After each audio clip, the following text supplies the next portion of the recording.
Intro. A body hack is a usable technique that can make an improvement to improve a person's life, health, or mental state. These techniques are generally learned through real life experience and not necessarily medically recognized. Body hacks may work for some people and not for others, and the only way to find out is to give them a try. For some unknown reason, my brother and I have been using body hacking in one way or another for most of our life. I don't know why. We both seem to think outside of society's boxes. Even when we were quite young, both of us knew that life was absolutely incredible. Yet, we saw the life that people lived was mundane. We knew there had to be a better way of living. Somehow, we knew that the answers existed inside of us. We knew we are all tied together through the thread of love. Most people back then, and even now, will fluff that off. They would say that is impossible. Talk to any quantum scientists, and they will all agree that there is a thread tying the entire universe together. When I first started surfing during the 60s, you were considered an outcast if you surfed. Today, it is part of society. Much has changed since back then. When I took up a yoga practice during my senior year of high school, that was considered a state of being a rebel. You were almost placed in the same category as a communist. Today, yoga is everywhere. It takes a couple of decades for something that is considered outside the box to be integrated into society at large. I'm going to try to share the hacks that I use daily in my life. They have been quite useful for me. Mind you, I'm not going to try to convince you. I'm not here to hype them either. The world has so many people trying to sell you something. I have nothing to sell. The wisdom exists inside of you. Imagine the greatest computer in the universe exists inside of you. The operating system, hardware, and software have been there since you were born. The trouble is, you have never turned on the computer. For most of our lives, we are texting on the freeway of life. Our focus solely is external. Originally, I was going to call this book Common Sense is Uncommon. Yet the more I thought about it, the word hack came to mind. As I said at the beginning of the intro, a hack is a useful technique that can improve a person's life, health, or mental state. These hacks were never taught to us in our schools. We will go over these hacks in detail.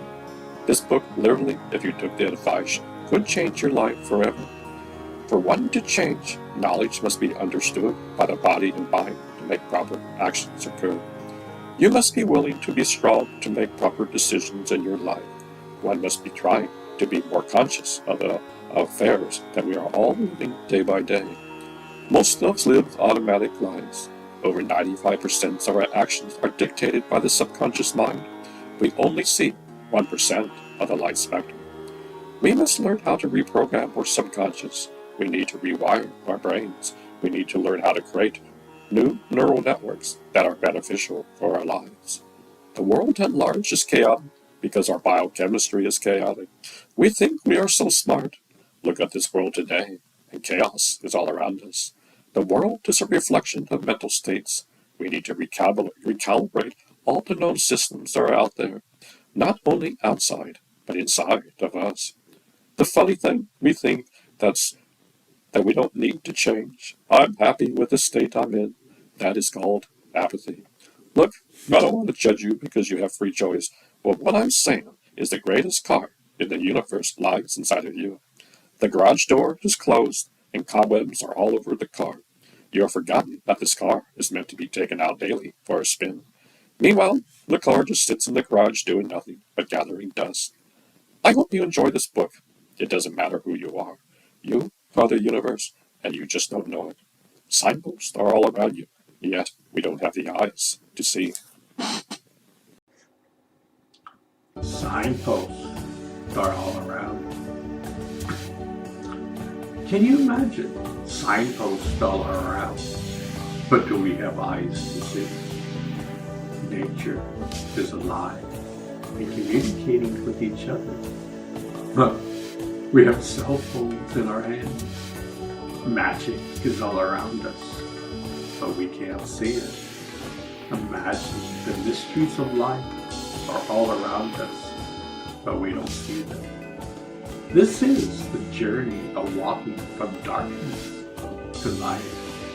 We think we have all the answers, yet we are living in darkness. If we think we are living in the light, then why have we been fighting for thousands of years?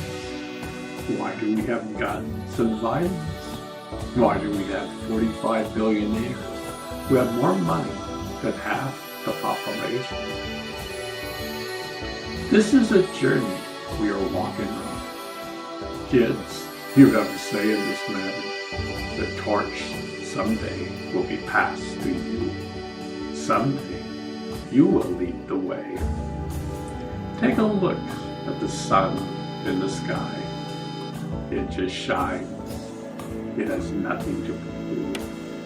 Its rays keep the entire earth alive. Now, that's true magic. It's not a sleight of hand. It's not some magic tricks that appear real, but it's not. It's the real deal. Every step you take over time, you can start to see the signposts are all around. You'll begin to see the majesty of the geese and ducks flying in the air. You will love to hear the geese honking in the sky. It will bring a chill down your back. You'll begin to learn to sit on a park bench until we take in the beauty that surrounds you. You can close your eyes and tap into the beauty of nature. Nature is alive. How about not getting bored? You don't need to have your cell phone with you 24 hours a day. Yes, you can still have your cell phone, but it will be different. Imagine looking into your friend's eyes and seeing yourself. Whoever you may encounter, you see a reflection of yourself. How can you harm anyone in that state? There will be no more flaming posts on the internet. No more bullying. No more sexual harassment. This would be a thing of the past. How about no more school shootings? No more wars? No more guns and violence? No more crime? If you think this can't happen, then think again. Your civilization is only 50,000 years old. There are worlds out there that have existed before the universe was born. They had to take small baby steps along the way. Ultimately, some succeeded, and they could go out and help others on this journey of life. Help is on the way, yet you have to ask for it. You see, you have free will. That's the law of the universe. The universe is playing a hide-and-seek game with you. This is the game of life. This is the greatest game ever played. It will go on for eternity. So you are a piece of the puzzle. Your piece is super important. Imagine having billions of pieces of the puzzle put together. Yet there's a missing piece. It's yours. Will the puzzle be complete? Now one is missing, and it's yours. You can begin to learn how to be a global citizen of the universe. You can learn how to be kind. You can learn how to have love and compassion for your fellow man. You can learn how to have patience and tolerance. You will once again discover the laws of the universe exist inside of you. You will start pulling all the negative weeds from your garden inside. You can do this. Yours isn't the first one, nor are you the last one to walk from darkness to light. You see, you aren't alone. How would you like to feel that there's a great coach inside of you? You can actually feel it. It's so familiar. It's a part of you. How about a part of you that's already the universe? And a part of you lives in this world. You have the potential to realize this on a daily basis. In the early 1950s, Roger Bannister ran a sub-4 minute mile. Nobody thought it was possible. Months later, the barrier was broken, and even some high schoolers did this. You have the same potential. There's a precious jewel that lies within you. Millions of people are waking up from their slumber. Signpost is all around. Just open up your eyes. The story continues.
We see only 1% of the light spectrum.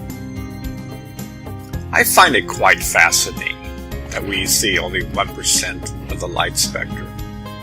Yet, we have the hardware and software to discover God. One of the greatest mystics once said the following: "If thy eye be single, thy whole body shall be full with life." The world of science and mystics are merging together. Modern-day scientists are talking about the human body is wired to the quantum field. We can only see the 1% of the light spectrum with our physical eyes. Yet inside of us lies the pineal gland, which is the doorway to the quantum field. Mankind thinks what he sees is reality, yet we are almost missing the entire picture. The great mystics call this Maya. Maya is a great illusion. Ponder this over. We can't even imagine what we are missing.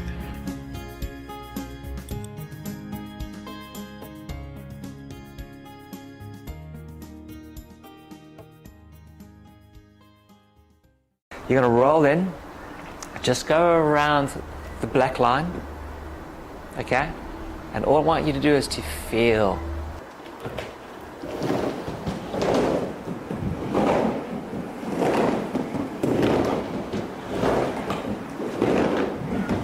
And stop. How did that feel? Easy. Good. Okay. Now, what if I were to tell you that you were doing it the hard way? Then I want to know what the easy way is. Alright, so I want you to push me around the black line. Okay, so here we go. Put your hand on my hip. Okay. I want to put my pressure, just feel that. Feel what it feels like to push me around. Feel this, okay? Now watch when I change to front time.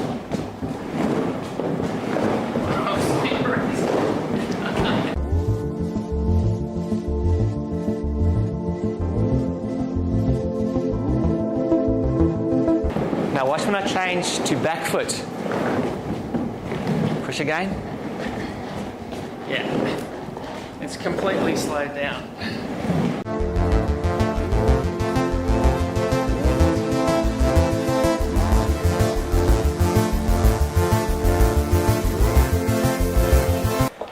When you go around, try to get your back knee pointing a little bit more forward, your hips pointing a bit more forward, and your hands in front.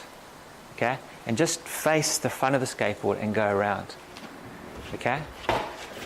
Tell me how that feels.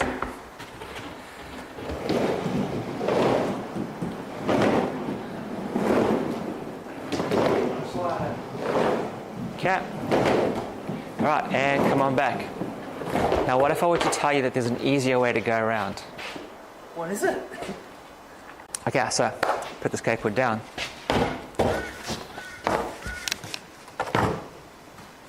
Okay, I want you to pick me up to touch that rafter on the count of 3. 1, 2, 3. Okay, so I did an extension. Yep. All right, I'm going to do it again. 1, 2, 3. I'm just on my back foot, I'm leaning back. There's no chance. Okay, so come down here. Put your front foot up there. So now you're goofy, so you're going to face me. All right. Now, on the skate ramp, if you go up, you're going to get speed. So if I use my back foot to shift my head over the front foot, and then I straighten on the front leg, I go up. Okay? You're on your back leg, weight on your back leg, twisting. How's that going to make you go up? Okay, so here's what we're going to do. Come to the bottom of the ramp. Stand on the board. Widen your stand, so stand over the front truck and stand over and take your foot off the kick. Yes. Okay, you're looking down, chin up. There's your balance. Now, can you see that this shoulder is in forward? So this shoulder's leading, so you're going right foot, right hand, which is not how we move. We'll go right foot, left hand. So if you can square that up, you'll feel that your weight is now on your front foot. Can you feel that? Okay, stand taller. Okay, so here we go around. Look at 2, point your front knee out. You're on your back foot. Okay, put your head over your front foot, look further ahead. Okay, don't move, just feel. Don't move, just feel. You're on your back leg, can you feel that? Okay, now, feel this. Soften your knee, soften, stand up. You're on your back leg, soften, stand up. Soften, stand up. You're on your back leg. You're on this leg. Okay, so every time you're trying to go, even though you're going forward, you're on this leg. Okay, you should be on that leg. Okay, so I want you to change your legs. Stand up straight. Okay. Okay, let's just test this. Take this foot off the board. Now you're on your front leg. Now put it back softly. Okay. Now compress this leg, stand up. Compress that leg gently. Down. Keep that foot there. Compress, stand up. Less, softer. Compress, stand up. Softer. Okay, now here we go. Stand up. Relax. Look where you want to go. You've changed. Stand. Whoa, whoa, whoa. And up. And up. And up. And up. And up. Now don't move, just feel. Listen to the ramp. There's a down, up, down. On the downs, push down. Push down. Push down. Down to the front. Down. Down. Down. Push down. Did you feel a difference? It's amazing. Okay, could you feel a difference there? Yes. Okay, now. I've been too heavy on the back foot Yes. for a long time. That makes you surf flat. You can't get your board on rail.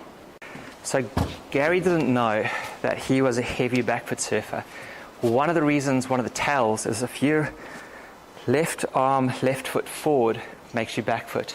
But when we run, because we use our spinal engines where we twist when we run, if we go left foot, right hand forward, even if you throw a punch, it's that. So simply by squaring him up, it puts him on the front foot. Then by making him mindful to compress the front leg, it helps him with his trajectory. Now there's one more thing that we're going to add to that to make you move better. It's where you look is where you go. You're looking down, all right? So watch my posture change, all right? So as I look, you don't do this. Okay, you do this. See how I'm on my back foot? Wow. Versus, I'm looking down, I can see my toe, I can see your toes, I can see the top. I don't have to shift my whole posture to look down. So as you get speed, you're like, oh, don't fall, look down. You're on your back foot and you can't move. Okay, so you want to keep that back nice and straight. Look where you're going and then just point your hands where you want to go. Right, so when you change your looking down posture. Okay, now the other thing, you're doing too much. Do less. Okay, stand on the board. Right foot, right hand, stand up, stand up, stand up, stand up, stand up, stand up, stand up tall. Yep. Relax your back foot. Yes, stand up. Imagine if I said stand like this all day. What would you do? Wouldn't you straighten your leg? Good. Okay. Now, look where you want to go. Pretend you've got a cup of coffee in your hand. Relax. Relax, relax. You're pulling back. Relax. Relax. You're leaning back. Relax. Relax this arm. Relax. Where are you looking? Look at your line. Relax this. You don't need that arm. Relax. Put it behind your back. On your front foot, push down. Soft down. Soft down. Pulling back. Yeah, there it is. Relax. Push down. Push down. Push down. Jerk. Push soft. Soft down. Now stand tall. Push down. Tall. Push down. Tall. Push down. You're on your back leg. Tall. Push down. Push down. And down. You're pulling back. Head forward. Push down. Relax that hand. Push down. You're on your back leg. You're using this one. Change it. Change your leg. Okay, let me change it for you. Slow down. Feel this. Now bend your knees. Knees. There. Knees. Knees. Knees. Excellent. Excellent. What Gary didn't know is that he's got his weight on that back leg and he thinks it's forward because his head's over the foot, but it's easier for him to lift that leg up. Impossible to lift this leg up. But as soon as I corrected his posture, okay, it was easier then to lift that leg up, which means he's then more front-footed. Became so much easier. Correct. All right. So now from here, this is really easy because look at the ankle mobility moving. All right, which means I can change my stance. All right, I can step back for a big turn. I can step forward for a barrel. You can't change your stance, which means you're limited to the things that you can do.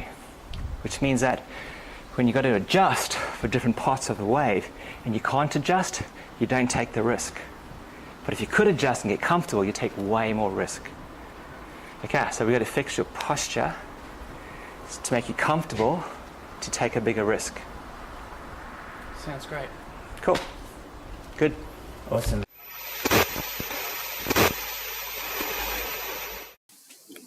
What does this have to do with my life?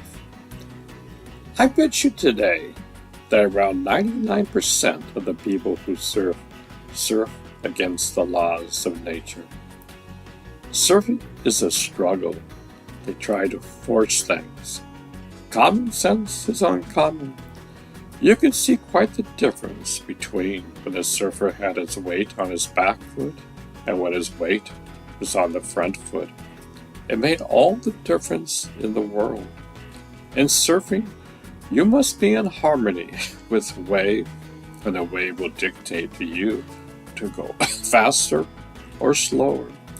The main thing is to be aware and make subtle changes in your balance. Unfortunately, we never learn this as beginning surfers. We don't have a clue. My dear friend Nick was the exception to this rule. Somehow, when he surfed, he was like a ballerina on the water, he was in harmony with the way. I often wondered why when I surfed, my back was slouched over when I surfed. I never could quite figure it out. 50 years later, I stumbled upon these coaching YouTube videos, and I learned that by having your main weight on your back foot, automatically your back will be slouched. Your range of motion is extremely limited. I'm going to tell you some basic hacks that I've learned along this road of life. Hope you enjoy them. As I said at the beginning, we see only 1% of the light spectrum. We must learn how to fine-tune the guitar of life.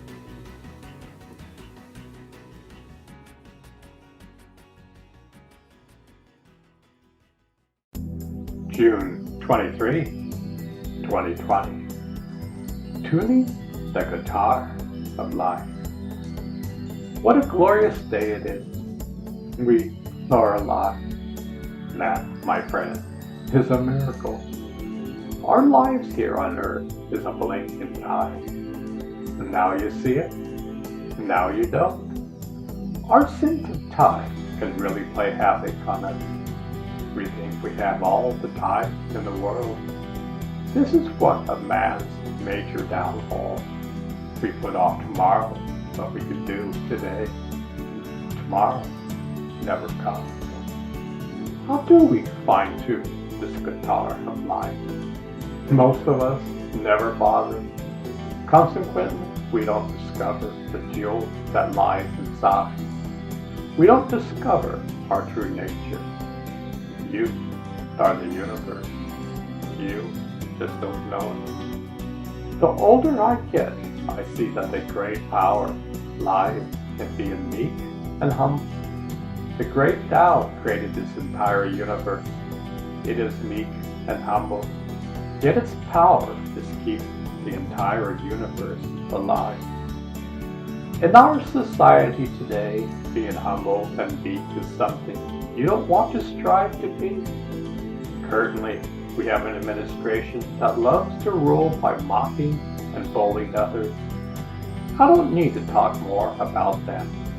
Yet all great teachers from the past talk about the virtues of being a child at heart.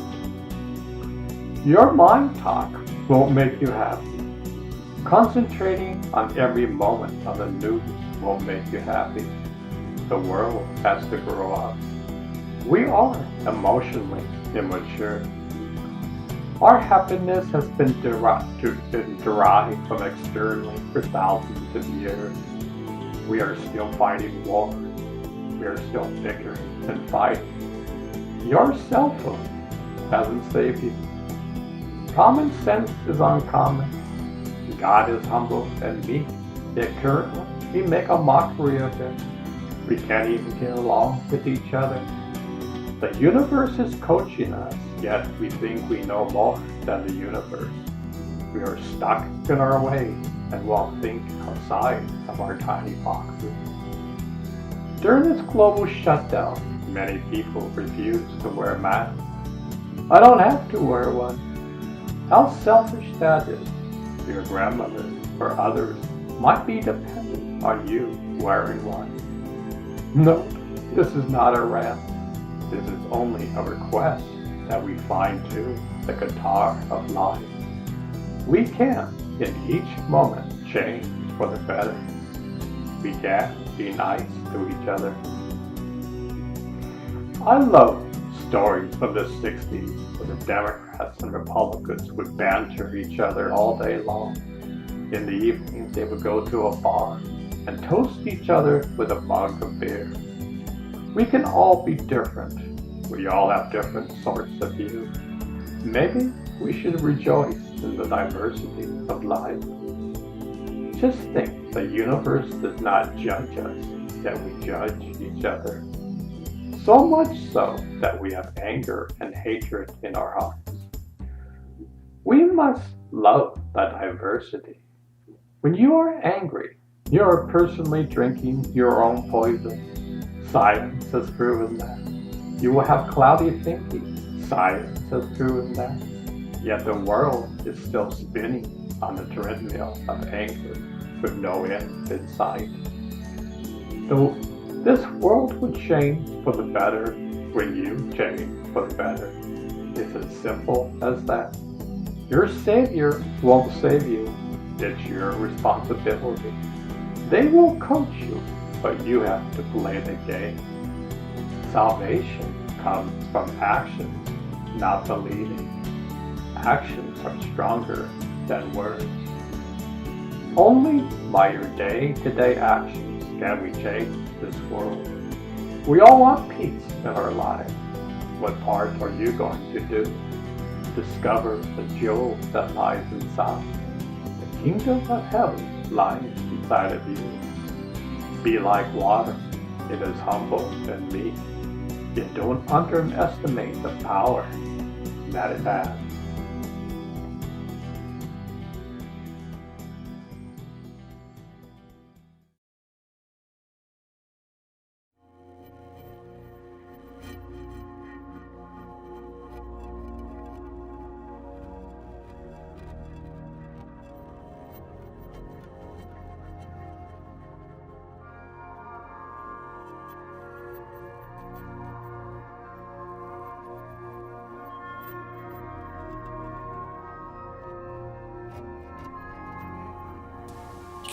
Intro. If you are new to my readings, you will see that I say this expression many times. The more attention you pay to something, the more attention it pays to you. This brings me to the subject of synchronicity. Many people don't quite believe in it. Many years ago, I probably thought the same thing. Yet over the last 50 years, I've seen it so much on my journey. It's now a part of my life. The mysterious appears mysterious because it is not practical in your life. The mysteries and signposts are all around us. We just don't have the eyes to see. A couple of weeks ago, I wrote a piece called Your Next Breath. I posted this on Facebook. A dear friend named Lauren responded with a comment to an Amazon link for a book called Breath. This sent me off another grand adventure. I write about the science of breathing all the time. In the last 5 years, I have written around 60 books. I've been through the titles of all the books that I have written, and I found I hadn't written a book about the science of breath. I find that quite fascinating because the main theme is, in the research that I do, is about the power of the breath. Another quote that I love and use all the time is the following: You are the universe. You just don't know. Come with me on this journey. I'm learning so much along the way. I have studied the power of breath for over 50 years. We will never unlock the true mysteries behind it. Something so simple, yet it is probably the most complicated thing in the universe. We take breathing so much for granted. Most of us are on autopilot. Due to being on autopilot, a whole myriad of diseases occur in our civilization today. Probably less than 1% of the population breathes properly. The majority of Western scientists still believe that there is no difference between breathing through your mouth and breathing through your nose. I find that quite fascinating. In the East, for around 5,000 years, they have known that breathing through your mouth is called the kiss of death. They call it the breath of death. When it comes to breathing, these ancient ones were probably the true PhDs of their time. Breathing was not some theoretical idea, it was a practical experience. The human body is an incredible chemistry set. Unfortunately, today, around the world, we don't even know that we are in charge of our chemistry sets. We think the external drives the internal. We get that backwards. The internal always drives the external. Can you imagine we have the operating system, hardware, and software to discover our true nature? Everything is set up and wired up. Unfortunately, humanity has never turned on the computer. The mystics of old understood that there is a universal battery of life behind our breath. Over thousands of years, they learned to refine the techniques to become in harmony with the earth and the universe. Being in harmony has been talked about in the East for thousands of years. I remember quite young reading the Tao Te Ching teachings, and yet I couldn't comprehend a single word. Years later, I wrote a commentary on this precious book. One who learns to be in harmony is humble. When one is humble, wisdom comes his way. The universe will not give its wisdoms unless one is humble. The heart must be like a child. Only in that state will the universe speak to you. Each breath you take is a miracle. We take it so much for granted. Scientists say we see only 1% of the light spectrum. Just think, heaven probably is all around us. We just don't have the eyes to see. We breathe in such a mechanical and unconscious way. I find it amazing that we're still live as long as we do. In the future, I believe many diseases will be cured by the power of the breath. Western medicine still believes that medicine can cure almost anything. When I was 18 years old, my brother and I believed in the world of preventative medicine. We saw that Western medicine is only a band-aid. It will mask the symptoms, but not cure the source. It has so many side effects. How many times have you heard a pharmaceutical commercial that says, in a sweet voice, "This drug could cause death"? If you and I had a product on the market that said this, we would have been shut down in less than a second. Yet thousands of commercials are flooded all around us. We need to find tools that are free and easy to use in our everyday life. The universe does not charge for its wisdom. Breathing is free. The universe does not charge by the breath. If a corporation could do so, it probably would.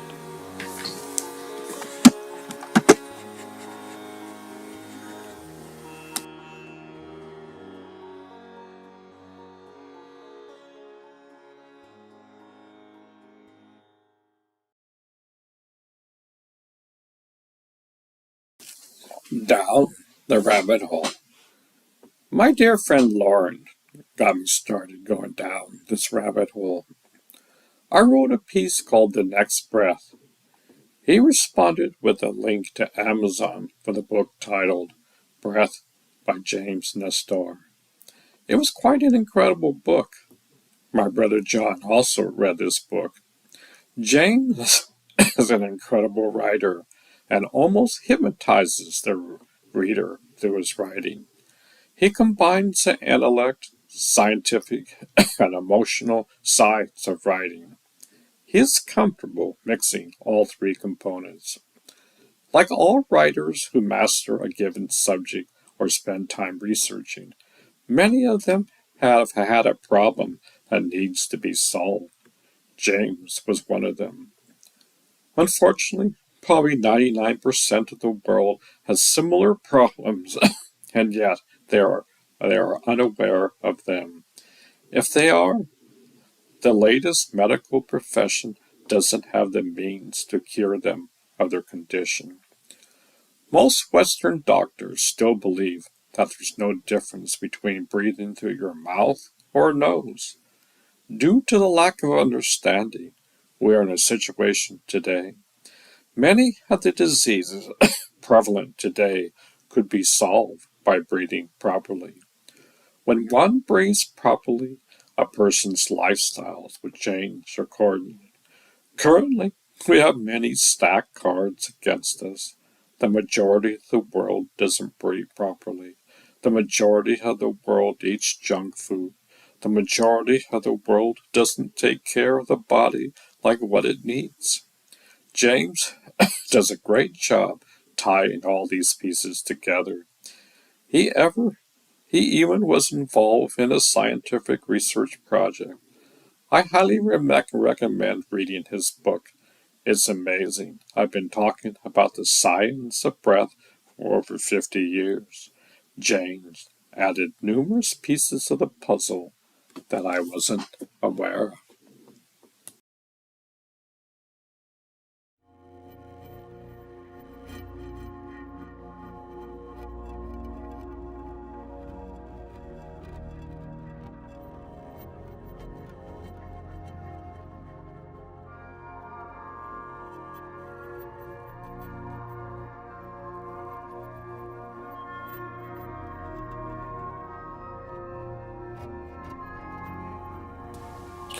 Intro.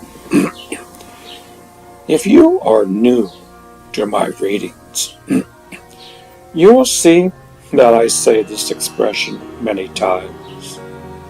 The more attention you pay to something, the more attention it pays to you. This brings me to the subject of synchronicity. Many people don't quite believe in it. Many years ago, I probably thought the same thing. Yet over the last 50 years, I've seen it so much on my journey. It's now a part of my life.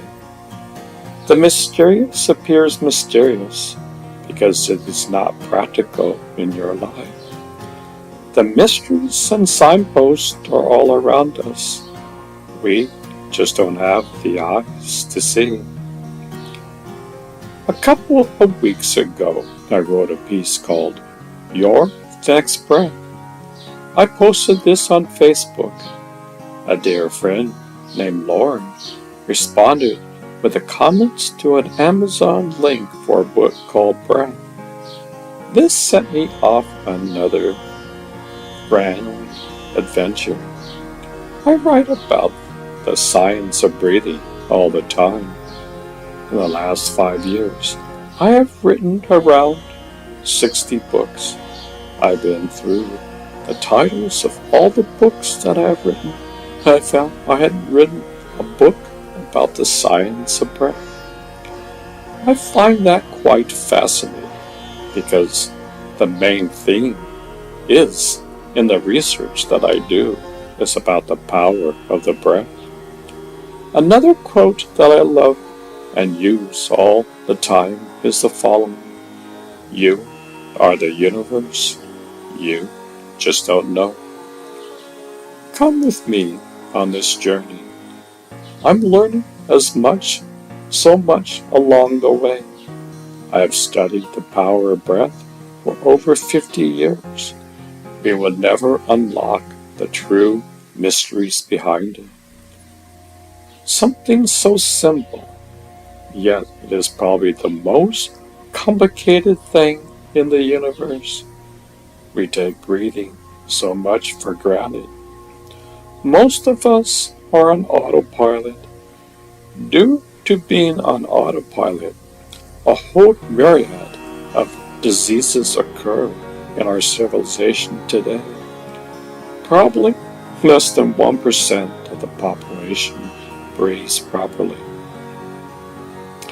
The majority of Western scientists still believe that there is no difference between breathing through your mouth and breathing through your nose.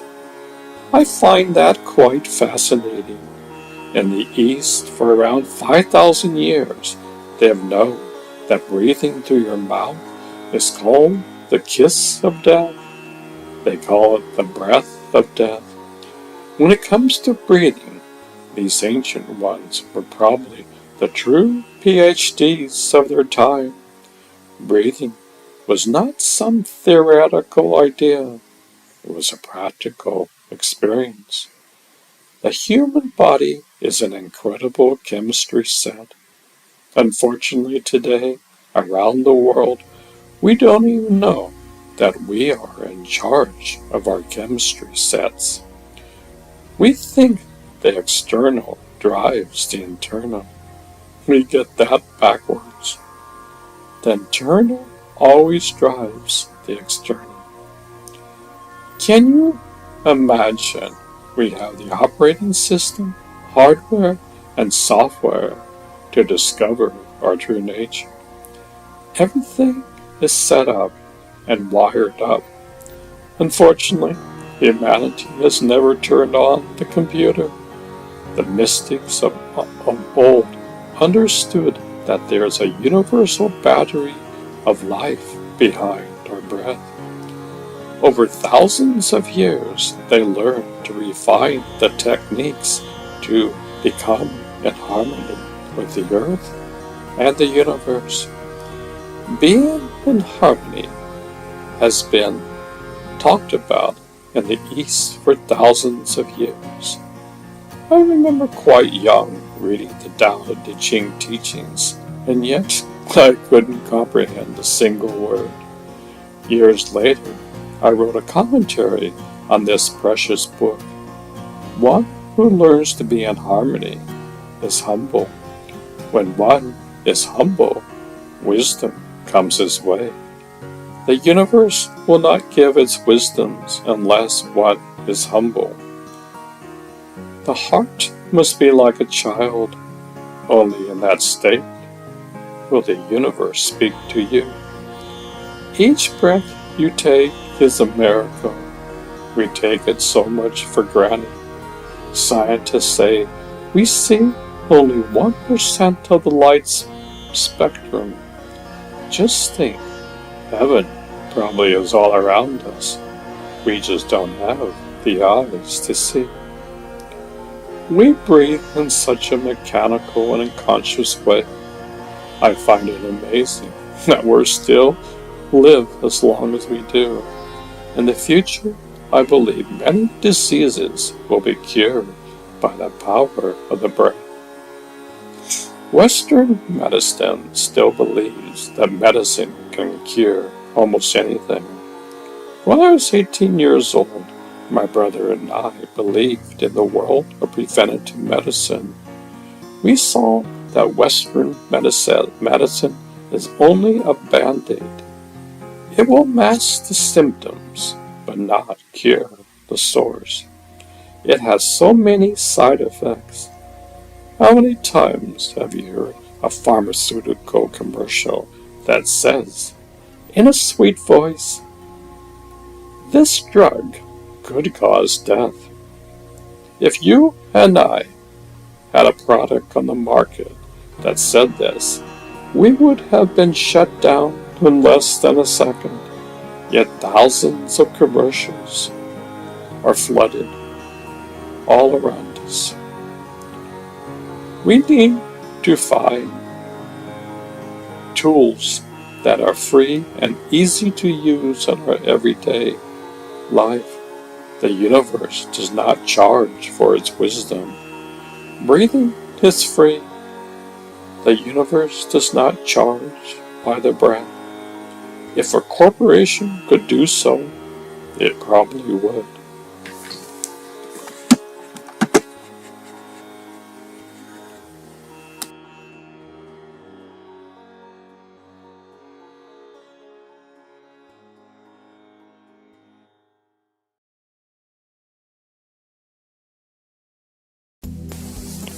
Just breathe. I have an expression that goes like this. What you want, you don't need. What you need, you don't want. When it comes to things we need, we are lethargic. We have a great lack of energy and so many other sorts of excuses. Yet, when it comes to what we want, we have boundless energy to party. Look, I'm not against partying and waking up with a hangover every Saturday. It was not my cup of tea. In our society, most of the time, we eat foods that we want, not what we need.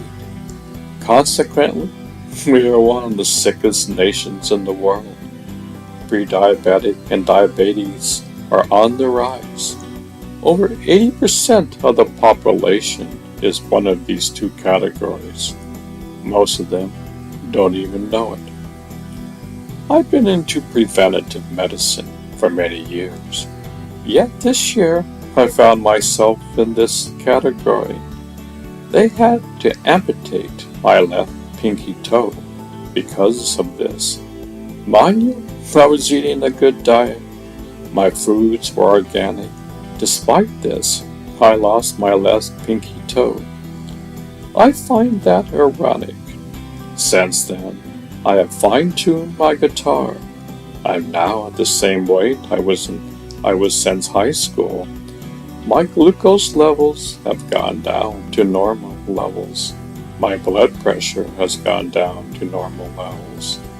I feel 20 years younger, despite the operation. In the last chapter, I talked about how the majority of the world does not breathe properly. I find that simply ironic. It seems like we have lost touch with our true nature. Everything we do is in a state of disarray. It's a miracle that we are alive.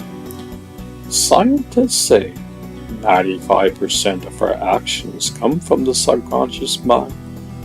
That means only 5% is coming from our consciousness. It seems we play the same tapes over and over again. No wonder we don't change for the better. For over 5,000 years, the East has been walking the path of self-discovery. They have tried to be in harmony with the world and the universe. Even back then, with this incredible knowledge, the majority of people went along their merry ways. They didn't want to change their lifestyle. Today, we have so much wisdom available. Unfortunately, we are also on information overload. We receive more information in one day than the average person did 100 years ago for 10 years. We simply just skim the surface. We listen to the tidbits of information and call it wisdom. We don't know how to ponder and think about the things that matter. We're more interested in texting on the freeway of life. We don't want to think about how we can improve our lives. It's too much of a hassle. Yet, we are digging our own graves in the process. Science has made leaps and bounds in discovering our true nature. Yet, even despite this, modern-day science is still living 50 years behind the times. There are many progressive scientists, yet they are being stepped on by those who are in charge. Galileo learned this the hard way. Many moons ago, he was a man ahead of his times. He lived most of his life under house arrest. He defied the Catholic Church and the Pope. Fortunately, they didn't kill him, but he never was set free. The same times are here. The world is full of innovative and creative thinkers. Those in charge don't want to hear from them or see their works in the light of day. What does it take for you to change for the better? Most people needed a health crisis to wake them up. Unfortunately, that is the case for many. Even when you think you're living in harmony, nature will show you areas where you're not. I was in this category. I don't see this as a failure. I see this as fine-tuning the guitar of life. We learn through our mistakes. I haven't met anyone who has never made mistakes. I've been a software engineer for over 35 years. Mistakes and bugs are part of the process. You need mistakes to create a software program. Mistakes are part and parcel of the process in life. Even nature morphs and changes for the better. Everything is a learning experience. Can you imagine if the world could learn from its mistakes? We make the same mistakes over and over again. For centuries we make the same mistakes. We never learn from them. We can change that if we want. It involves every single one of us. You are a piece of the precious puzzle of life. You are an intricate piece of the puzzle. Without your piece, the puzzle cannot be complete.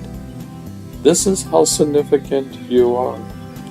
Yes, change is never easy, but you are changing for the better.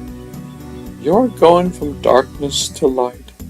Darkness does not like the light. It's too bright.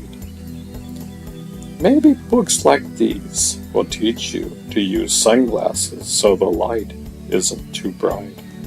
When you get used to the light with sunglasses, you can slowly take them off. Mind you, this process will go on for eternity. You can never rest on your laurels.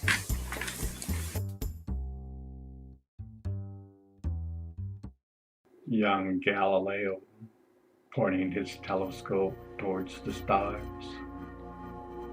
What was in his young mind? He went against the concepts of his time. During this age, scientists in the church believed that the sun and the planets revolved around the earth. Galileo and some scientists before, such as Copernicus, believed the earth and the planets revolved around the sun.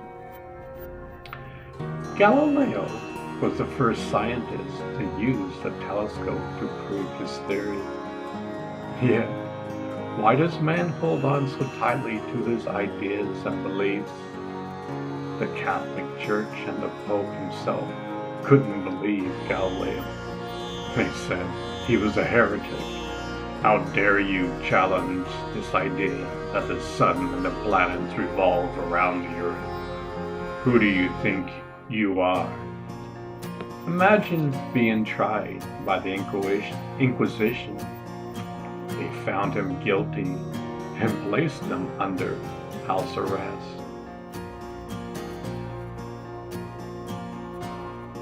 Fortunately, they didn't kill him. Yet, he spent the rest of his life in house arrest. Today, Galileo is known as the father of the following: father of observatory astronomy, father of modern physics, father of the scientific method, father of science. All I can say is, wow. Imagine Galileo also studied and mastered the following: astronomy, physics, engineer, philosophy, mathematician. He was, in my eyes, a genius. He was way ahead of his time. Isn't it amazing we don't want man to challenge our way of thinking? Man at times loves living in the box. It's a comfort zone. You don't want to learn anything new or be challenged. If someone has something to say that is different, we get angry. How many innocent people got killed in the Inquisition? To be honest, I probably would have died back then from what I'm saying today. Just think, Christ died on the cross. Yet the Inquisition killed millions of people who believed in Christ in a different way. What do you think Christ would say? He would shake his head and probably have tears of compassion flowing from his eyes. Look, this adventure of life is all about discovering the mysteries of life. We should be grateful when we meet someone who has a different idea or concept of life. I was fortunate to be brought up in a household that accepted all ideas in life. Till today, I still love to hear life stories from people all around the world. Imagine, today we have telescopes scattered throughout the universe. We are looking for the mysteries of life.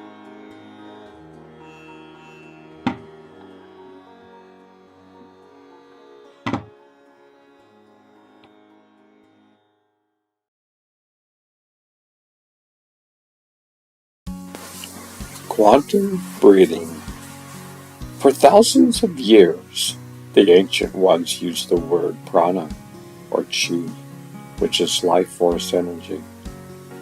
Modern-day scientists would say this is the quantum field. It is a field that is beyond time and space. It is beyond all dimensions. We are a part of that field. What is keeping you alive? This is the question that should be solved in your life. Behind your breath lies the answer. In the East, they have an expression, Jai Sat Chit Anand. This translates as truth is the consciousness of bliss. When the mind is absorbed in truth, the consciousness will be in bliss. There is a life force energy keeping you alive. When one knows how to focus the mind on the power behind his breath, one understands what I'm talking about. This is an revolution, understanding of what I'm talking about. There are many different levels of understanding. Unfortunately, we have at the time existence misunderstanding of this subject. We were never taught this in schools. Signposts all around, yet we don't see them. I remember once seeing an article in a magazine over 50 years ago. They were interviewing a scientist at that time. The conversation was about the universe. Scientists knew that the universe expands and contracts. The interviewer asked the question, like breathing? Yes, the scientist said yes. According to the East, the breath of Brahma is billions of years old. Just one breath. That same breath exists inside of you. We seek only 1% of the light spectrum. We feel probably less than 1% of the bliss that has existed inside of us. This was not a theory. The experience that we're talking about exists inside of you. There's a reason why for thousands of years people around the world have focused on the power behind their breath. Call it whatever you want. What is a mango? In less than a word, only by eating the mango can one understand. As I said, we are fine-tuning the guitar of life. Currently, our understanding is in a state of disarray and chaos. We can't see the forest from the trees. We think the answer lies externally. We still think that if I had that car, I would be happy. We still think that external happiness is possible. Our quest for internal wisdom most of the time doesn't exist. Only during difficult times do we ever ponder or think about what is the purpose of this life. We are breathing 24 hours a day. The breath we breathe, around 21,000 breaths a day. In each moment, through each breath, the universe is beckoning us to be in harmony. Each breath is a precious breath and can never come back again.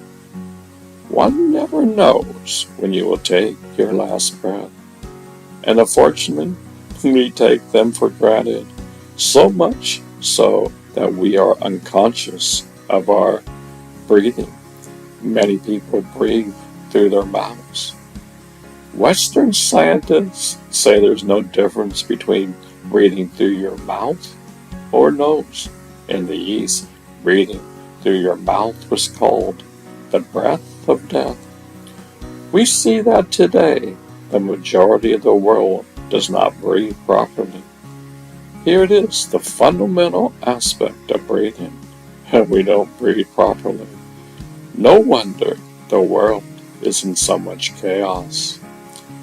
During this time, it seems like we have to relearn almost everything we have learned. That can be quite daunting. Yet, if we just take one breath after another, the journey will be much easier. True wisdom comes in silence. In silence lies the answers to life. The universe does not talk in words, yet it does speak through silence. We think wisdom only comes through words. This is how we have been brought up. A wise man simply smiles. He has nothing to prove. Many people want to prove something, so they will speak, endlessly trying to convince you. The truth never needs any convincing. Quantum breathing is the next step of evolution for man. It allows us to have our feet on the ground and our heads in heaven. It is the step of going from darkness to light. The chemistry set has always been there. Unfortunately, we have been using harmful and stressful chemicals in our daily life. Many people around the world can't sleep at night. Their chemistry sets are secreting chemicals of adrenaline that they can't turn off at night. Consequently, they toss and turn throughout the night. A wise man understands how to control the chemistry set of life. When one puts his head on the pillow, in less than a minute, one dozes off to sleep.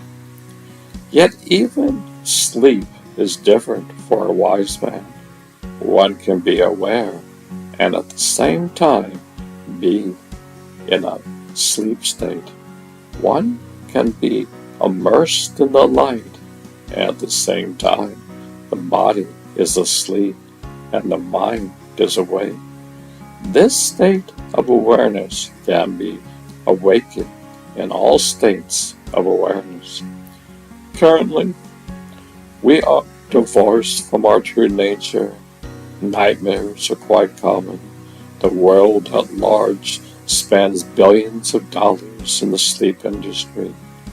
These pills only mask the problem. A good night's sleep can never be obtained by taking medicine. There are already side effects. Due to the constant state of awareness looking externally, we miss out on the inner jewel of our life. This is the most precious jewel in the universe. The jewel is your true essence. Someday in the future, quantum breathing will be the norm. According to the East, we are living in the age of darkness. In the age of darkness, we have lost touch with our true nature. We are oblivious to harmony. We always look externally for the answers. In the age of light, one understands and experiences moment by moment the jewel that lies within. The mystic and the quantum scientists are speaking the same. They understand that you and I are the same. We are not different and separate. Externally, it may appear so. Meditation allows one, over time, to realize the unity behind all things. Behind your breath lies the answer to this riddle. This riddle must be solved by you. One day or another, you will understand what I'm talking about. All raindrops eventually return to the ocean. All raindrops return to the source of all. This is the video game of life. There are many infinite amounts of levels. Currently, humanity is not even aware there is a video game. There are their main characters. We are going from darkness to light. When one understands there is a video game and actively participates in it, life becomes much easier. Each day they understand the rules better. Each day they learn how to experience more of the miracle of the video game. Each day they learn and grow. Yes, they will still make mistakes. This is how one learns and grows in the video game. This video game is custom designed for you, by you, and yet you aren't aware of it. One thing is that we think we are all alone. This is a grand illusion. This is why there is so much chaos in the world. We think we are vastly different from the people and the world at large. Consequently, chaos is all around due to our misunderstanding. One can philosophically understand this, yet one must experience the oneness behind your breath. Only when you experience the power behind your breath do these words make sense. This is not a philosophy. This is your true nature. Nobody wants to convert you. There is nothing to convert to. These are just simple keys of life that will help unlock your inner door. We are all here to help and support one another.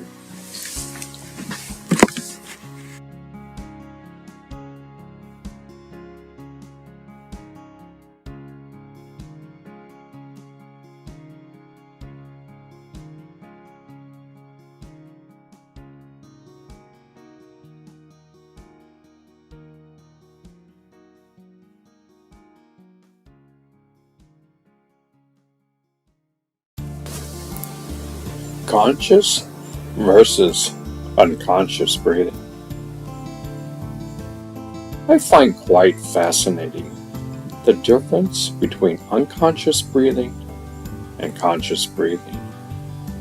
Just think, the same breathing mechanisms take place between them. For example, millions of people around the world have sleep apnea. This is a condition where they are sleeping. They aren't breathing for minutes at a time. This over time causes tremendous harm to the body. All sorts of system maladies occur, such as high blood pressure, damage to the heart, which leads to strokes, diabetes, and all sorts of other problems. In the East, they practice breath control and holding of the breath with absolutely no side effects. They are helping the body to be in harmony with itself. They are learning how to harmonize the mind, body, and soul. This leads to being in harmony with nature and the universe. So by being unconscious, all sorts of illnesses will slowly start to manifest. This is why the yogis and mystics of old have said, one must pay attention to your breath at all times. It's not easy, but can be done. And every moment we have the opportunity to put our mind on the power behind the breath. This is why I say this path is the most practical. Many people will laugh when I say this. Yet how practical is the path that we take today? Most Western scientists say there is no difference between breathing through your mouth or nose. Today's sleep apnea is a major and chronic problem in our society today. There are countless illnesses and diseases caused by not breathing properly. This covers both the mind and body. Ultimately, they are the same. You can't separate the two. There is no demarcation point. Panic attacks are quite frequent in our society today. The body and mind get so stressed out that we have to breathe in quickly to bring more oxygen into the body. The ratio of oxygen and carbon must be at a certain point. Too little carbon will also bring malfunctions to the body. Consequently, the body and the mind resolves to panic breathing. In the East, they practice a form of breathing fast that helps to reset the human body. There are many names for this. Some call it chaotic meditation. Some forms of it are in Kundalini Yoga. Some forms of it exist in Tuma. All these forms lead to a healthier mind, body, and soul. They also have breathing techniques where they slow down the inhalation and exhalation. When doing this consciously, it has tremendous health benefits to the body and mind. The body enters into the quantum field where unlimited peace, bliss, compassion, and love exist. The human body gets rejuvenated with these subtle energies. By the way, these subtle energies are your true nature. We see the quality of life between one who is conscious and the other who is unconscious. 95% of our actions stem from our unconscious. Only 5% are conscious. We play the same tapes over and over again. We are on a constant treadmill and never realize we're not going anywhere. Like the movie Matrix, we are trapped and don't realize it. Does our everyday life stem from our unconscious? We can't see the forest from the trees. What we think is normal is abnormal. We think that all these problems that we have in our society today and our health today are normal? For thousands of years, wise men have said the opposite. You would think with the advent of using computers in our society since the 1980s, we might have learned that we are the programmers of our own life. Somehow, we don't put two and two together. If we had this understanding, then every day we would program our subconscious minds. Your subconscious mind is a recording device that was brought online during your early years of development. You are today a byproduct of that programming.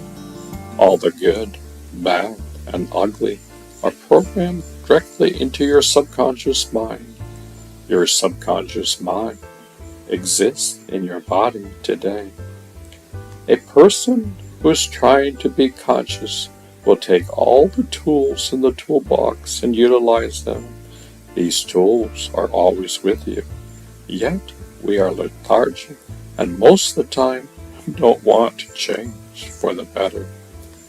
Many people who are pre-diabetic or diabetics don't want to change their lifestyle. They don't want to change the foods that they eat. By changing your lifestyles and the foods that you eat, you can put your blood sugar levels under control. Most Western doctors say that diabetes can never be healed. I agree with that fact. If the person is not willing to modify their habits to heal themselves, Western medicine will never heal or solve this. Did you know that sugar is more addictive than heroin or cocaine? Unfortunately, almost any processed food that you buy today has sugar present. To heal oneself, one should educate himself. One should constantly fine-tune the guitar of life. We can learn from our mistakes. Nature does this all the time. Nature is not stagnant. Nature is always growing, changing, and morphing into something more sublime. We should imitate nature. The problem is most people don't want to change. Most people dislike change. We must change our attitude about change. Everything in the universe morphs and changes for the better. Nothing in the universe is constant. Any breathing techniques can be beneficial to you.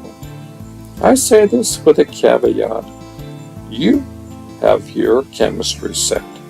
What is good for one person is poison for the other person. One must be consciously aware that many breathing techniques may not be beneficial to you. For one thing, never go beyond your limits. You should never force anything. This includes breathing techniques and yoga postures. And in fact, in life, easement is the way.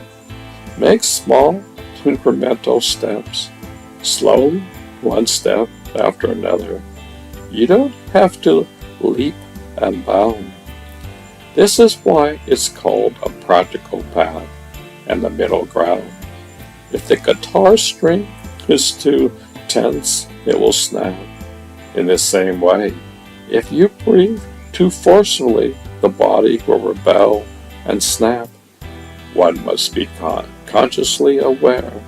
That is why my preference is moderation and relaxing along the way. When my body and mind say to exhale, go ahead and exhale. The more you do this, the mind and body start to trust in you. When trust is established, one can go to a different and higher level than before. You must trust the body and the mind. The body and mind must trust you. This is a reciprocal relationship. We are all dependent upon each other. The essence is the same. Our relationships mostly occur externally. That is part of the problem. Having neglected our mind and body, chaos exists today. We are divorced from our true nature. We could be light years ahead in emotional, physical, and spiritual development. When I say spiritual, it means all the external activities you do stem from that jewel that lies within. The world would change dramatically if we all did this. To sum this up, I would say there's a huge difference between being conscious and being unconscious. All the problems in the world today stem from our unconscious state of being. It's up to you to wake up from your slumber. Millions of people are waking up.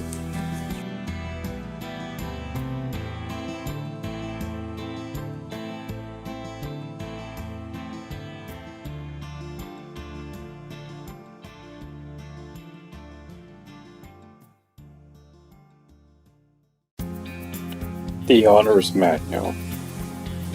Sometimes I think we take care of our cars 100 times better than we take care of ourselves.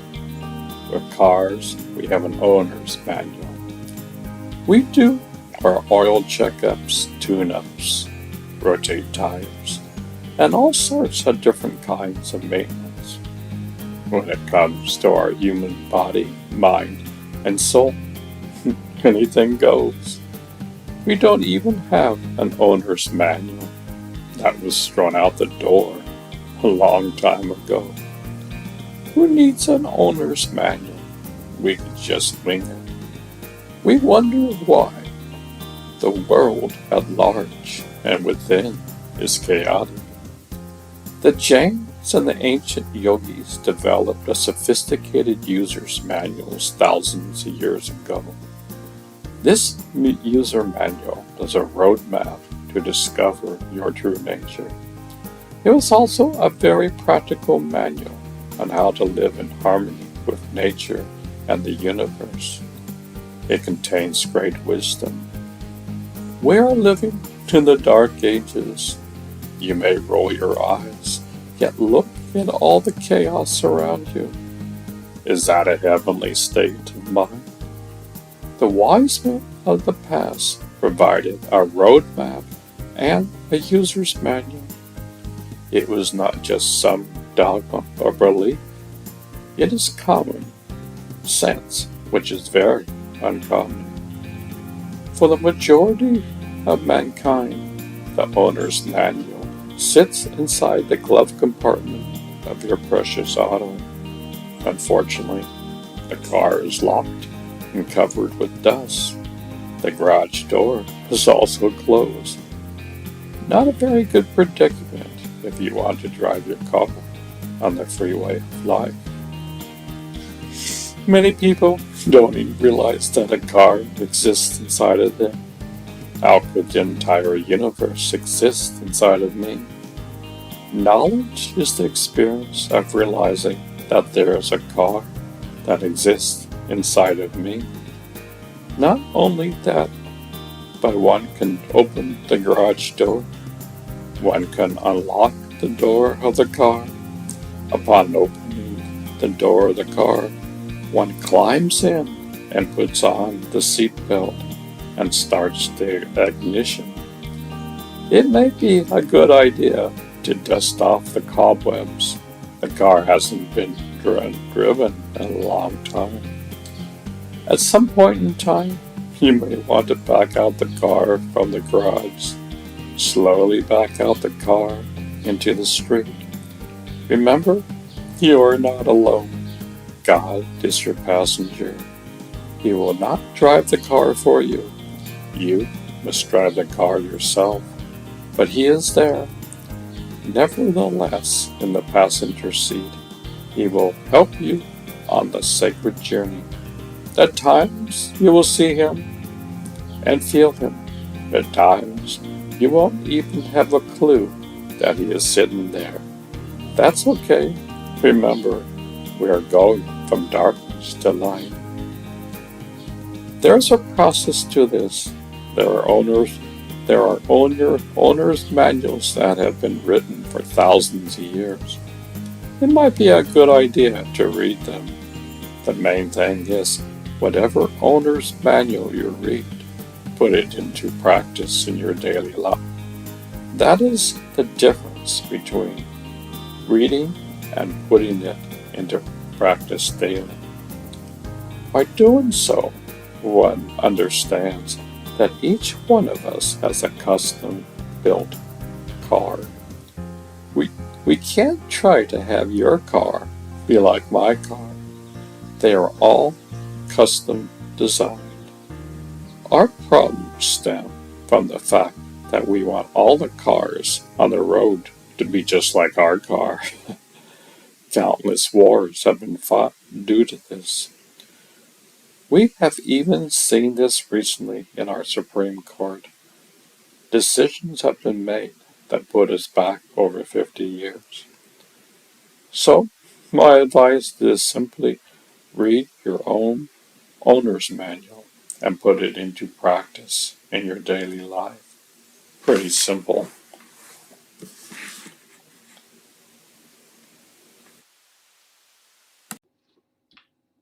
How do I meditate? There are so many different versions out there. Which one do I choose? Will I pick up the right one? Let's start with the foundation. You are breathing, yes? What is the power behind your breath? I don't know. Focus on your breath in each and every moment. When you wander, bring your attention back to your breath. Do this for the rest of your life. This is one way to go inside. Remember, the kingdom of heaven lies within. This is the way to open the door inside of your heart. Does the universe stop and pay attention to us? Or do we stop and pay attention to the universe? Does the universe help us on our journey of life? Can the universe be our coach in teaching us about the mysteries of life? Is it true, the more you pay attention to the universe, you will see signposts everywhere? Is the universe gently showing us the way? Look over in this direction. Is life like a video game where you go from one level to another level? Does life throw curveballs so you can ultimately hit a home run out of the park? When we strike out, do we think we failed, or do we see the opportunity to learn and grow? Recently, when I meditate, I have a sense of being coached. For the past month or so on a daily basis, when I dream and wander, and at a point when I'm in the dream, all of a sudden I get pulled from the dream and back into the light. I feel the universe is saying, everything comes from light. I read the autobiography of a yogi many moons ago. One of my favorite passages is when he describes going to a movie theater. The entire audience is totally captivated by the movie. It becomes real. Yet how many people turn around and realize that a projector is streaming light upon the screen? The wise masters have been talking about this for eons. How do we tune the guitar of life? Has the entire universe always been inside of us and we haven't been aware? Does the perfect wave exist inside of us? These are exciting times for us. In the midst of Trump and politics, the universe is beckoning us to discover our true nature. We are the universe and just don't know it. Our civilization is quite young, probably less than 200,000 years. Most scientists say probably less than 34,000 years. I'll tack on a few years. Yet imagine There are probably civilizations that are over 5 billion years old. Imagine they reached a point in evolution where they had a choice to blow themselves up or evolve to a state where they became the universe. War becomes obsolete.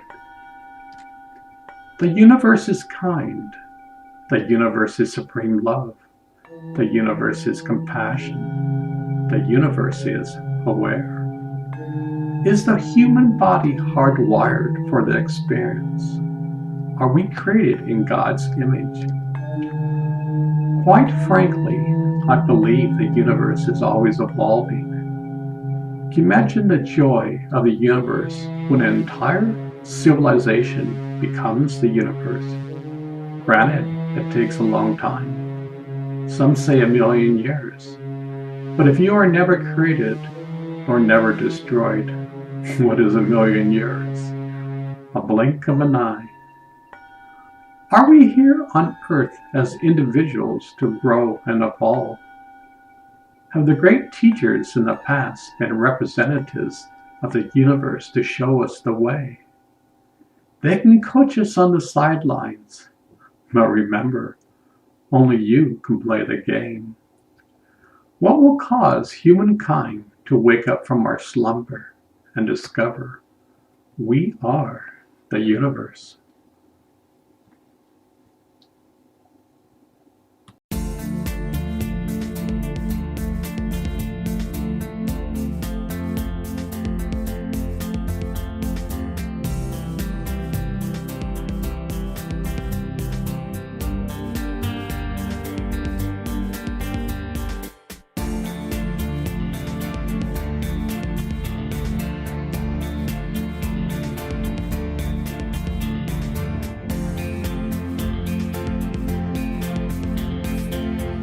Breathing through your mouth.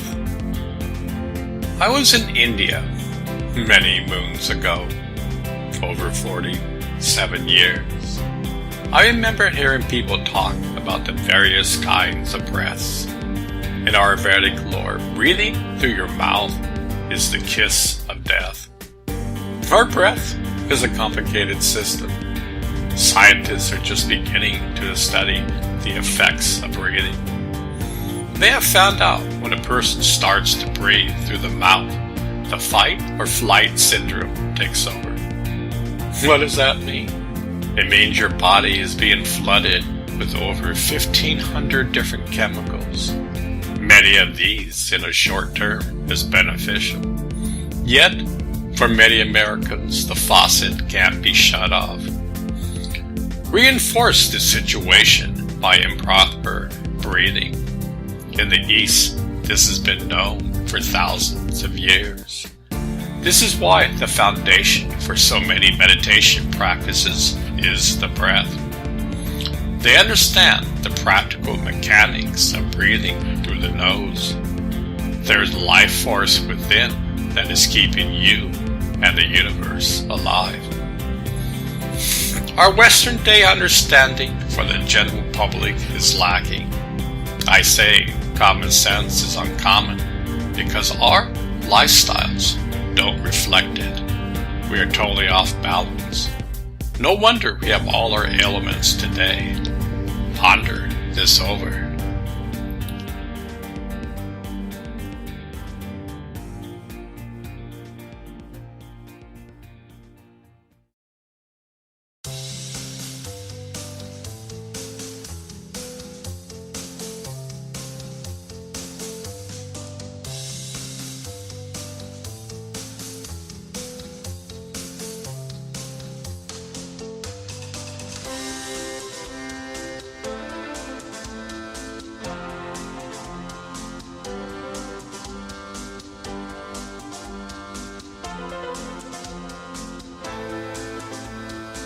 Always on inside of you.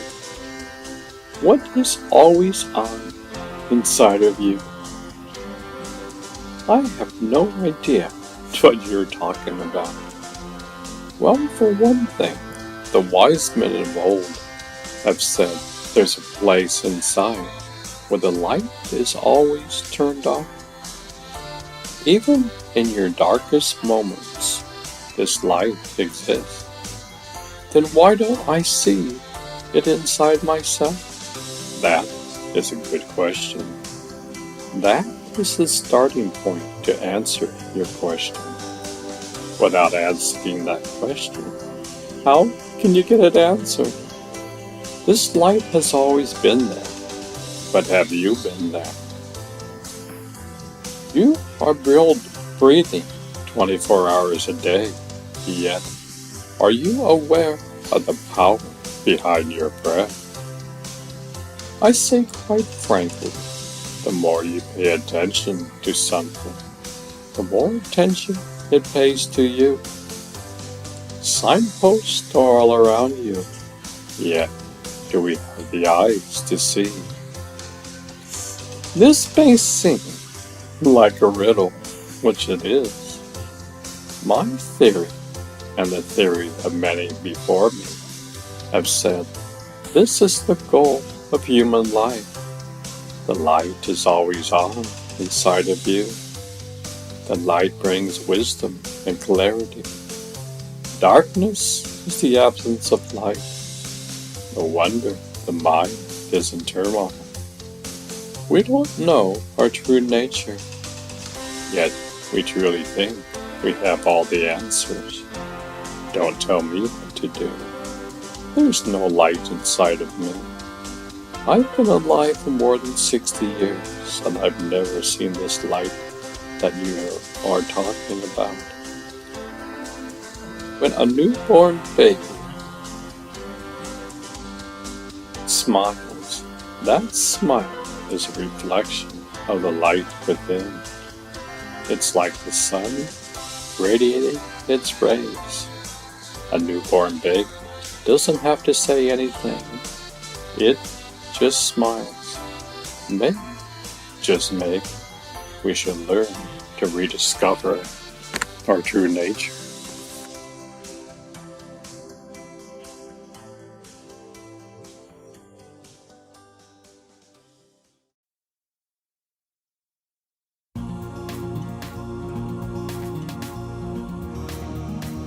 Wow, the end of your journey is about to end. You're about to take your last breath. This was an incredible journey you had. Another journey is about to be embarked on. You see, your body dies, but your essence is eternal. You are about to become one with the universe. You are about to become one with God. This is your true nature. You are like a raindrop returning to the ocean. The raindrop merges into the ocean. You merge with God. You come into this world from God. Slowly over time, you forget your true nature. Upon death, you go back to the source. All the great masters have said, discover the essence behind your breath.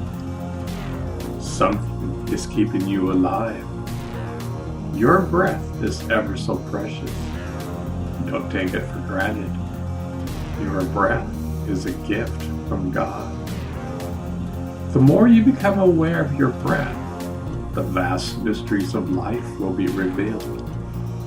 Your true nature is kindness. Your true nature is love and compassion. Your true nature is patience and tolerance. You are the universe. You just don't know it. The greatest treasures lie inside of us. We have a tendency to think that happiness lies outside of ourselves. It never has and never will. That precious car you always wanted will soon be a headache. At first it's like, wow, I always wanted this. The first few weeks the car brings you so much happiness. You show it off to your friends and take them for a spin in your new car. Unfortunately, after a period of time, the thrill is gone. B.B. King even wrote a song about this. Many people think that these gifts are truly there. Why don't I know it? Well, there is a mind within. Yes. There are diamonds within. Yes. How do you dig for diamonds? You need a shovel and a pick. To answer this riddle in life, you need to learn how to dig the jewel inside of you. That's what all these sayings are for. The miracle of life lies behind your breath. Follow your breath moment to moment. This is where your incredible journey begins.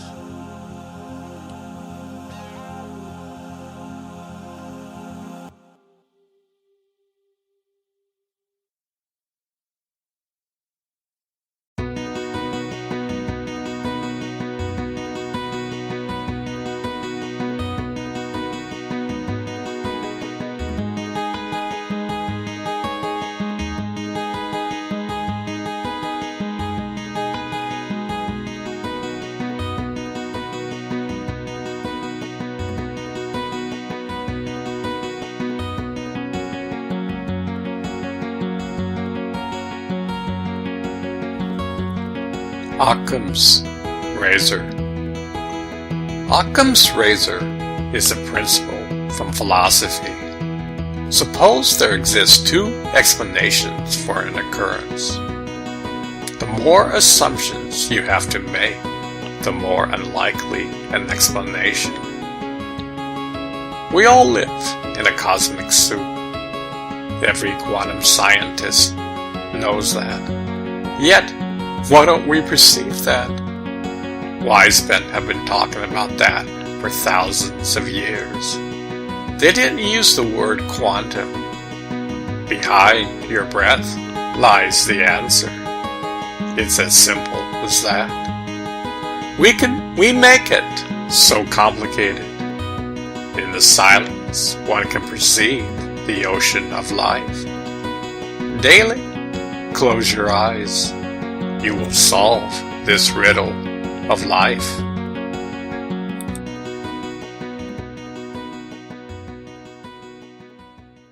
I think most people are really afraid of cancer. Yeah.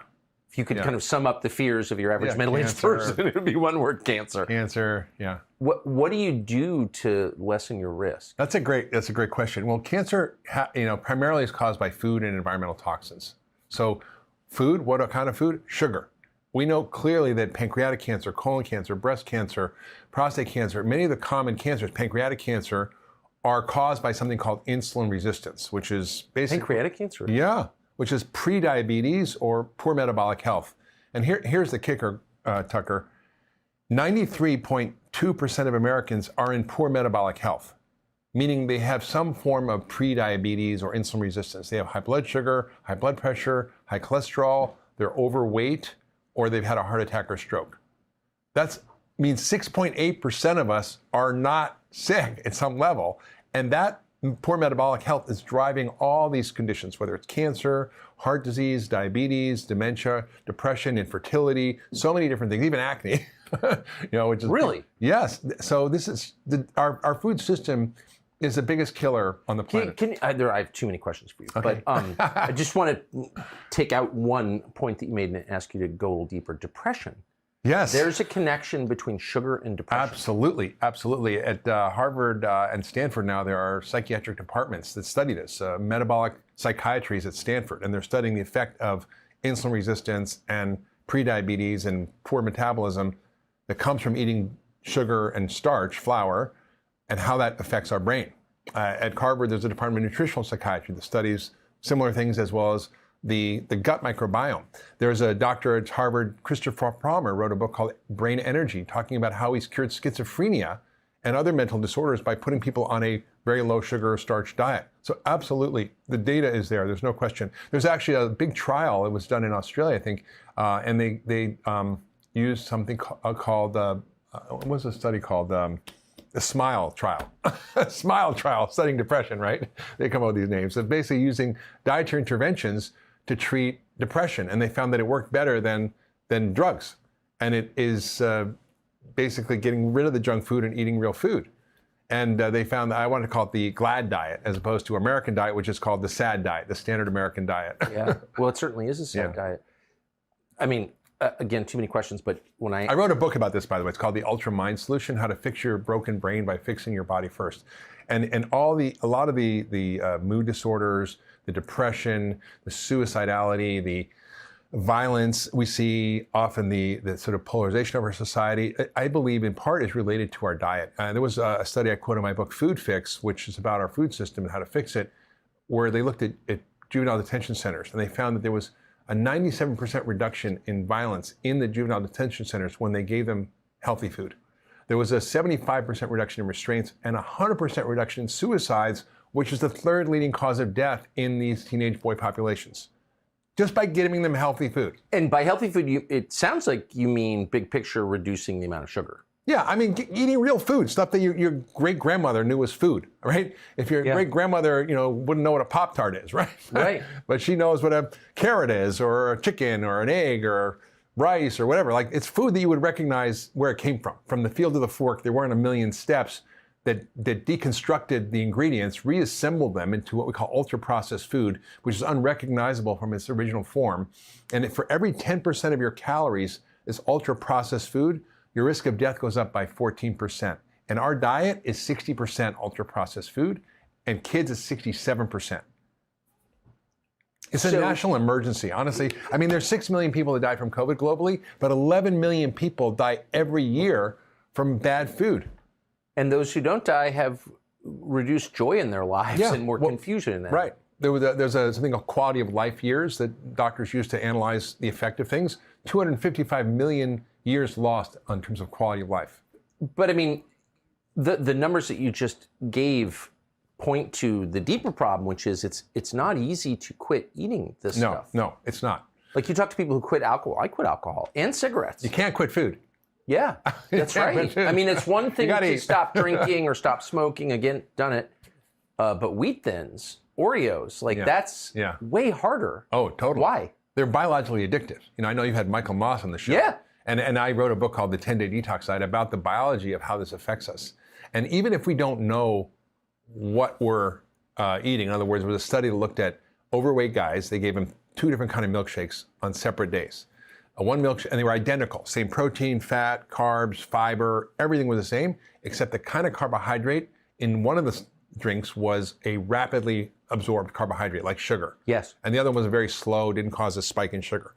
They found that the group who had the high spiking sugar milkshake, they obviously had more adrenaline in their body, more cortisol, the stress hormone. They had more blood sugar elevations, insulin, cholesterol, all that went up. But was really, and they were hungrier, but was more important, they did brain imaging. And they found that the addiction center, the same center that's lit up by cocaine or heroin or cigarettes or whatever, is lit up by sugar.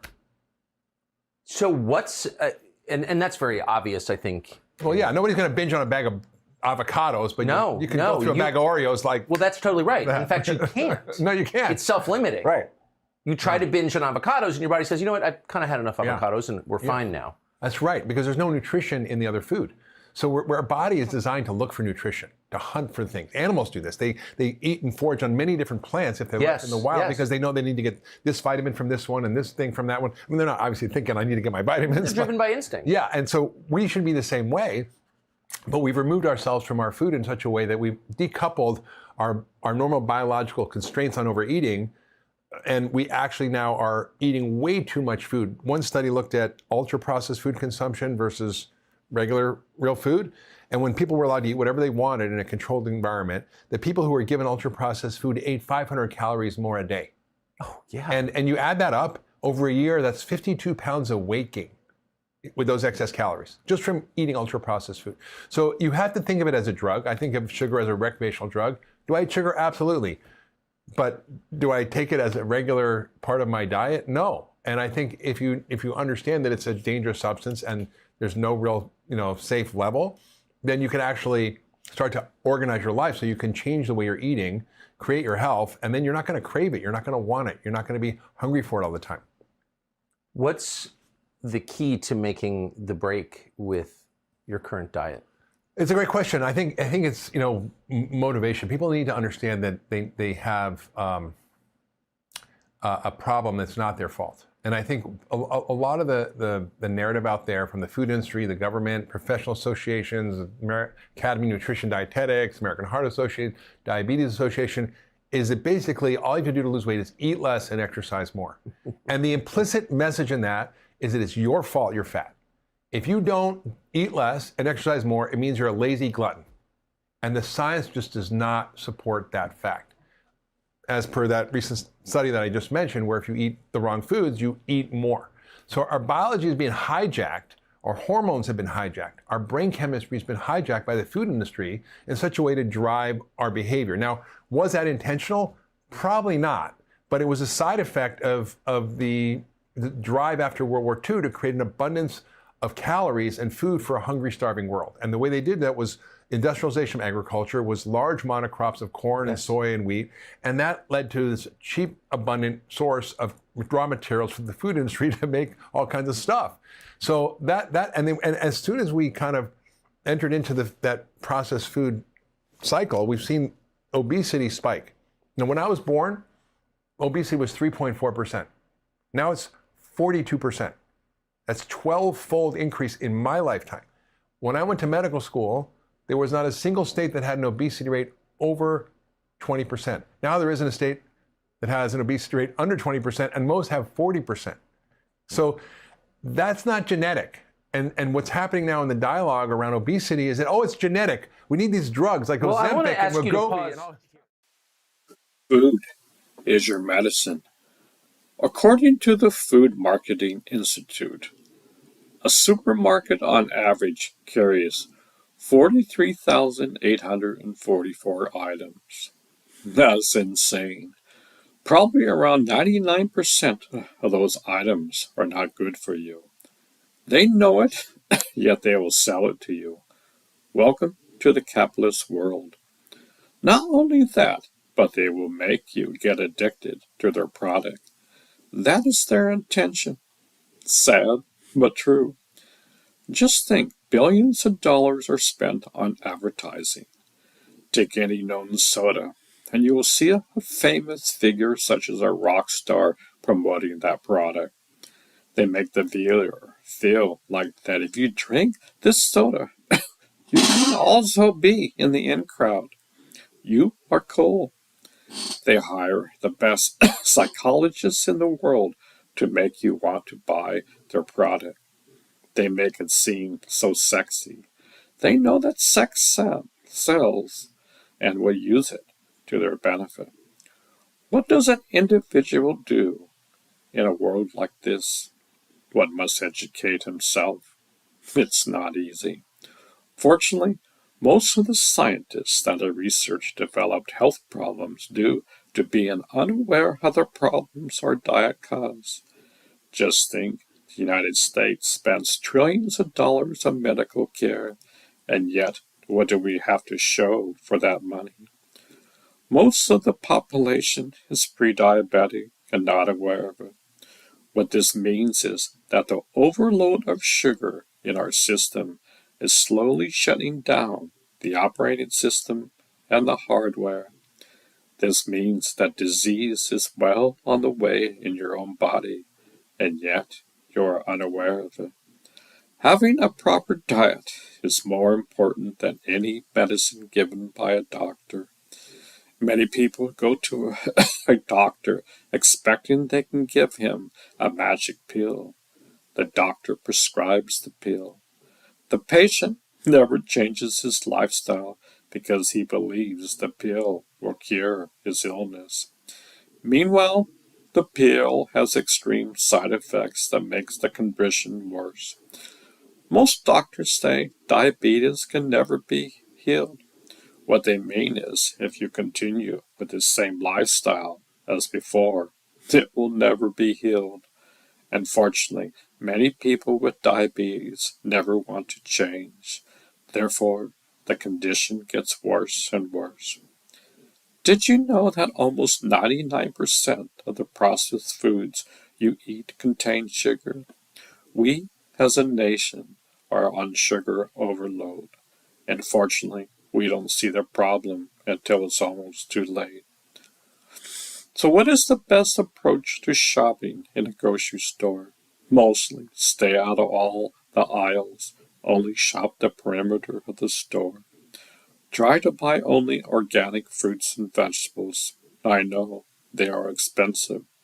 Remember, food is your medicine. If you can buy them at a local produce stand, if you can, buy them at a local produce stand. GMOs and pesticides are literally killing us. Read the chapter on Zach Bush, and you will see what I mean. Learn to eat the rainbow of colors of vegetables. Learn how to use different herbs and spices to make them delicious. I know most people don't like vegetables. This is because they know how to make them tasty and delicious. I was fortunate when I was young. My parents took me to countless ethnic restaurants, and I learned how vegetables are so incredible. Even with vegetables, you have to be careful. Try staying away from potatoes. I love them, but they contain so much sugar. Include tons of beans and legumes in your diet. Try to make them from scratch. Fruits are incredible that consider a lot of sugar. Each one of us has a different chemistry set, and we must discover what fruit we can and cannot eat. Eat a lot of berries, nuts, and seeds are great. Don't buy them from a can. They contain a lot of salt and unhealthy oils. Read the chapters on David Sinclair. He is a cutting-edge scientist who's pushing the boundaries of medicine and the human body.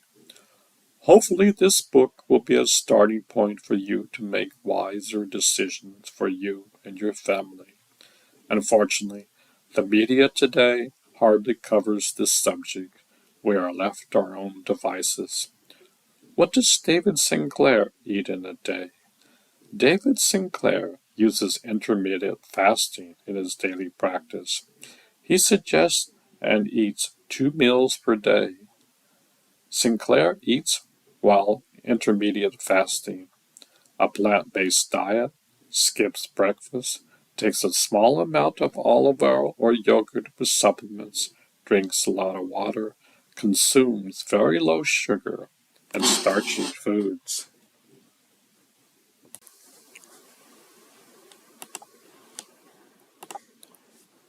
David Sinclair. David Andrew Sinclair is an Australian biologist who is a professor of genetics and co-director of the Paul F. Glenn Center for Biology of Aging Research at Harvard Medical School. He is known for his research on aging with a focus on epigenetics. He is the officer of the Order of Australia's Wikipedia. This is an email I sent to David. We all fine-tuning the guitar of life. I've been watching your work for quite some time. I'm not a scientist yet. You could say I have an inquisitive mind. I have a phrase that goes like this. The more attention you pay to something, the more attention it pays to you. I'm sure you understand this in your line of work. Answers come in very subtle ways.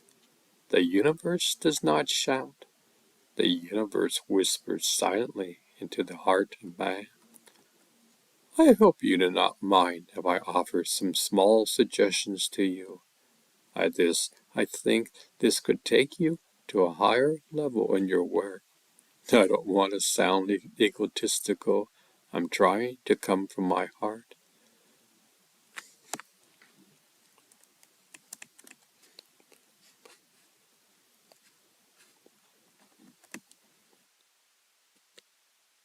Pay attention to your breath in each and every moment.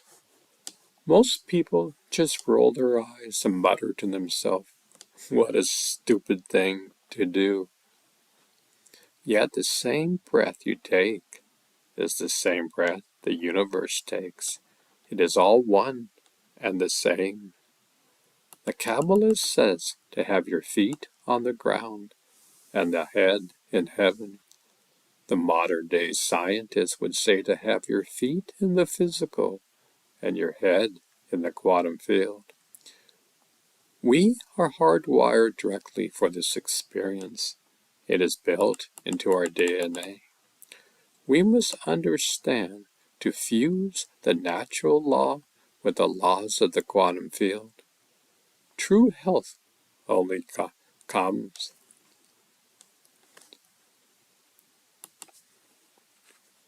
True health only comes when we are in harmony with both. We have the ability to see the death state and the sleep state is one and the same.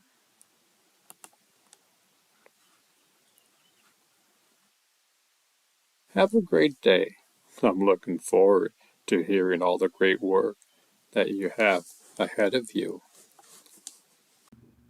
What is intermittent fasting? Intermittent fasting is an eating pattern that cycles between periods of fasting and eating. If you don't specify which foods you should eat, but rather when you should eat them. In this respect, it's not a diet in the conventional sense, but more accurately, disguised as an eating pattern. Common intermittent fasting methods involve daily 16-hour fasts or fasting for 24 hours twice per week. Fasting has been a practice throughout human evolution. Ancient hunter-gatherers didn't have supermarkets, refrigerators, or food available year-round. Sometimes they couldn't find anything to eat. As a result, humans evolved to be able to function without food for extended periods of time. In fact, fasting from time to time is more natural than always eating 3, 4, or more meals per day. Intermittent fasting methods.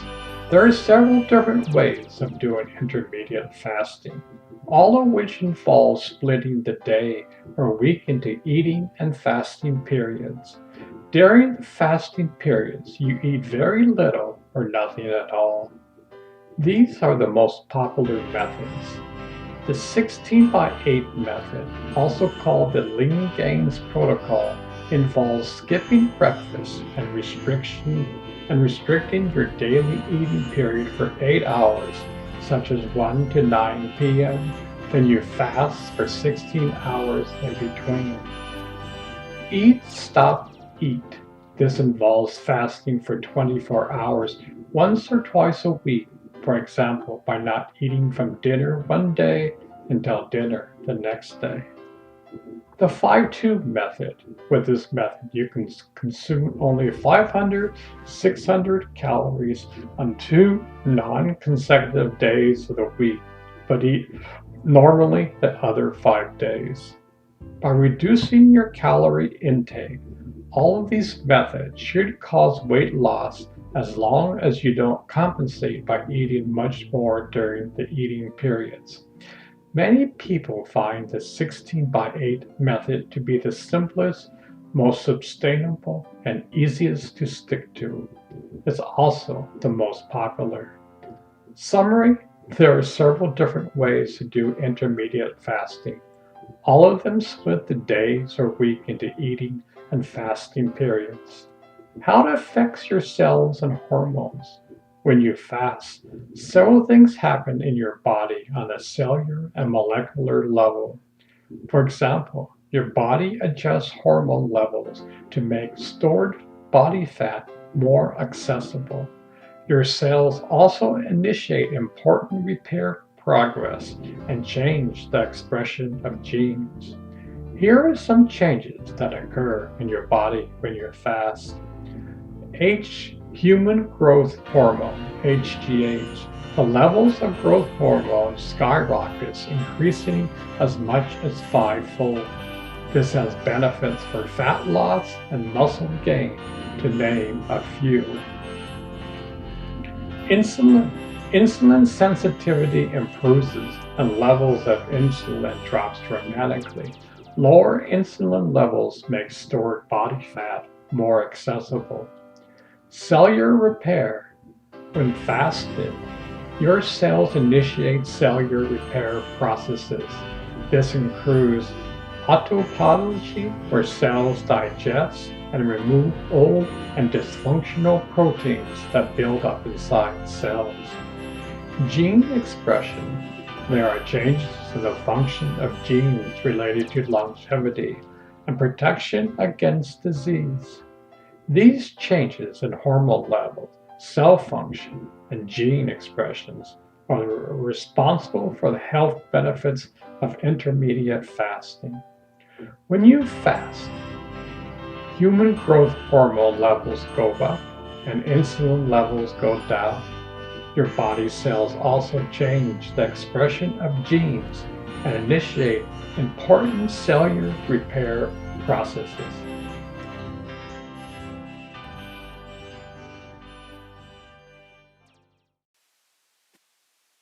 Intermittent fasting and ketosis. This is a great article. Intermittent fasting isn't just a weight loss strategy or a hack that bodybuilders use to lose fat quickly while maintaining lean muscle mass. It is, at best, a healthy lifestyle informed by human evolution and the study of metabolism. It asks the human body to be much more efficient and self-protective than is accustomed to being in modern times. There are many things that happen during intermittent fasting that either don't happen when we are always in a fed state, or that happens very slowly in the background of glucose metabolism. Scroll down to learn more about the 5 stages of intermittent fasting. The 5 stages of intermittent fasting with the Life Fasting Tracker app: ketosis and heavy ketosis, autophagy, growth hormone, insulin reduction, immune cell rejuvenation. In a well-fed state, the individual cell in your body is in growth mode. Its insulin signaling and mTOR pathways that tell the cell to grow, divide, and synthesize proteins are active. By the way, these pathways, when overactive, have implication in cancer growth. The mammalian target, a rampkin or mTOR, loves having plentiful nutrients around, especially carbohydrates and proteins. When active, mTOR tells the cells not to bother with atrophy, literally cellular self-eating, a recycling and cleanup process that rids your body of damage and misfolded proteins, for example. The well-fed cell isn't worried about being efficient in recycling its components. It's too busy growing and dividing. In a well-fed state, your cells and their components are also highly acylated.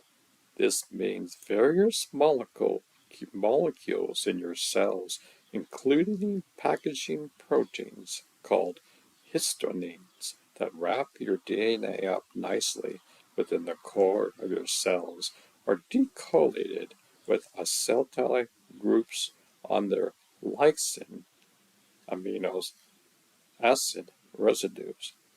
Don't worry if you don't understand the jargon in the last sentence. What you really need to know is that the well-fed cell has many genes, including those associated with cellular survival and proliferation turned on.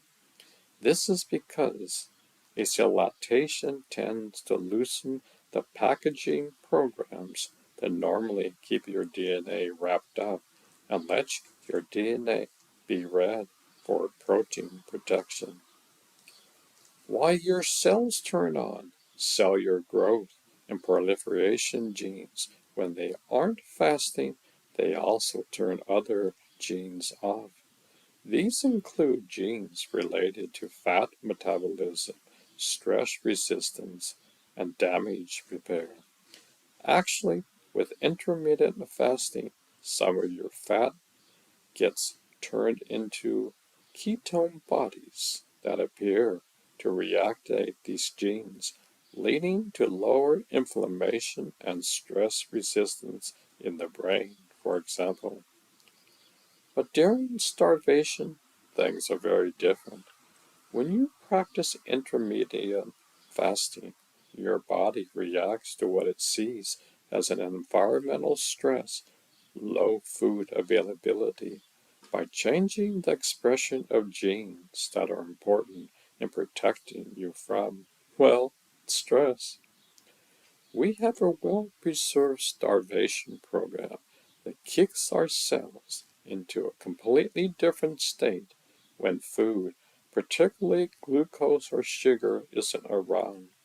With intermittent fasting and exercise, you activate the AMPK signaling pathway.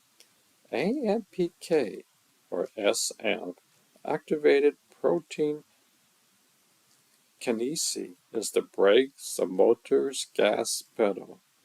AMPK signalizes the cells to go into self-protective mode, activating apogee and fat breakdown. It inhibits mTOR. At the same time, while you are fasting, the levels of a molecule called NAD plus begins to rise because you don't have the dietary proteins and sugars around that normally convert NAD plus to NADH through the Krebs cycle. NAD plus, a molecule whose predecessor is vitamin B3, activates the serotonins SIRT and SIRT3. Have you heard of the longevity molecule in wine called resveratrol? Yep, it became famous as being a potential activator of the serotonins. These serotonins are proteins that remove the actyl groups we talked about from histones and other proteins in this process. The serotonin silent genes related to cell proliferation and activate proteins involved in creating a new mitochondria, the power generating factories of your cells, and cleaning up reactive oxygen species. Ketones, also produced during fasting, work as decelerate inhibitors, in other words, keeping acetyl groups in place. This turns on genes related to antioxidants process and damaging repair. Whoa, that's a lot. While your body isn't taking in any calories, but what exactly do these things happen? We helped you visualize the timeline below and the life fasting tracker app with a series of icons on the life fasting that are represent the 5 stages of intermittent fasting. The 5 stages of intermittent and prolonged fasting. By 12 hours, you've entered the metabolic state called ketosis. In this state, your body starts to break down and burn fat. Some of this fat is used by the liver to produce ketone bodies, ketone. The 2 main ketones accelerate and Hydroxybutyrate (BHB) serve as an alternate energy source for the cells of your heart, skeleton muscle, and brain. When glucose isn't readily available, did you know that your brain uses up some 60% of your glucose when your body is in a resting state? During intermediate fasting, ketone bodies generated by your liver partly replace glucose as fuel for your brain as well as other organs. This ketone usage by your brain is one of the reasons that intermediate fasting is often claimed to promote mental clarity and positive mood. Ketones produce less inflammatory products as they are being metabolized than does glucose, and they can even kickstart production of the brain growth factor, BDNF. Ketones have also been shown to reduce cellular damage and cell death in neurons and can also reduce inflammation in other cell types. By 18 hours, you switch to fat burning mode and are generating significant ketones. You can now begin to measure blood ketone levels above your baseline values. Under normal conditions, the concentration of ketones in your plasma ranges between 0.5 and 0.1. When you fast or restrict the carbohydrates in your diet, this concentration can reach 5.7. You can help accelerate ketone production with some heart-pumping exercise. For example, intermediate fasting combined with running causes rewiring of the nerve cells in the brain, which leads to improved learning and memory in lab animals. As your levels in your bloodstream rise, ketones can act as signaling molecules similar to hormones to tell your body to ramp up stress-bursting pathways that reduce inflammation and repair damaged DNA, for example. Within 24 hours, your cells are increasingly recycling old components and breaking down misfolded proteins linked to Alzheimer's and other diseases. This is a process called autophagy. Autophagy is an important process for cellular and tissue regeneration. It removes damaged cellular components, including misfolded proteins. When your cells can't or don't initiate autophagy, bad things happen, including neurodegenerative diseases, which seem to come about as a result of the reduced autophagy that occurs during aging. Intermittent fasting activates the AMPK signaling pathways and inhibit mTOR activities, which in turn activates autophagy. This begins to happen, however, when you substantially deplete your glucose stores and your insulin levels begin to drop. Intermittent fasting is one way in which you can increase autophagy in your cells and possibly reduce the effects of aging. A 2019 study with 11 overweight adults who only ate between 8 a.m. and 2 p.m. showed increased markers of autophagy in their blood after fasting for around 18 hours compared to control participants who only fasted for 12 hours.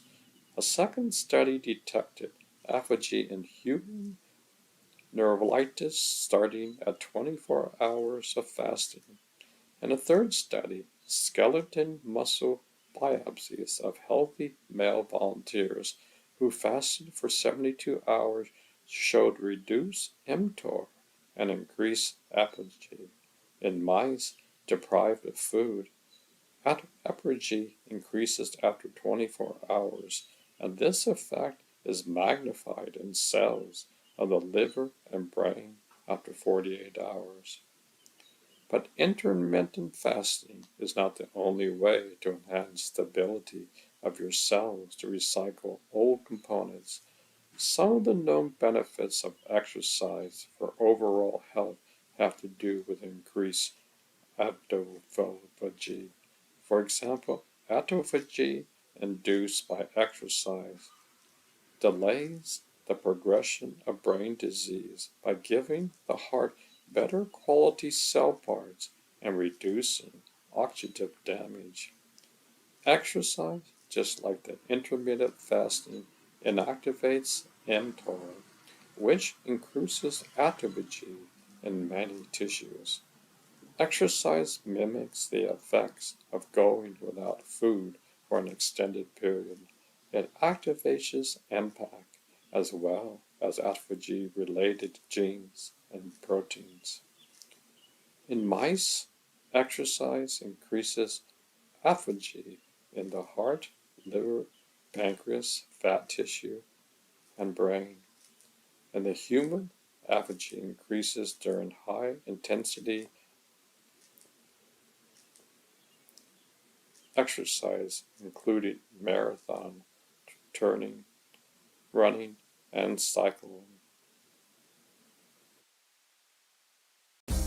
The 5 stages of intermittent and prolonged fasting. By 12 hours, you enter the metabolic state called ketosis. In this state, your body starts to break down and burn fat. Some of this fat is used by the liver to produce ketones. The 2 main ketones, acetoate and hydroxide BHB, serve as an alternate energy source for the cells of your heart, skeletal, muscle, and brain when glucose isn't readily available. Did you know your brain uses up to 60% of your glucose when your body is resting? During intermittent fasting, ketone bodies are generated by your liver, partly replace glucose as fuel for your brain, as well as other organs. This ketone usage by your brain is one of the reasons that intermittent fasting is often claimed to promote mental clarity and positive mood. Ketones produce less inflammatory products as they are being metabolized than does glucose, and they can even kickstart production of the brain growth factor, BDNF. Ketones have also been shown to reduce cellular damage and cell death in neurons, and also reduce inflammation in other cell types. By 16 hours, you switch from fat-burning mode and are generating significant ketones. You can now begin to measure blood ketone levels above your baseline values. Under normal conditions, the concentration of ketones in your plasma ranges between 0.05 and 0.1. When you fast or restrict the carbohydrates in your diet, this concentration can reach 5.7. You can help accelerate ketone production with some heart-pumping exercises.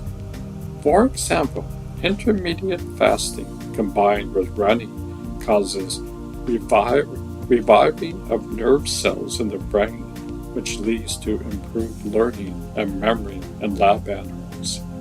As your level in their bloodstream rises, ketones can act as a signaling molecule similar to hormones to tell your body to ramp up stress-busting pathways that reduce inflammation and repair DNA. For example, within 24 hours, your cells are increasingly recycling old components and breaking down misfolded proteins linked to Alzheimer's and other diseases. This is a process called autophagy. Autophagy is an important process for cellular and tissue regeneration. It removes damaged cell components, including misfolded protein. When your cells can't or don't initiate autophagy, bad things happen, including neurodegenerative diseases, which seem to come about as a result of the reduced autophagy that occurs during aging. Intermittent fasting accelerates the AMPK signaling pathway and inhibits mTOR activity, which in turn activates autophagy. This only begins to happen, however, when you substantially delete your glucose stores and your insulin levels begin to drop. Intermittent fasting is one way in which you can increase autophagy in your cells and possibly reduce the effects of aging. A 2019 study with 11 overweight adults who ate only between 8 a.m. and 2 p.m. showed increased markers of autophagy in the blood after fasting for around 16 hours compared to controlled participants who only fasted for 12 hours. A second study detected autophagy in human neophytes starting at 24 hours of fasting. In a third study, skeletal muscle biopsies of healthy male volunteers who fasted for 72 hours showed reduced mTOR and increased autophagy. In mice deprived of food, autophagy increased after 24 hours, and this effort is magnified in cells of the liver and brain after 48 hours. But intermittent fasting is not the only way to enhance the ability of your cells to recycle old components. Some of the known benefits of exercises for overall health have to do with increased autophagy. For example, autophagy induced by exercises delays the progression of heart disease by giving the heart better quality cell parts and reducing oxidational damages. Exercises just like intermittent fasting inactivates the mTOR, which increases autophagy in many tissues. Exercises mimics the effects of going without food for an extended period. It activates AMPK as well as autophagy-related genes and proteins. In mice, endurance exercises increases autophagy in the heart, liver, pancreas, fat tissues, and brain. In humans, autophagy increases during high-intensity exercises, including marathon running and cycling.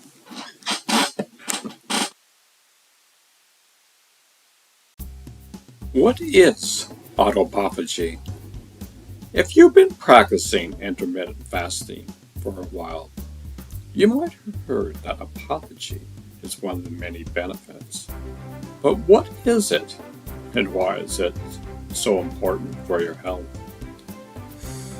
This blog post explores the concept of autophagy, how it happens in your cells, and why intermittent fasting is much more than just weight loss. Autophagy is a vital process our cells do for keeping themselves working properly. It involves packaging damaged cells, components, and transferring them to a recycling plant within the cell, called the lysomium, where they are broken down and reused. Your cells maintain low levels of autophagy all the time, but they ramp it up when nutrients are low, or when there is increased demand for energy, aka when you're fasting or working out. When you fast or exercise, your body can remove old components if they have accumulated too much damage, or turn them into things your cells can use. This gives you sugars and other building blocks that can power you through a fast or a workout. When your cells are ready for autophagy, 3 things occur. 1. A cup shape of structure known as phago begins to form around damage. 2. The edges of the phago re-extend and fuse, forming a new structure known as the autophagosome. This is the recycling bin that will contain the damaged material. The autophago some fuses directly with the lysomen, the cell's recycling plant, which contains enzymes known as acid hydrolysis that can digest old and damaged cell parts. This process generates sugars, amino acids, and fatty acids that cells can repurpose, and it gets rid of dangerous things that can cause disease, such as fatty acid proteins, and even bacteria and viruses. Autophagy can be ramped up and decreased as needed. mTOR is a protein that normally keeps autophagy levels down. It becomes active when you eat, and there are plenty of nutrients around for your cells to use. When this is the case, your cells don't bother with autophagy because there is no need to recycle anything when nutrients are plentiful. However, when you go without eating for several hours, a protein known as MPAC5, it turns off mTOR and signals your cells to go into self-protective mode. This activates several proteins, including those known as autophagy-resistant genes, which initiate autophagy by helping get damaged cells, parts, and fusing them to the lysomen to be broken down. Autophagy decreases with age. Although your cells use autophagy to clean themselves up, autophagy becomes less efficient as you age. This causes your cells to accumulate damage that they are increasingly unable to repair, which is linked to many diseases of aging, including Alzheimer's, Parkinson's disease, and cancer. Reduced autophagy causes premature aging and shortens the lifespan of many animals, from worms to mice to humans. Since mTOR puts the brakes on autophagy and its levels go up during aging, scientists think that increased mTOR might be the link between aging and reduced autophagy. AMPK also decreases during aging. Decreased AMPK might act in concert with mTOR to suppress autophagy in aging cells. There are at least 2 things you can do to increase autophagy in your cells: high-intensity exercises and intermittent fasting. Intermittent fasting and exercises increase apophagy. These are limited studies on apophagy in humans, but animal studies show that apophagy might reverse the effect on aging unhealth. For example, restricting calories in fruit flies increases their lifespan, and restricting calories in rodents consistently increase their lifespan. These efforts seem to be due, at least in part, to putting the brakes on mTOR and activating apophagy. Intermittent fasting is one way in which you can increase apophagy in your cells and possibly reduce the effects of aging. A 2019 study with overweight adults who only ate between 6 a.m. and 10 p.m. showed increased matters of apophagy in their blood after fasting for around 18 hours, compared to control participants who only fasted for 12 hours. A second study detected apophagy in human neutrophiles starting at 24 hours of fasting. In a third study, skeletal muscle biopsies of healthy male volunteers who fasted for 72 hours showed reduced mTOR and increased apophagy. But intermittent fasting is not the only way to enhance the ability of your cells to recycle old components. American scientist Beth Levine showed that some of the known benefits of exercise for overall health has to do with increased apophagy. For example, apophagy introduced by exercise delays the progression of heart disease by giving the heart better quality cell parts and reducing oxidative damage. Exercise, just like fasting, innervates mTOR and activates MPAC. Exercises, just like fasting, invigorates mTOR, which increases autophagy in many tissues. Exercise mimics the effects of going without food for an extended period. It activates AMPK as well as apophagy, the genes and proteins. In mice, endurance exercises increase apophagy in the heart, liver, pancreas, fat, tissue, and brain. In humans, apophagy increases during high-intensity exercises include marathon running and cycling. Apophagy can regenerate your cell components, protect your brain by removing damaged proteins, keep diseases away by getting rid of foreign bacteria and viruses, provide your cells with energy. When food is scarce and protects you from DNA damage, practice intermittent fasting and exercise daily. You might end up living healthier and longer because of it.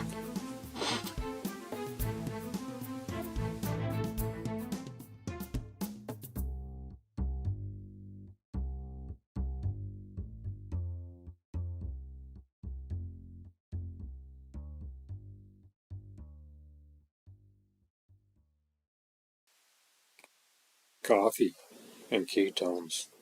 Studies show coffee in the morning increases ketone levels. Researchers in Canada found that coffee helps your body produce ketones, and as participants drank more coffee, ketones in the blood increases. What the study says, drinking coffee in the morning increases ketone biomarkers by 68 to 116% for up to 4 hours after drinking it. Coffee consumption breaks down fats in the body and increases free radical acids FFA in the blood, which the liver converts to ketones. The ketones produced after drinking coffee contributes to 5.6% of brain energy needs. Ketone levels in the blood increase as coffee consumption increases. What we already know, ketosis helps weight loss by resetting your hunger and fullness hormones. Fats in the morning signals to your body that you are not experiencing a famine. Fat increases ketones, especially in the morning, because you're still in a fasted start state from sleeping. Researchers found that caffeine increased insulin sensitivity, which would make you crave less sugar because you're able to use the sugar you have. Does coffee kick you out of ketosis? A portion of the low-carb community avoids coffee because they think it raises blood sugar, kicks them out of ketosis, and makes them hungry. You can find studies that both support and reject the idea that coffee alters blood glucose, and that's usually because the foods offered alongside and added to coffee mess with blood glucose and insulin. However, the Canadian study measured elevated ketones in the blood in addition to FFAs, which the liver converts to ketones after coffee consumption. All that ketone power gives you steady energy and mental stamina to make it through your intermittent fast without even thinking about food. Insulin resistant diet, separating fact from fiction. Insulin resistant diet, separating fact from fiction, by Lynn McGallagher, MTS. An insulin resistant diet is a way of eating to prevent and even reverse diabetes, obesity, high blood pressure, PCOS, and other chronic metabolic disorders. The approach to treating metabolic disorders with a diet targeting insulin resistance is based on research showing that insulin resistance is the link underlining these many different disorders. Research showing that dietary changes can dramatically improve insulin resistance. In this article, we'll explore what insulin resistance is, how an insulin resistance diet can control it, and what dietary approach works best according to available research. What is insulin? Insulin is a hormone produced by the pancreas. Its purpose is to regulate blood sugar by triggering your cells to accept and use blood sugar, glucose, as fuel. What is insulin resistance? Insulin resistance is a condition that occurs when cells become resistant to the chemical signaling of insulin, telling them to accept glucose. This process results in keeping blood sugar levels toxically high, resulting in a cascade of metabolic and hormonal disorders. Insulin resistance entails a metabolic cycle where large amounts of glucose enter and remain in the bloodstream. Your pancreas releases high levels of insulin to try and force this excess blood cells into cells. Your cells increase the resistance to insulin and requires greater amount of insulin to allow sugar in. Insulin producing cells in your pancreas get burned out, limiting your ability to make insulin in the future. blood sugar remains chronically high, leading to obesity, diabetes, faulty liver disease, high blood pressure, and other disorders. What causes insulin resistance? When you eat carbohydrates, including added sugars, whole grains, vegetables, and fruit, your body breaks them all down into simple sugars, glucose, that gets sent into your bloodstream. When you eat a chronically high amount of carbs, like most people on a standard American diet, your body is forced to produce chronically high levels of insulin that sets off the cycle outlined above. Insulin resistance is caused by our calorie dense, carbohydrate dominated diets combined with lack of activity. In other words, we eat too much processed, sugary junk food and don't move enough. How can diet prevent and reverse insulin resistance? For decades, mainstream protocols for an insulin-resistant diet has called for consuming fiber-rich whole grains, fruits, and veggies. Cutting fat. This protocol is centered on the idea that fiber slows down the digestion of carbohydrates into glucose, blood sugar, protecting sugar against glycemic blood sugar spikes. Reducing glycemic spikes in turn reduces insulin spikes. Why cut fat? The embargo on fat has to do with the fact that 1 gram of fat produces twice as many calories as 1 gram of protein or carbs. Since most people with metabolic syndromes are obese, nutritionists see a need to reduce overall calorie intake. However, as we mentioned above, grains, veggies, and fruits all get broken down into simple sugars that require insulin. This begs the question, is a high-carb diet actually effective against insulin resistance? And there are better low-carb options.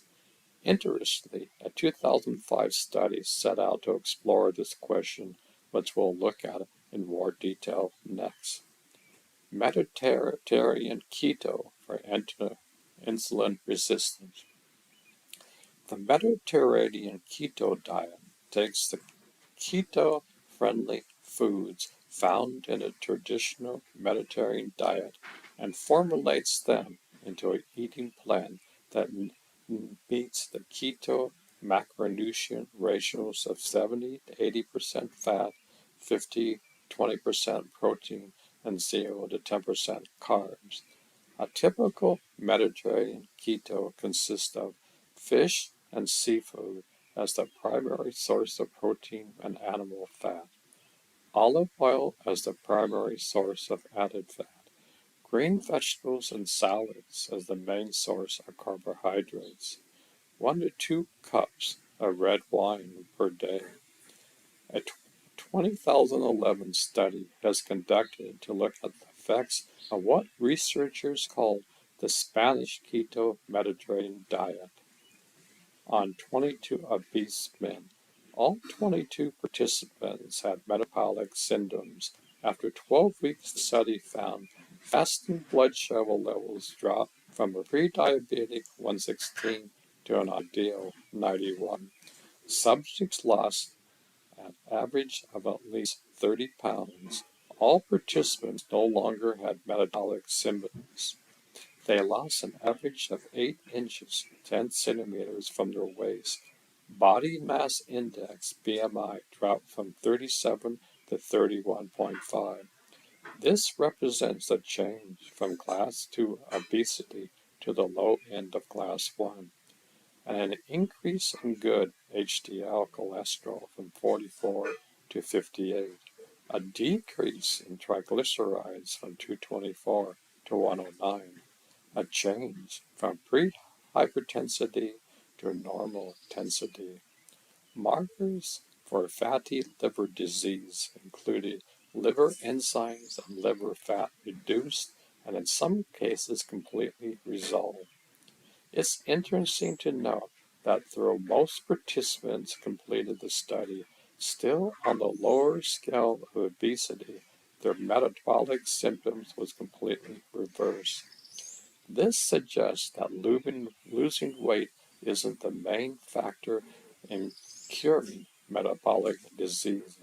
Rather, the power of these changes is attributed to the diet itself. The takeover of Mediterranean keto way of eating is likely an effective insulin-resistant diet. High-fat, low-carb versus low-fat, high-carb. In 2004, researchers set out to determine the effects that three different popular diets had on insulin resistance. They compared the standard insulin diet of high carb, high fiber, low fat against both a low carb, high Atkins diet and a low carb, high protein diet, zone diet. The study followed 96 obese and insulin-resistant women for 8 weeks. Researchers found that reduction in body weight, waist circumference, triglycerides, and insulin levels decreased with all three diets, but reductions were significantly greater in the high-fat and high-protein groups than in the low-carb group. They concluded these observations suggest that the popular diets reduce insulin resistance to a greater extent than the standard dietary advice did. In 2006, researchers conducted a similar study, 2006, dividing 83 obese participants in three groups studying calories equal portion. Group 1 ate a very low fat diet, where 70% of calories came from carbs, 10% fat, saturated fat, and 20% protein. The Group 2 diet was high in unsaturated fat, with 50% carbs, 30% fat, 6% saturated, 20% protein. Group 3 ate a ketogenic diet, or what researchers called very low carbohydrate diet. That was 4% carbohydrates, 61% fats, 20% saturated, and 35% protein. After each week, each diet showed similar reduction in body weight and fat loss. The VL carb diet, however, lowered fasting insulin by 33%, while the HUF diet lowered insulin by 19%. Not surprisingly, the VLF diet showed zero impact on insulin levels. According to the researchers, the VL carb meal also provided significantly lower postprandial glucose and insulin responses than the VLF and HUF meals. In addition to the effects on insulin, the V-carb diet also reduced triglycerides more than any other diets. Researchers concluded that the VL carb may be useful in the short-term management of subjects with insulin resistance and hyperglycemia. A 2010 study looking at a diverse population of 146 overweight and obese subjects compared a ketogenic diet with a low-fat diet supplemented with weight loss medication. Researchers found that insulin levels for the subjects on the ketogenic diet decreased 300 times more than the subjects on the low-fat drug-assisted diet. Intermittent fasting for insulin resistance. Another element you may want to consider adding to your insulin-resistant diet is the practice of intermittent fasting. Intermittent fasting entails alternating between designated periods of eating and not eating throughout the day or week. There are numerous intermediate fasting strategies to choose from, like the popular 16-8 method, the OMAD diet, and the gentler circadian rhythm fasting plan. There are even intermediate fasting strategies for women whose bodies are more sensitive to calorie restriction. A 2018 study showed that therapeutic fasting can reverse insulin resistance. In the study, patients were able to wean off insulin therapy without alerting their blood sugar levels. At the same time, they shed significant body weight and reduced waist circumference. Another study looking at intermittent fasting versus overall calorie restriction for the treatment of type 2 diabetes found that intermittent fasting showed a 3 to 6% reduction in blood sugar and lowered insulin an average of 20 to 31%.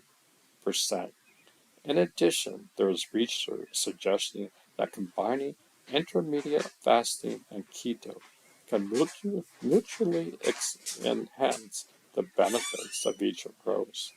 The takeaway: intermediate fasting can be a powerful addition to your insulin resistance diet. Why had high-fat, low-carb diets improve insulin resistance? High-fat, low-carb diets like keto and carnivore targets insulin resistance in three key ways. They reduce carbs, offer more nutrient-dense food, fuel the body with ketones. By cutting carbs, you're dramatically reducing your primary source of blood sugar. Less blood sugar means less need for insulin. Your cells then reserializes to insulin. High-fat, low-carb diets are also generally high in nutrient-dense animal foods like meat, eggs, and full-fat dairy. Adding in fresh grown meats and grown meat supplements will meal supplements will ensure that you're providing your body the most nutrient-dense foods on earth. But a ketonic diet doesn't mean more than simply cut carbs. When your body turns on fat as fuel, it turns fat into energy molecule called ketones. These compounds have hormone balancing properties of their own, making them a key factor in the effectiveness of keto diets against insulin resistance. Insulin-resistant diet takeaway.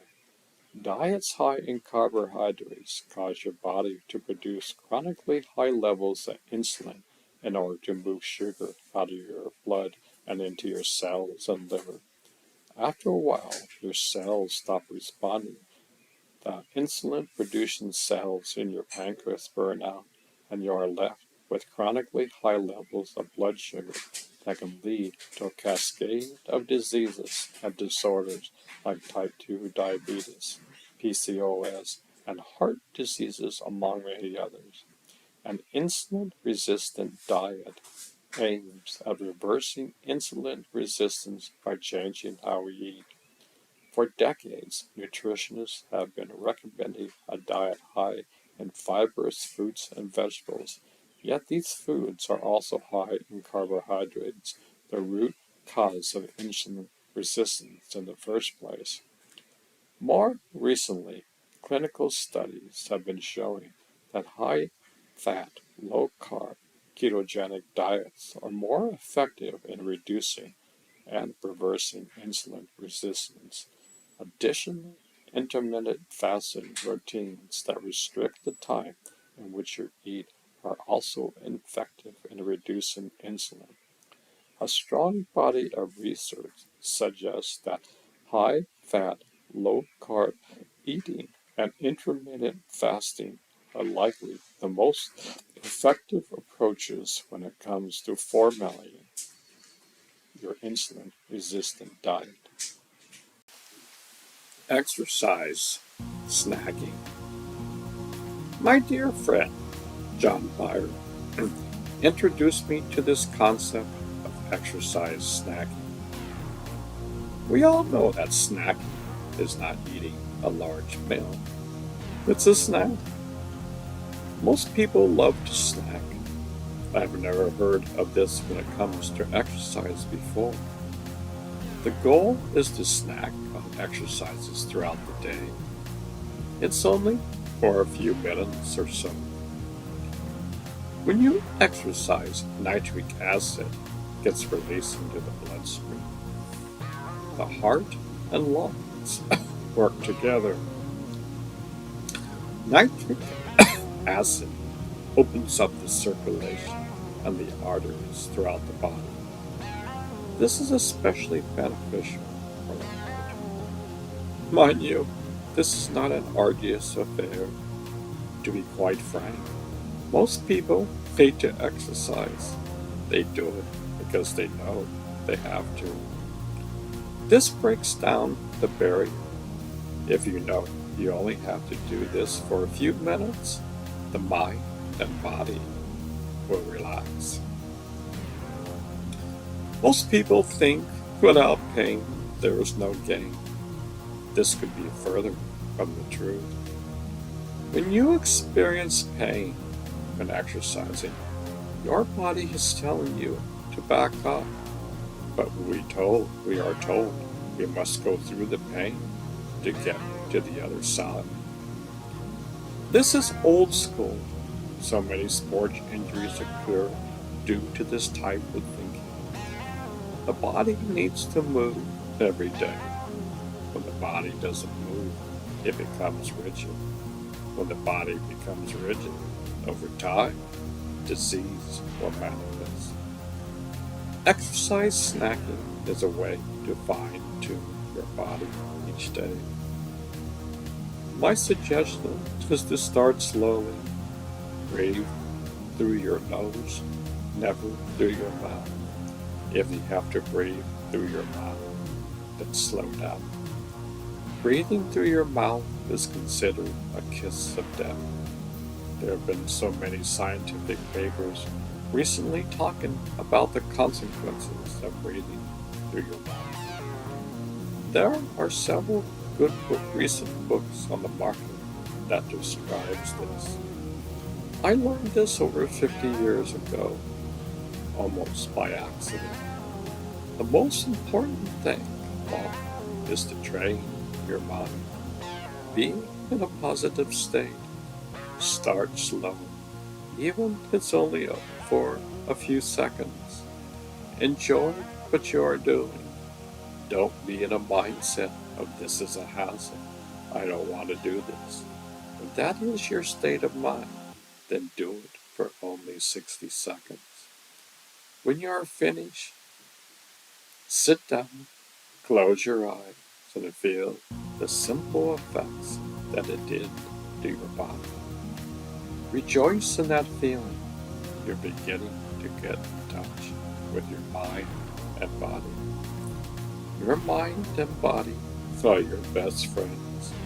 Unfortunately, at times, we consider them our worst enemies. By slowly snacking on exercises daily, one begins to establish a greater relationship with your body and mind. We must always fine-tune this guitar of life. Make small changes. You can't leap into infinity. You will fall down and stumble. There's nothing wrong with that. In fact, that is how one learns to grow.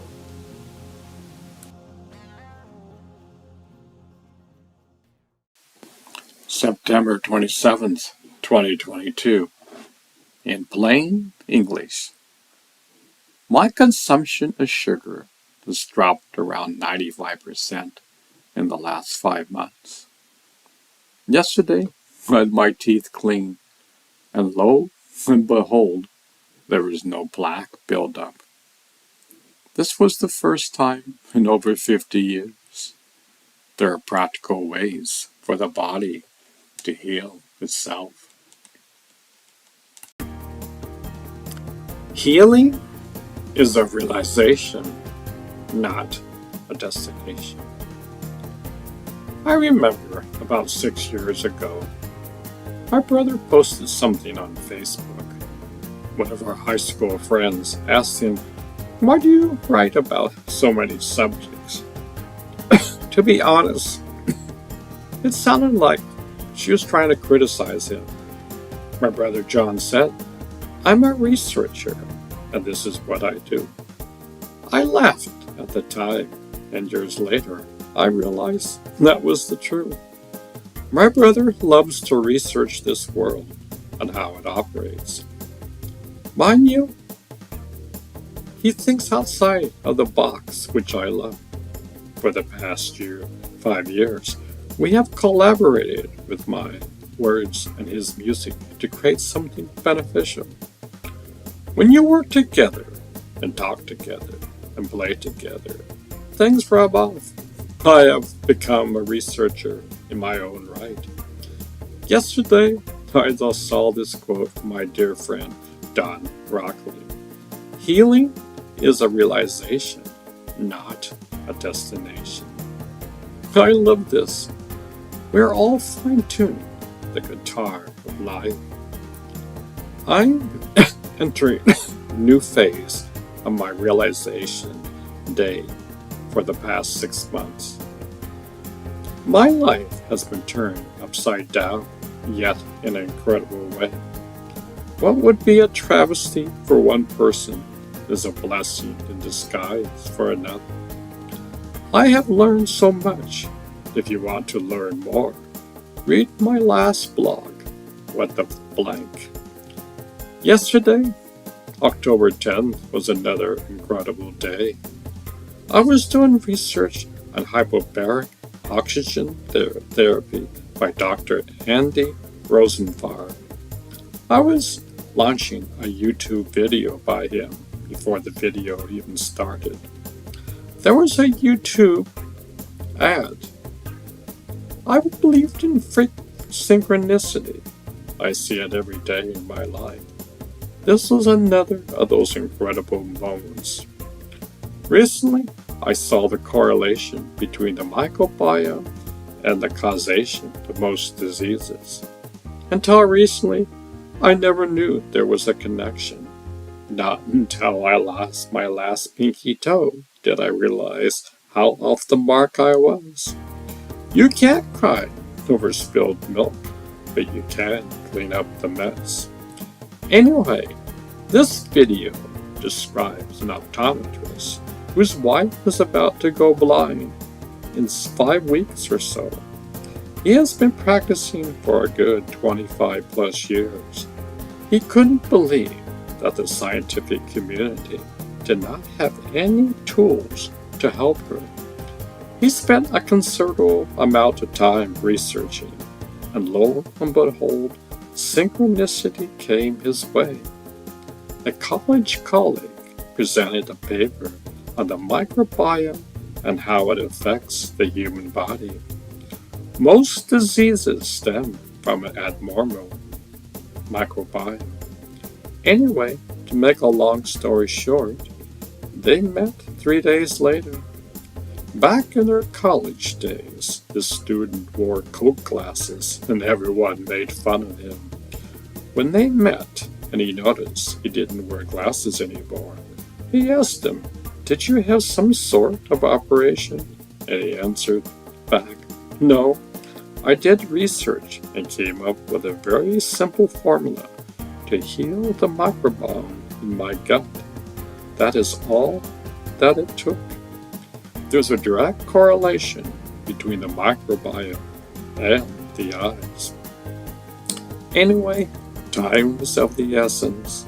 The researcher knew this and handed the optometrist a bottle with a concoction for his wife to take. The wife took this, and within 5 weeks, she could see again. She didn't have to wear her glasses anymore. Mind you, there is no magic bullet, but to get better, one must be willing to think outside of the box. Western scientists have no consideration that there is something outside of the box. Did you know that most diseases occur when the mitochondria doesn't get enough oxygen. Without proper oxygen, the cells can't repair properly. Did you know that cancer cannot grow in a body that is properly utilizing oxygen? Most people never have heard of a hyperbaric oxygen chamber. You might have heard of it from someone who has got the bends from diving and coming up too quickly. They haven't become mainstream yet, but they will. Most hospitals today have them. I'm about ready to do a series of treatments using this technology. I wrote about this more in my last book.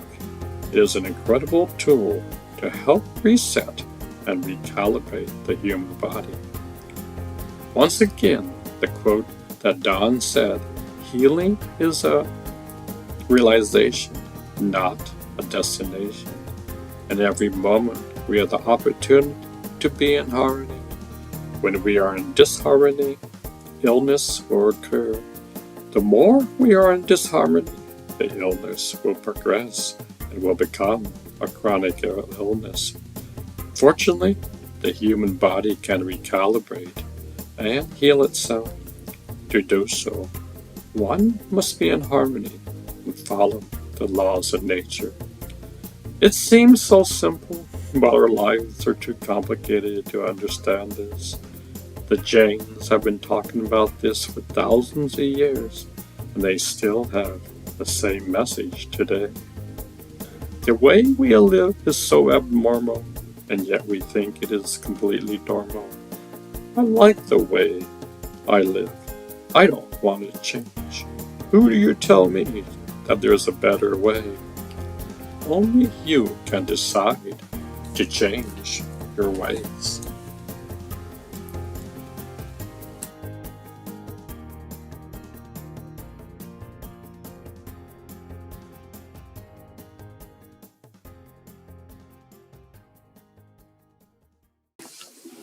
Two steps forward, one step backward. One must always laugh at life. This life is an obstacle course. Obstacles will always be placed your way. The universe is constantly changing and morphing. This means your external life will always morph and change. Curveballs will always be thrown your way. I've been having vision problems for a while. I haven't had a new glass prescription in around 11 years. Usually, around every 11 years, I would get a new set of prescription glasses. Well, that's what I tended to do. I was so happy that by changing my lifestyle, my diabetes went away.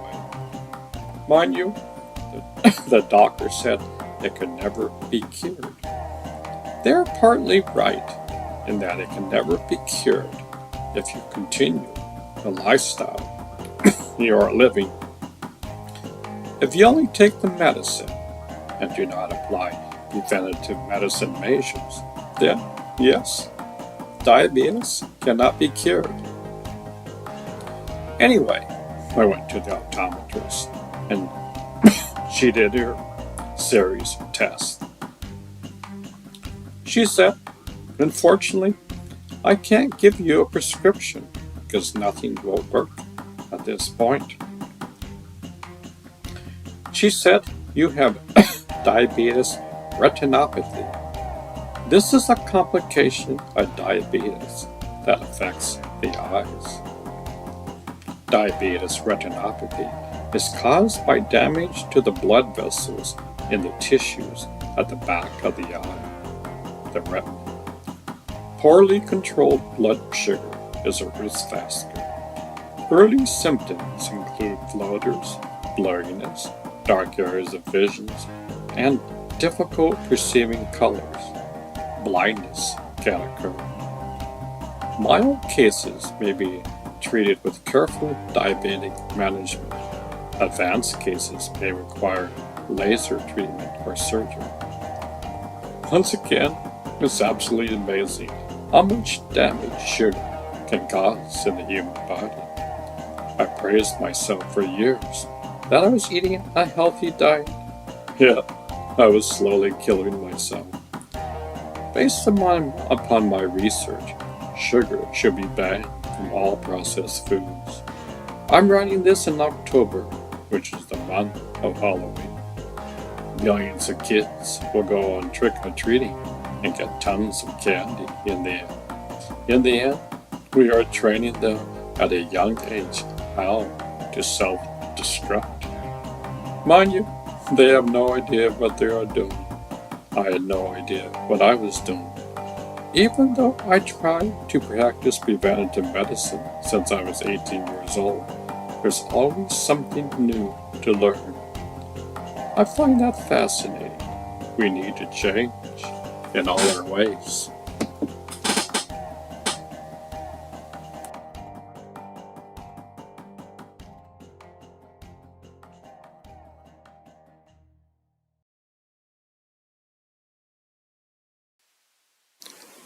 Zach Bush. Times have not changed. The same scenario that happened to Galileo is still going on today. Maybe today it is even more pronounced. My dad and grandpa had incredible deals, yet they couldn't get them off the ground. Politics is the name of the game. Without political connections, it's very difficult to obtain your goal. Zach Bush had the same problem. He found a solution to cure cancer with vitamin A. He went through all the necessary case studies and for validities. He discovered a major pharmaceutical company had a patent on his work. He called the company and told them he found a solution that works. They asked him 3 pertinent questions. Upon answering these questions, they promptly hung up the phone. He thought they hung up accidentally. He called back, and nobody answered the phone. He went to some of his colleagues, and they said, this patent would never come to fruition. Major companies use the system of copyright laws to stop the progress. They only want to use their current power and have no interest in healing society. Zach quickly saw the handwriting on the wall. He left the academic field disillusioned. Nevertheless, he continued researching. He learned how to think outside the box. There are probably thousands of people like him. The male-dominated continues to hold on to their power and control. This has been going on for thousands of years. When will this insanity ever stop?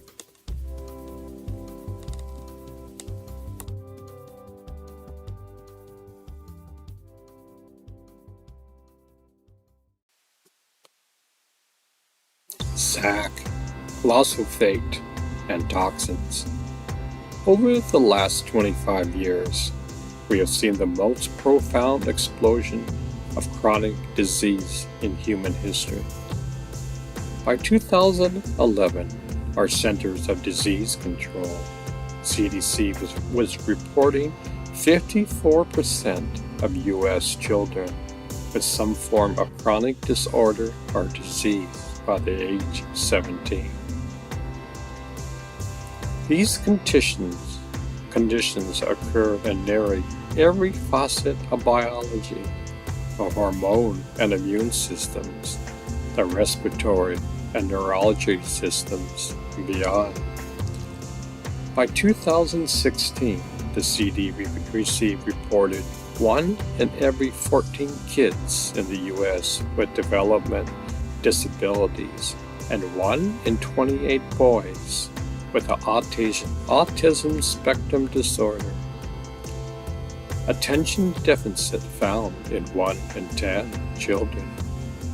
The epidemic is not all limited to children. In adults, a broad array of conditions have been on a steady rise, from depression and anxiety all the way to celiac disease and gluten sensitivity, multiple sclerosis, ALS, Lou Gehrig's disease, Alzheimer's in women, and Parkinson's in men, all on near identical trajectories of increase since 1996. Research from around the globe now suggests that environmental factors are now contributing a combination of genetic, neurological, autoimmune, and metabolic injuries that underneath the collapse of health in our children and adults. As we continue to uncover the intricacies of this eloquent balance between soil, the microbiome, and ourselves, the timeline of our chronic diseases epidemic becomes very interesting and in fact provides a pathway to the recovery towards human health. It is now estimated that we spray more than 4.5 billion pounds of glyphosate, the active ingredient in Roundup, into the soils, plants, and water systems of our planet. And there are now dozens of genetically modified plant species around the world which have allowed chemical companies to develop a seemingly infinite market for their weed killers. And after Roundup-ready crops were introduced in the mid-late 1990s, this water-soluble toxin would subsequently work its way into the water within the grains, fruits, and vegetables, as well as infiltrating the groundwater, slowly making its way into rivers, oceans, our air, and ultimately our rainfall. Not surprisingly, the diseases in our domestic animals, from pets to livestock, have followed a similar trajectory. What I am saying is we need to stop trying to micromanage the gut. It's important for you to start backing out to let the carbon redox system, the communication system between the bacteria in the gut, reestablish a healthy balance in the gut. And we are getting sick. Since the 1990s, something alarmingly began to happen in the United States. Diseases in what seemed like completely different organ systems were going epidemic almost simultaneously. Dementia in women increased. Parkinson's in men increased. Autoimmune diseases hit an all-time high. Today, 1 in every 2 people will be diagnosed with cancer before they die. And 1 in 36 children are now diagnosed with autism, compared to a mere 1 in 5,000 in the 1970s. Why are so many diseases in such unrelated parts of the body increasing at such a rapid rate? What's the relation? The connecting factor is chronic inflammation, and chronic inflammation is the root of all diseases. To boot, we spend more time indoors and in routines that completely disconnect us from Mother Nature. We have lost touch with our food, how it is grown, who grows it, what we are actually consuming, and how it is reshaping our biology. This disconnect has made us more prone to chronic illness than ever before. So where do we go from here? Our opportunity as consumers, farmers, businessmen, governments, and beyond is to build a new healthy reality for humanity, our planet, and all those creatures, great and small, that create the web of life that we have called home since our origin. The answer is regeneration agriculture. Through fundamental changes in our approach to soil and food system management, we can revitalize this planet by reconnecting the natural carbon cycles that have long maintained balance in our soil, water, and air in order for biology to thrive. It's our empowerment duty to educate ourselves regarding our food and health and shift our role in the consumption of this planet's natural resources. We can begin to co-create with the farmers and growers of the food we consume. Without healthy soil, our products not only will lack nutrients, but it will invite chemicals into our own biology and ecosystem. These chemicals will continue to break down the cornerstone of our health, our immune system, if we let them. There are many other ways to be proactive about your health. Small changes today can help you strengthen your microbiome. Take action to decrease your exposure to pesticides and increase your connection to Mother Nature.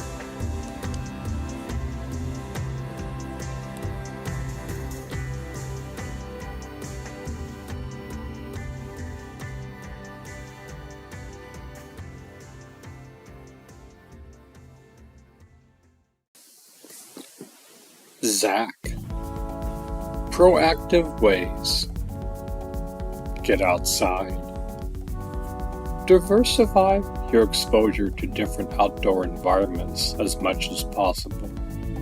Seek diversity in your day and breathe in new ecosystems. Your microbiome is an extension of your greater ecosystem that you interact with each day.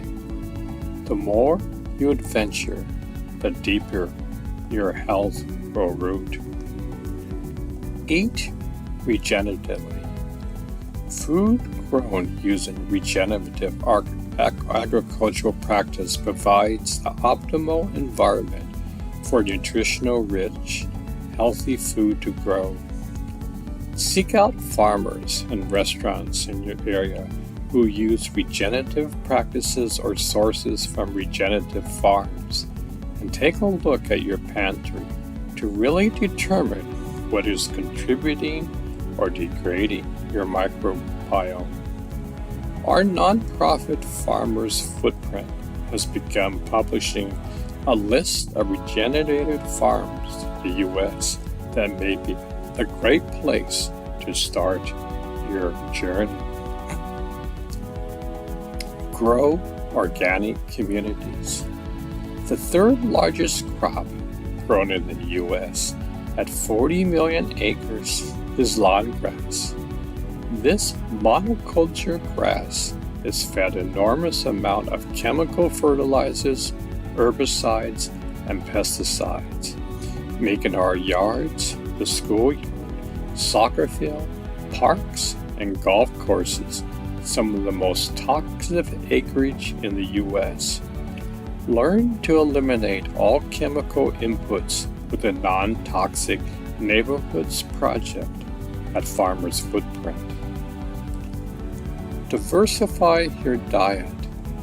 When you diversify your diet with nutritional dense organic food, you are strengthening your microbiome. The closer your plate is to the garden, the better organic CSA and farmers' medical market resources are go-to when your own backyard is not producing. The daily addition of a few bites of wild fermented foods and eating local fruits and vegetables in their appropriate season and growing your own food are great ways to diversify your inner ecology. Avoid probiotic use. Probiotics represents a very narrow representation of bacteria species that have been grown to many billions of replicates. The daily use of probiotics has been shown to reduce the biodiversity in the gut, especially after antibiotic usage. Your gut is intended to have 20,000 to 30,000 species of bacteria. A typical probiotic has 3 to 7 species. We have created a monoculture of gut flora with the probiotic industry, just as chemical farming has created large-scale monoculture across our globally agricultural landscapes. The global loss of biodiversity is at the root of our health crisis. Rather than probiotics go after the outdoors and eat wild, fermented, rather than probiotic cultured foods. Protect your gut. It's why we created Ion Biome, to regain the strength of our gut lining after exposure to glyphosate and other chemicals we are exposed to on a daily basis. If we're successful together in ridding our land of chemicals like glyphosate, we put biome out of business. Join the regenerated movement. Support farmers' footprint and our mission to regenerate 5 million acres of farmland by 2025. By supporting our cause, you help to support farmers and communities making the transition from chemical dependency to the life-giving practice of regenerative soil management. If you are seeking a more active role in your schools and community, consider becoming a soil health advocate through the online certification program. Soil health is arguably the most important element impacting our health, the health of future generations, and the health of this planet we call home. Join the Regen Revolution.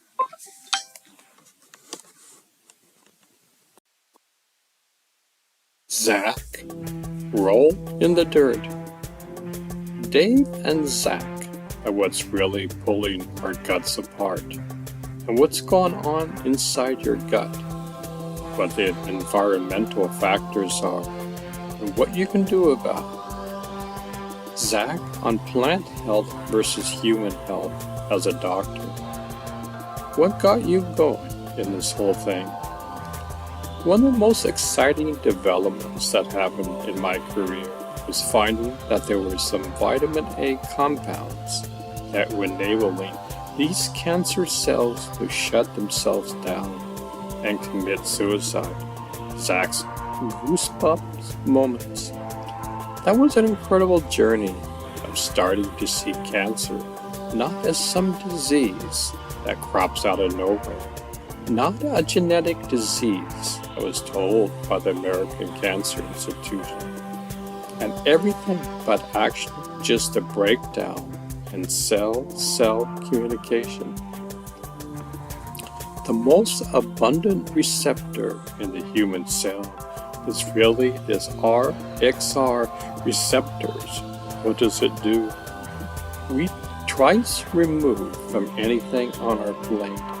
That's largely why we're so in the dark age about our beliefs about nutrition, because in fact, you never feeding yourself when you sit down to a plate of food. You're always feeding your bacteria, which are then modifying your behavior and the behavior of your mitochondria to produce ultimate fuel.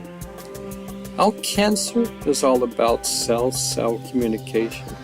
A cell with uninterrupted access to information will never disease or die. Zach on his work with chemotherapy. We are starting to see these correlations between microbiome genomics and human disease outcomes. Now it was originally received as crazy. A lot of juicing, a lot of fermentation, a lot of stuff.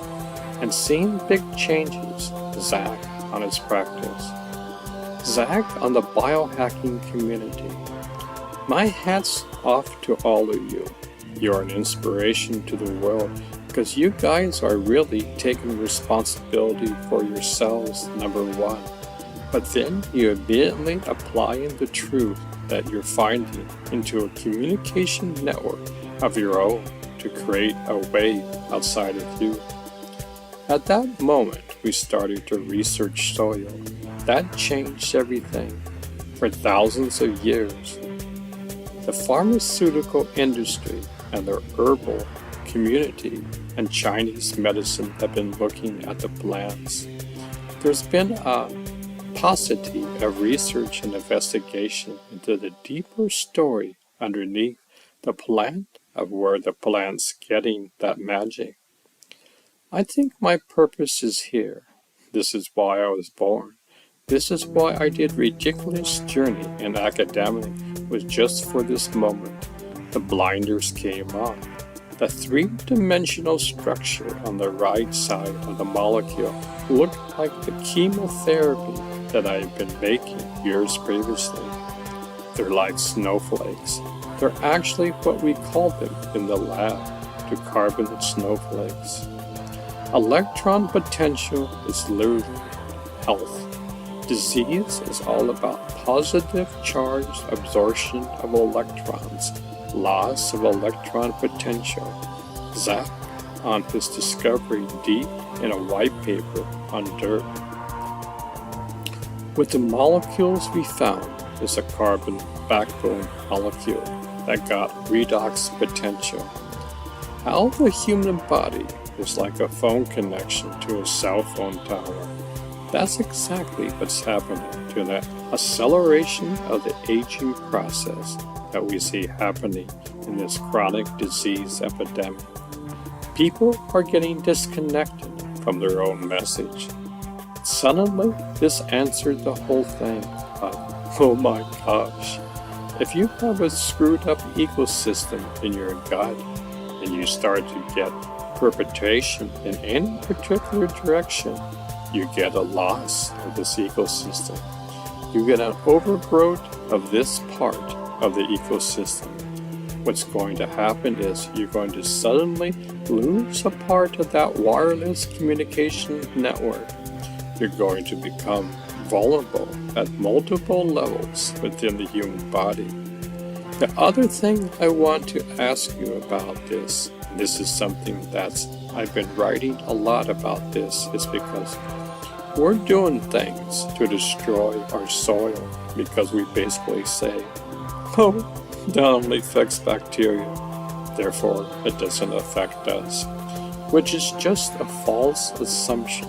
But spraying glyphosate on soil disrupts bacteria in the soil that now we know are toxic. Your gut bio. Glyphosate will start at the soil.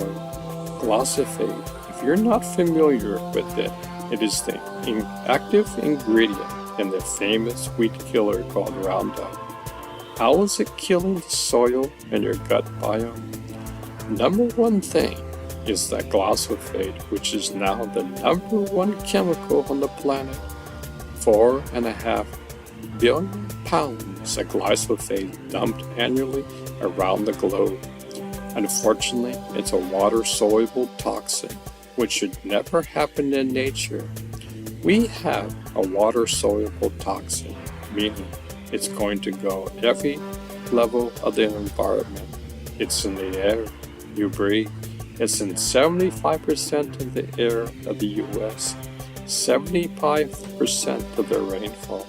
It's penetrated every level because of its water nature. That means it's doing the same thing in your body. It's in your bloodstream. It's in your urine. It's in your cerebral spinal fluid. It's going everywhere as this water-soluble chemical that's all over the place now.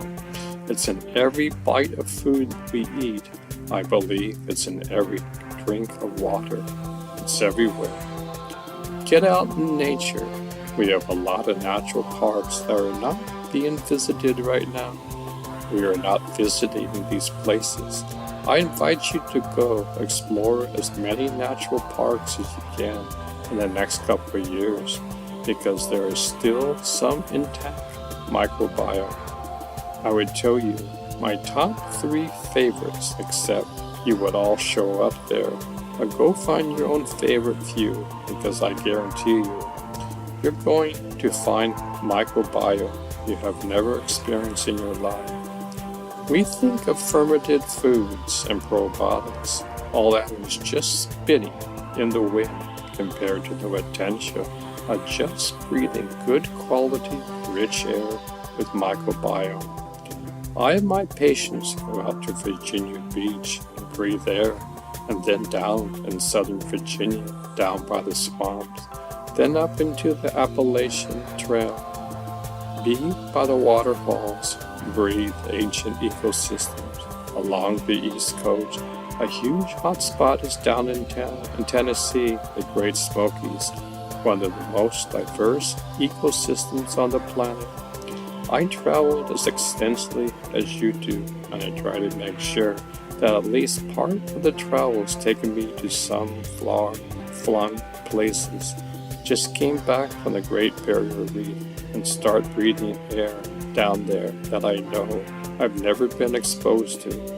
Some of the islands along the Barrier Reef I know have some profound ancient microbiome. You start going to these environments that you've never been, and you're adding years to your life. I really have a profound, strong conviction that the more you breathe in new environments, the longer you're going to live. Zag and traveling just to breathe the air. We have separated ourselves from just fundamental, easy, cheap, frankly free mechanisms of microbiome exchange, which is touch Mother Earth. Our knowledge is going exponential. Our ability to communicate that knowledge to internet and everything else that's coming behind that super exciting. I think we're going to see an acceleration, obviously, of what this community knows, what the biohackers are doing.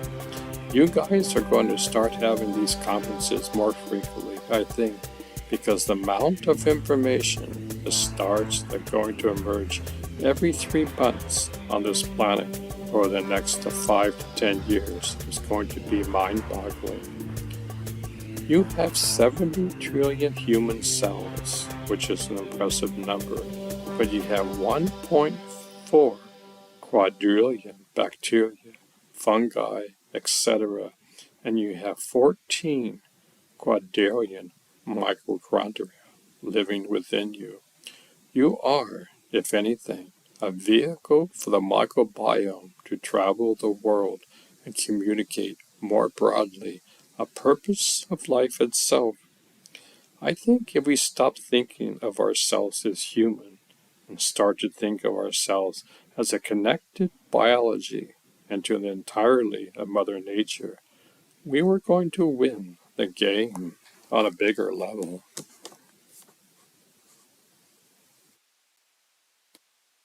If science proved some belief of Buddhism wrong, then Buddhism will have to change, he has said. These are striking words from Dalai Lama, the leader of a major world religion. Our ancestors had a completely different diet than what we have today. The food was organic and came from rich soil. They had no preservative, chemicals, and no boxed foods. If you walk into a grocery store today, you will find that 99% of the food didn't exist back then. A major pandemic is occurring around the world, yet it is silent. Our internal chemistry set is being damaged from within and without. Never before has the human body gone through such a drastic and negative transformation. During this healing crisis, I was taking a 12-week course on Milarepa's healing system. Ironically, I had the most major healing crisis in my life occur. Yet, there's always magic behind the scenes. I saw that you can't go against the laws of nature and the universe. I had to get my left pinky toe amputated to reset my body clock. I was extremely fortunate. There was a time a week ago that I felt my body did a reset. I still had to go to the hospital and have my pinky toe removed. A wise man follows the latest science and at the same time ancient wisdom. Both of these are needed on this journey of life. You can't have one without the other. There must be a marriage between the two. Buddha taught us to be conscious and aware of every moment. We must use the latest science to bring an understanding of our predicament. Currently, the majority of the population, including myself, are being swindled. The foods we eat are killing us. It's almost killed me. I hope this book will help you on this journey and give you the necessary wisdom. I believe that Milarepa's healing system could implement the latest scientific evidence of healing.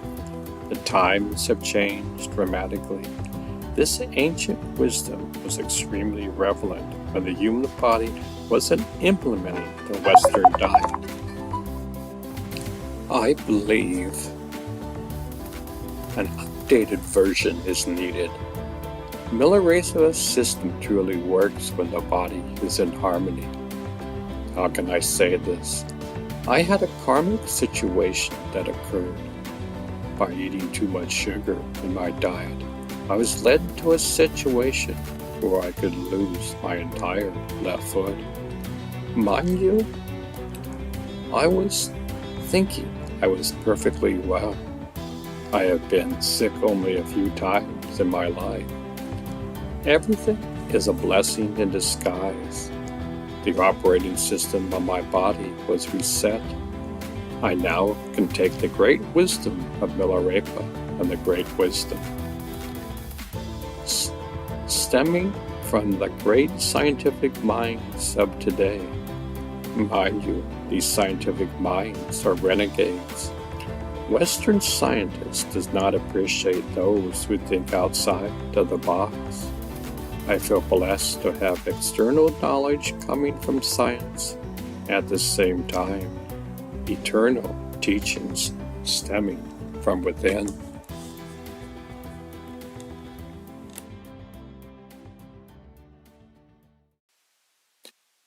Internal radar. I have spent most of my life consciously living a life of preventative medicine. Both my twin brother and I started this in high school. Yet, you can never rest on your laurels. One always has to fine-tune the guitar of life. For over 50 years, I've researched and changed my lifestyle according, yet I was still missing a piece of the puzzle. I never imagined eating ice cream, grains, bread, tortillas, and cheese would cause so much havoc in my life. Yet, I didn't see the signals until years later. The signals were there. The radar was turned on, yet I didn't consciously pick up on them and interrupt them and interpret them at all.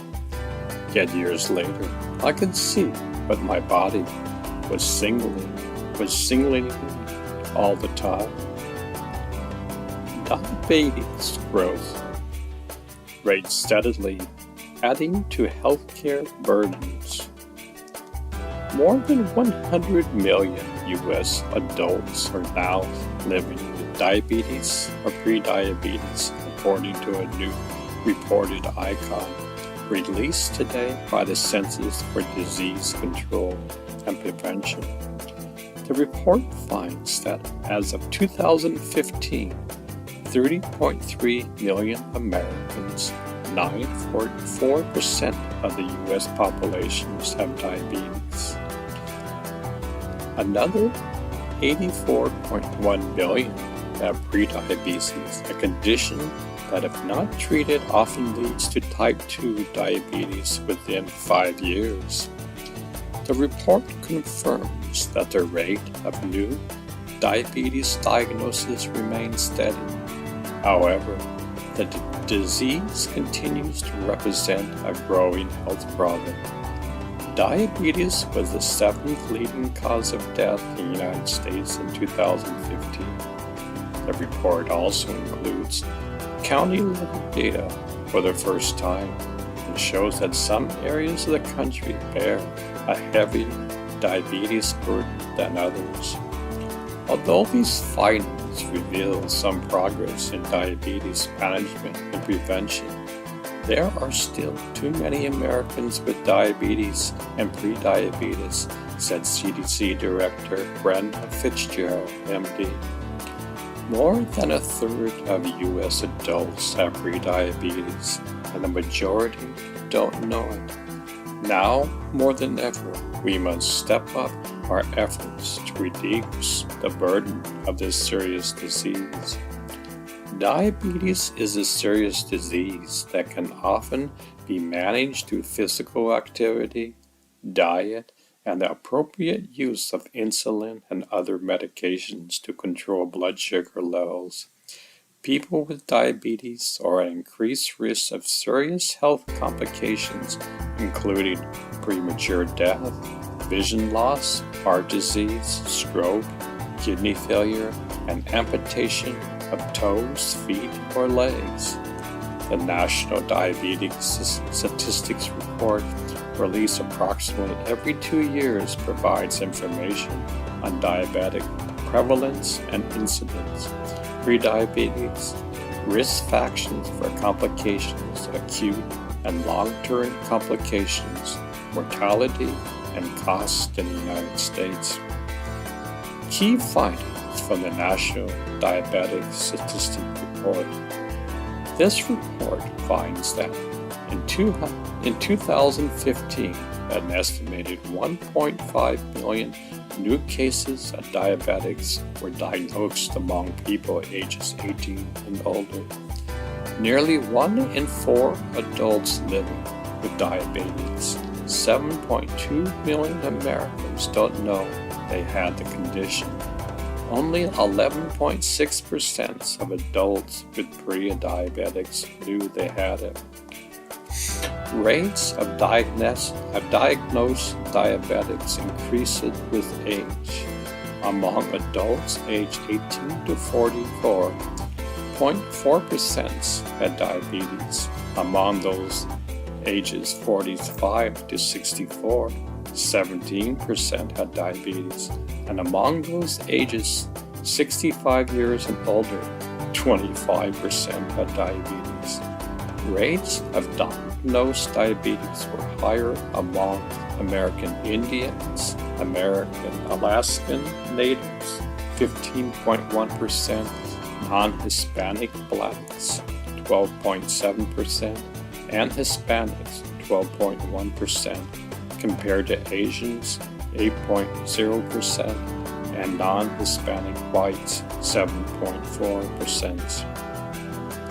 Other differences included diabetes prevalence varied significantly by education. Among U.S. adults with less than a high school education, 12.6% had diabetes. Among those with a high school education, 9.1% had diabetes. And among those with more than a high school education, 7.2% had diabetes. More men, 36.6%, had prediabetes than women, 29.3%. Rates were similar among women and men across racial, ethnic groups, or educational levels.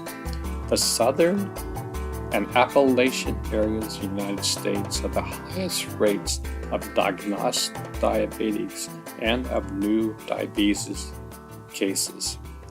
Consistent with previous trends, our research shows that diabetes cases are still increasing, although not as quickly as in previous years, said Ann Albright, PhD. Diabetes is a contributing factor to so many other serious health conditions. By addressing diabetes, we limit other health problems such as heart disease, stroke, nerve and kidney diseases, and vision loss. Commentary. We, as a nation, are going down the tubes. Ironically, there are no other nations in the world far worse than ours. The government needs to step up to the plate and change the pyramid structure. They won't do so because the influence of big corporations and the influence they have. We are getting sicker and sicker as a nation. Big business does not want you to be well. They are making huge profits from you. They have no real desire to heal you. 2 years ago, I saw on the news a CEO from a major pharmaceutical industry say, "Our goal is to make money from our shareholders, not to cure you."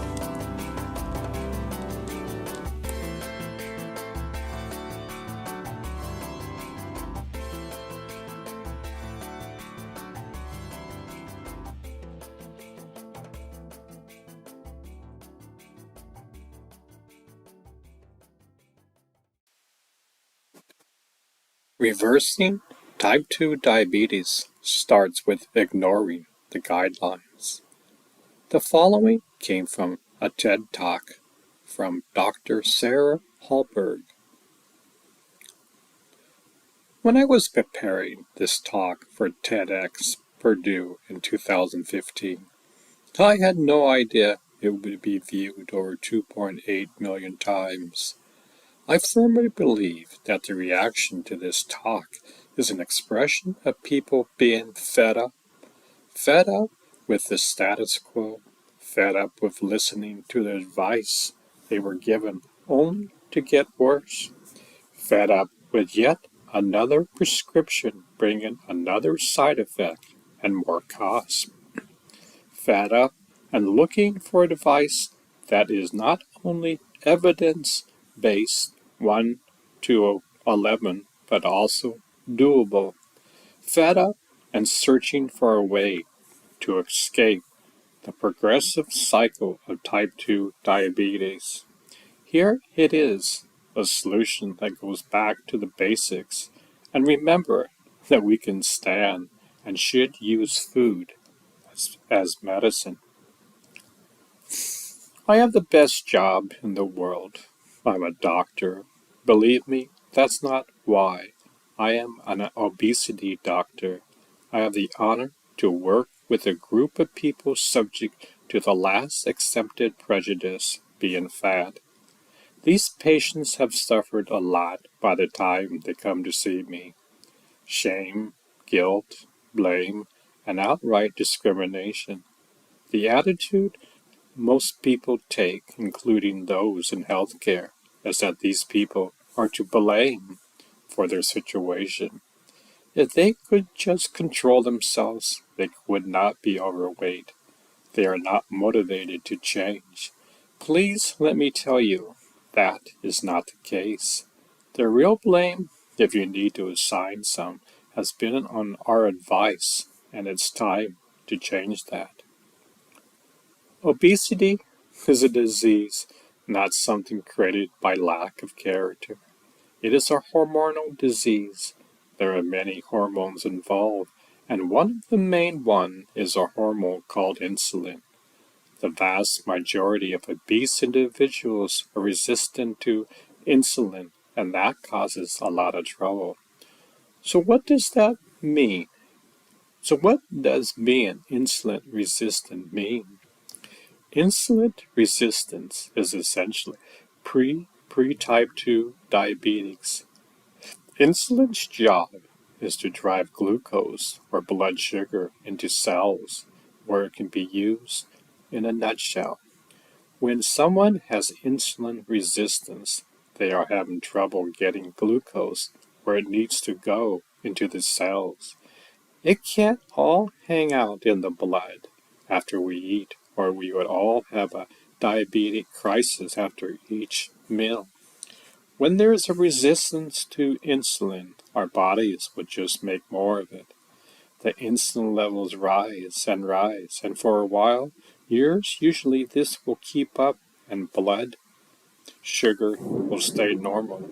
However, eventually it can't keep up, and even elevated insulin levels are not enough to keep blood sugar normal, and blood sugar rises. That is diabetes. It is probably not surprising that most of my patients have type 2 diabetes or insulin resistance.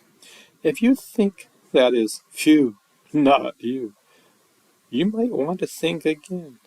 Over 50% of adult Americans have diabetes or prediabetes. 12. This is almost 120 million Americans. However, that hardly includes everyone with insulin issues. Most people had had insulin resistance. Remember, that is elevated insulin levels for years, decades even, before they could actually get the diagnosis of type 2 diabetes. In addition, it has been shown that up to 25% of normal weight adults have insulin resistance. In case you're keeping track, that is a heck of a lot of us. So the issue with elevated insulin is that it leads to diabetes, but also insulin may promote hunger. It increases fat storage and has been shown to be associated with inflammation. Inflammation itself contributes to a host of problems, including heart disease and cancer. So what if we go back to the initial science of the problem with elevated insulin and just did not have as much glucose around that needs to be dealt with? Let's look at how that could be. Everything you eat is either a carbohydrate, protein, or fat. They all affect glucose and therefore insulin levels differently. Fat does not cause a glucose or insulin response, and it winds up pretty unfortunate. Now let's look at how that fact translates into a real-world situation.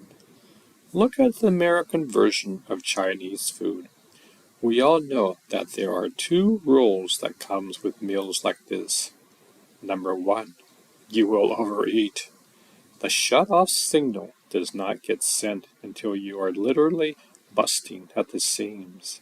Number two, you will be starving 1 hour later. Why? The rice has caused glucose and then insulin to shoot up and then plummet.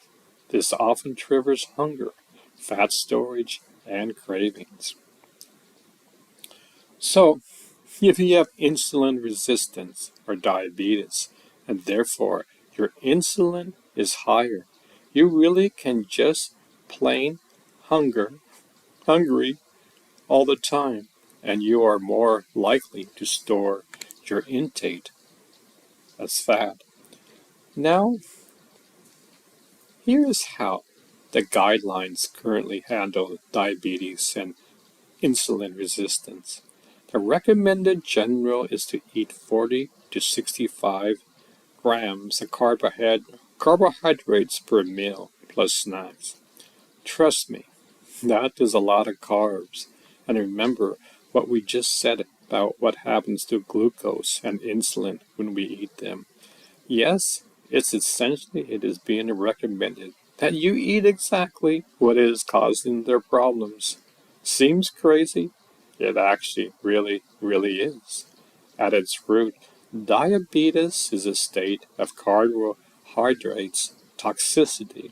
We just can't get the glucose into cells, and it's built up is dangerous in the short term, but even worse in the long term. Insulin resistance is a state of carbohydrates intolerance. So why do we want to recommend to patients that they continue to eat them? The American Diabetic Association guidelines state that there is an inclusive evidence to recommend a specific carbohydrates limit. However, the guidelines also go on to state what we know. Carbohydrates intake is the biggest predictor of glucose levels and the need for medication. In fact, they also advise that if you are on certain meals, you must eat carbs so you won't get low blood sugar. Or I would just recommending restricting the carbs to make all those meds and side effects unnecessary.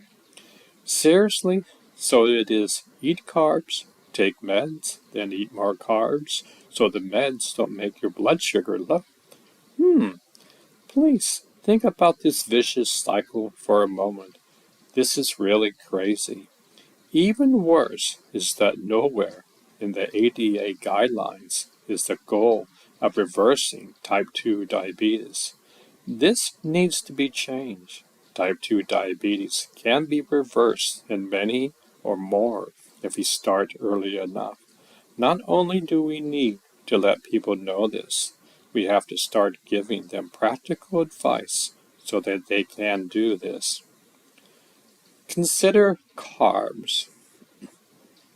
First, here's a shocker. We don't need them.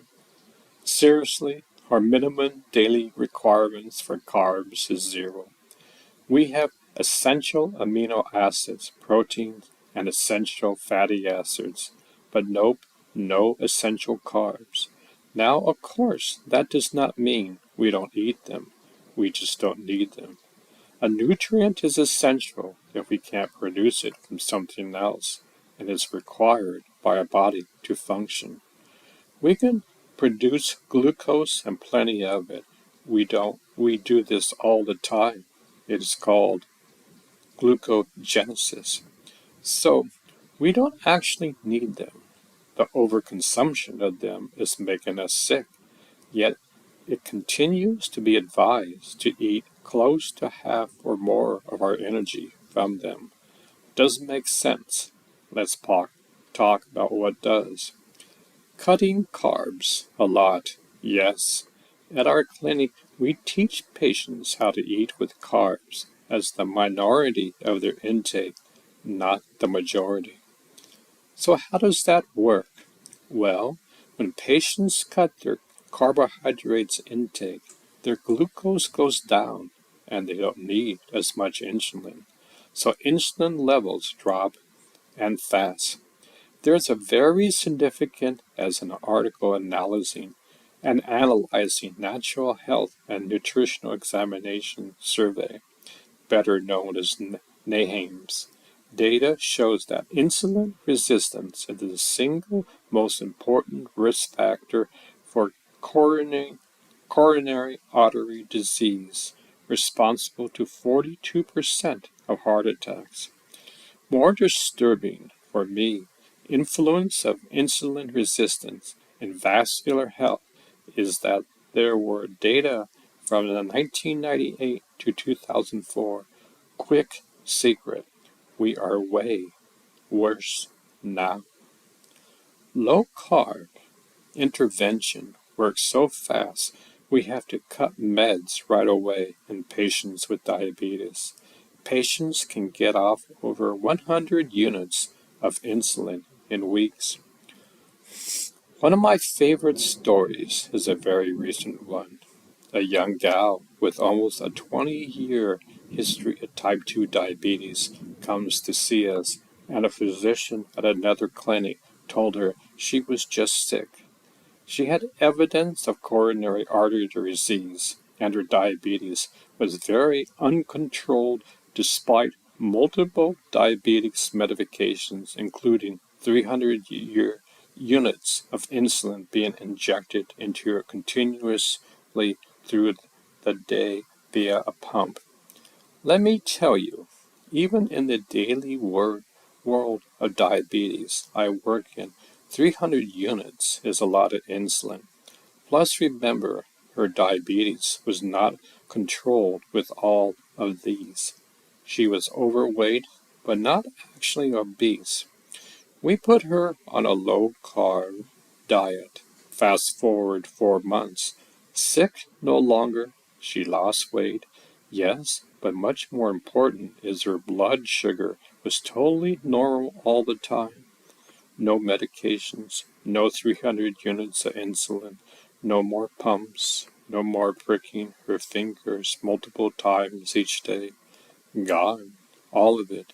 No more diabetes.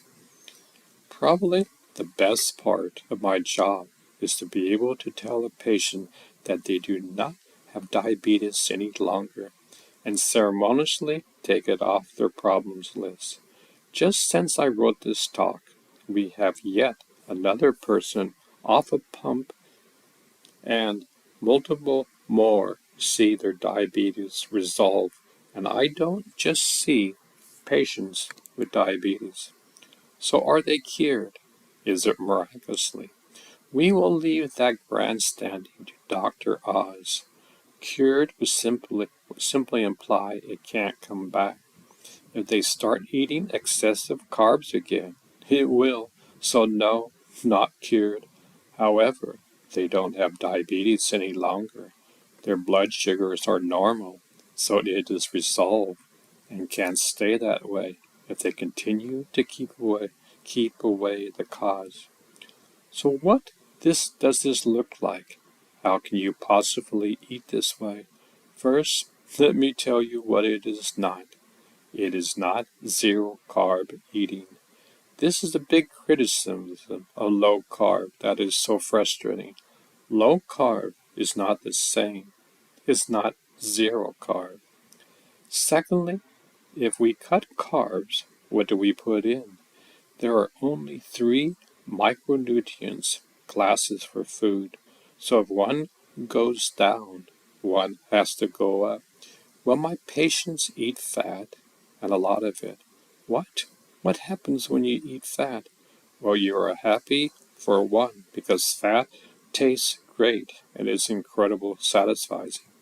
Most people don't even realize this because we have been so programmed to be fat phobia. Also, remember, fat is the micronutrient that keeps our glucose down. Here are my simple rules for eating. If it says light, low fat, or fat free, it stays in the grocery store. If they took the fat out, they put carbs and chemicals in it. Eat food. I mean, real food. This is the single most important component of eating low carb. Real food does not come in boxes. You don't have to be told food is natural. You should just know that by looking at it. Don't eat anything you don't like. Eat when you are hungry and don't eat when you are not. No GPS, no grains, potatoes, or sugar. The last one is a biggie. No grains. Correct? No grains. But wait, we need them? Actually we don't. They are a carb. But what about whole grains? They are so good. First, there are actually very few foods out there that are actually whole grain, even when they say they are.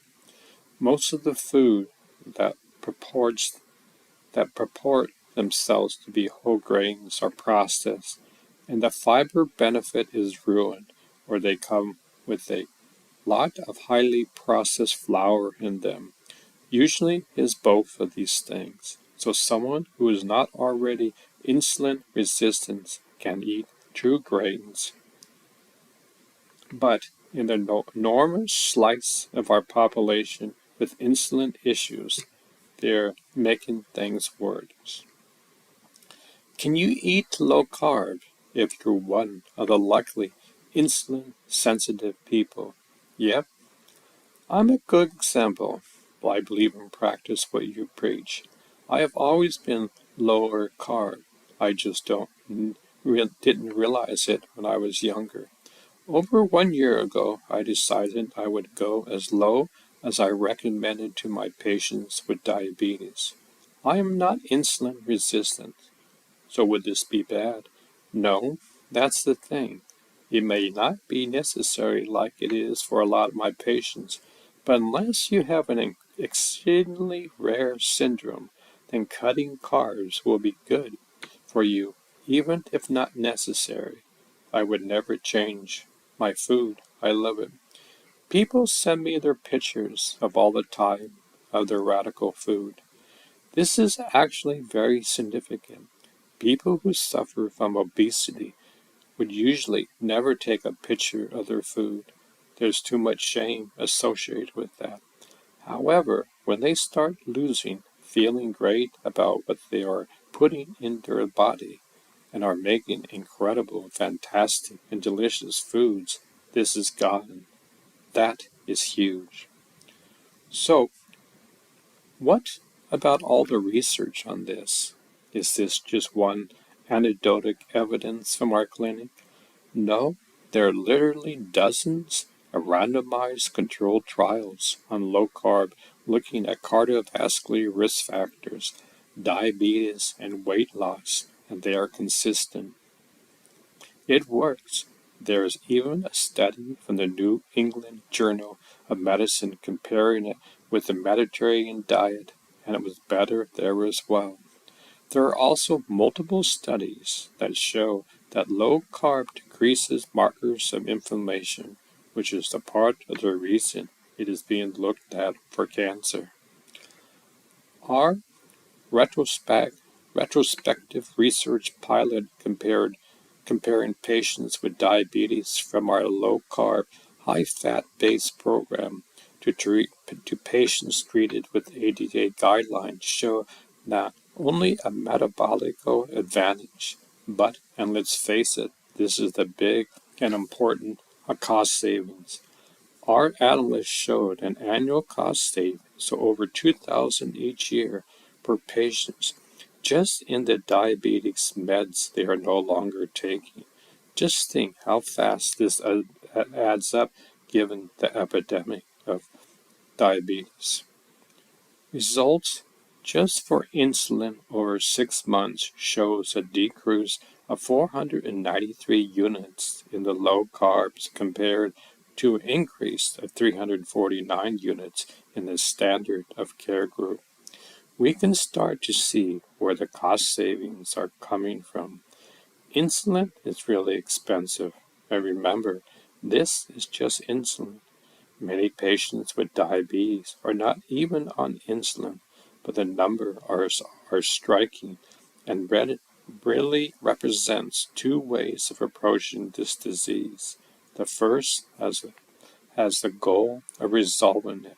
The second very clearly aligns with the ADA guideline statement that diabetes is a progressive disease that over time needs more meds.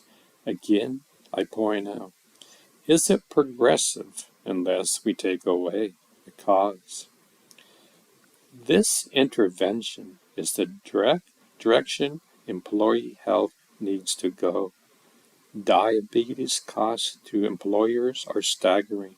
Not only are healthy patients more productive patients, but we can save a huge amount on their healthcare expenses as well. So what is the problem? Why is a low-carb diet not widespread? It is actually almost like it is the secret. In fact, a very common scenario in my office is that patients will come in crying, "Why didn't anyone tell me this years ago?" Think of what this could have saved me. Well, there are two big reasons it is not in widespread use. First is status quo. It's hard to break. There are many egos involved. We adopted the idea that low fat is the way to go decades ago, but a recent paper just published showed that there were no evidence supporting their recommendations to cut fat from our diet. The fat is what added the extra carbs into diets everywhere. It was essential, a big experiment on hundreds of millions of people, and it failed miserably. But let's face it, it sounds good. If you don't want to be fat, you don't want to eat fat. I would argue that a lot of the issues is just in the name. Let's try cutting dairy fat, rainbows and butterflies instead, and then maybe we can keep from automatically associated with the problems of being fat. Dietary fat and the fat we carry on us are fundamentally different. However, this association has stuck and has influenced guidelines for years. The second reason we are not seeing low carbs everywhere is money. Don't be fooled. There's a lot of profit to be made by keeping you sick. Many of the specialty guideline panels are fought with conflicts of interest. The British medical jury has covered the conflict of interest recently. The solution to our diabetes epidemic is very evident in my clinic. For a problem with its root cause being carbohydrates, cut the carbohydrates and remember what we used to know. Let food be thy medicine, and medicine be thy food.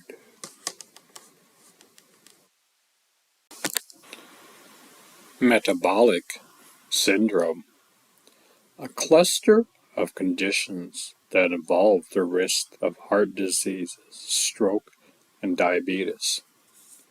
Metabolic syndrome includes high blood pressure, high blood sugar, excessive body fat around the waist, and abdominal cholesterol levels. The syndrome increases a person's risk for heart attacks and stroke. Aside from a large waist circumference, most of the disorders associated with metabolic symptoms have no symptoms. Weight loss, exercise, a healthy diet, and smoking cessation can help.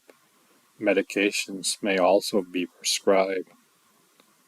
Very common, more than 3 million U.S. cases per year. Treatments can help, but this condition can't be cured. Requires a medical diagnosis.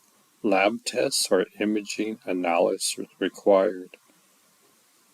Chronic can fast for years to be or lifetime. Mark Hyman. Food isn't like medicine. It is medicine, and it's our number one tool for creating the vibrant health we deserve. Science can be biased. When I came back from India in the early 70s, I went to see our family doctor. My mom wanted me to go for a checkup. I told him I was a vegetarian. As he was smoking his cigar, he told me that I was going to die within 1 year because I was a vegetarian. I told him there are around 1 billion vegetarians in India. India has been vegetarian for over 5,000 years. My doctor died within the year. I always believe that food is medicine. I had that innate feeling inside of me. 50 years ago, we didn't have the technology to see food as medicine. I would highly recommend the book Eat to Defeat Disease by William W. Lee. Today, we have the same capability as finding out the exact chemical component for any drug. We can do this for food. Don't know about you.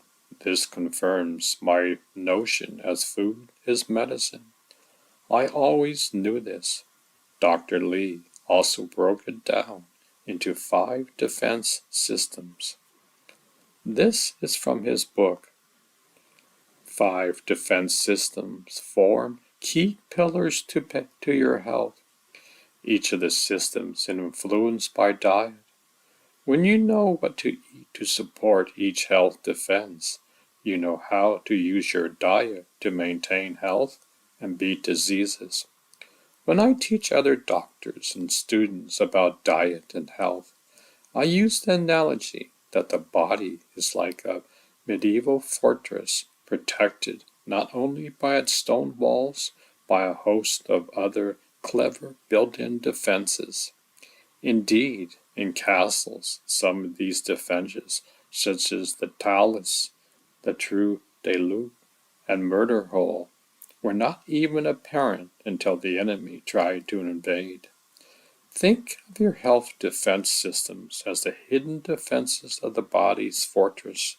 These defenses heal the body from within, so it is now possible to systematically examine how to shore up your health. The 5 defense systems are angiogenesis, regeneration, microbiome, DNA protection, and immunity. Angiogenesis.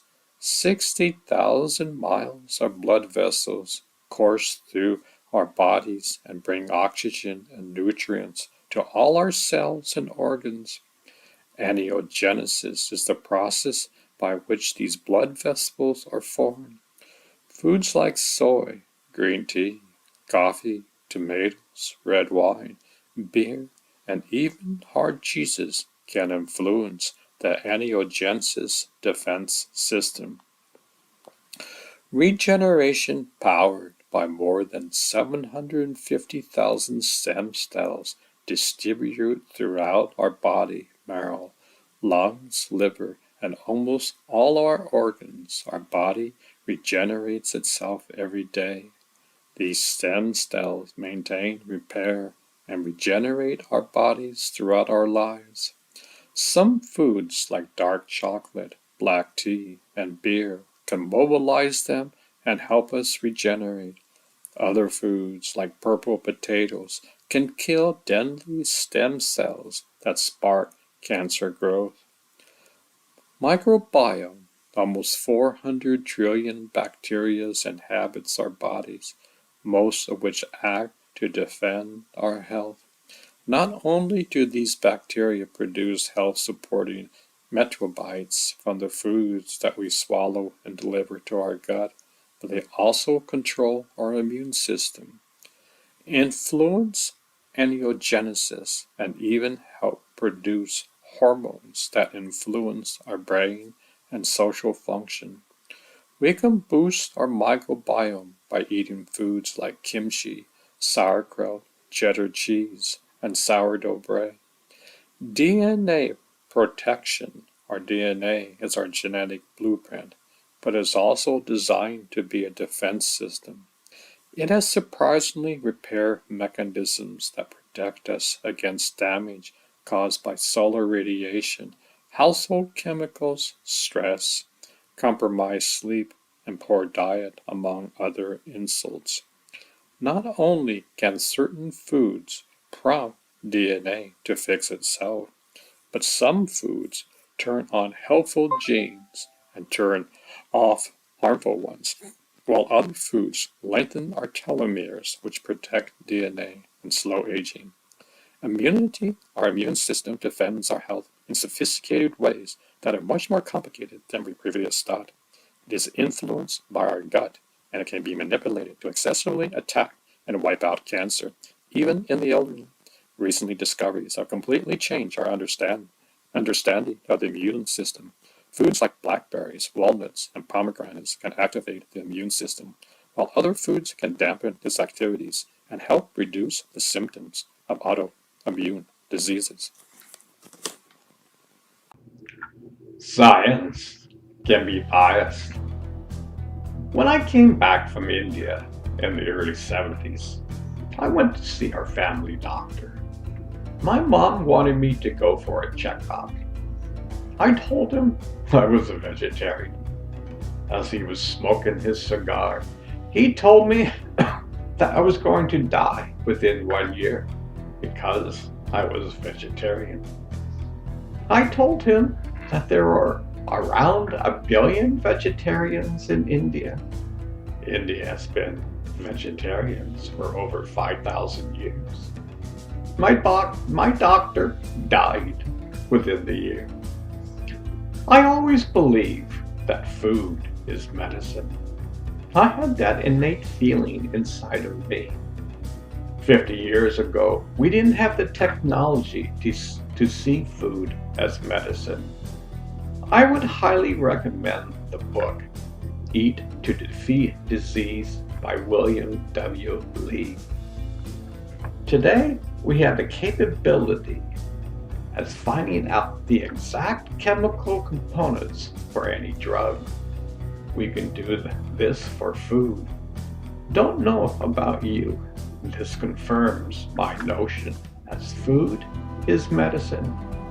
I always knew this. Dr. Lee also broke it down into 5 defense systems. This is from his book. 5 defense systems form key pillars to your health. Each of the systems is influenced by diet. When you know what to eat to support each healthy defense, you knew how to use your diet to maintain health and beat disease. When I teach other doctors and students about diet and health, I use the analogy that the body is like a medieval fortress, protected not only by its stone walls, but by a host of other clever built-in defenses. Indeed, in castles, some of the defenses, such as the talus, the truth, the loop, and murder hole, were not even apparent until the enemy tried to invade. Think of your health defense systems as the hidden defenses of the body's fortress. These defenses heal the body from within, so it is now possible to systematically examine how to shore up your health. The 5 defense systems are angiogenesis, regeneration, microbiome, DNA protection, and immunity. Angiogenesis, 60,000 miles of blood vessels course throughout our bodies and bring oxygen and nutrients to all our cells and organs. Angiogenesis is the process by which these blood vessels are formed. Foods like soy, green tea, coffee, tomatoes, red wine, beer, and even hard cheese can influence the angiogenesis defense system.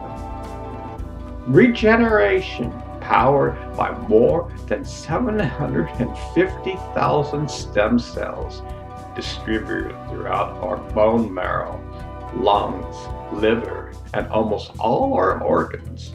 Our body regenerates itself every day. These stem cells maintain, repair, and regenerate our bodies throughout our lives. Some foods like dark chocolate, black tea, and beer could mobilize them and help us regenerate. Other foods like purple potatoes can kill deadly stem cells that spark cancer growth. Microbiome, almost 40 trillion bacteria, inhabits our bodies, most of which act to defend our health. Not only do these bacteria produce health-supporting metabolites from the food that we swallow and deliver to our gut, but they also control our immune system, influence angiogenesis, and even help produce hormones that influence our brain and social function. We can boost our microbiome by eating foods like kimchi, sauerkraut, cheddar cheese, and sourdough bread. DNA protection. Our DNA is our genetic blueprint, but it is also designed to be a defense system. It has surprisingly repair mechanisms that protect us against damage caused by solar radiation, household chemicals, stress, compromised sleep, and poor diet, among other results. Not only can certain foods prompt DNA to fix itself, but some foods turn on helpful genes and turn off harmful ones, while other foods lengthen our telomeres, which protect DNA and slow aging. Immunity. Our immune system defends our health in sophisticated ways that are much more complicated than we previously thought. It is influenced by our gut and can be manipulated to successfully attack and wipe out cancer, even in the elderly. Recent discoveries have completely changed our understanding of the immune system. Foods like blackberries, walnuts, and pomegranate can activate the immune system, while other foods can dampen its activities and help reduce the symptoms of autoimmune disease.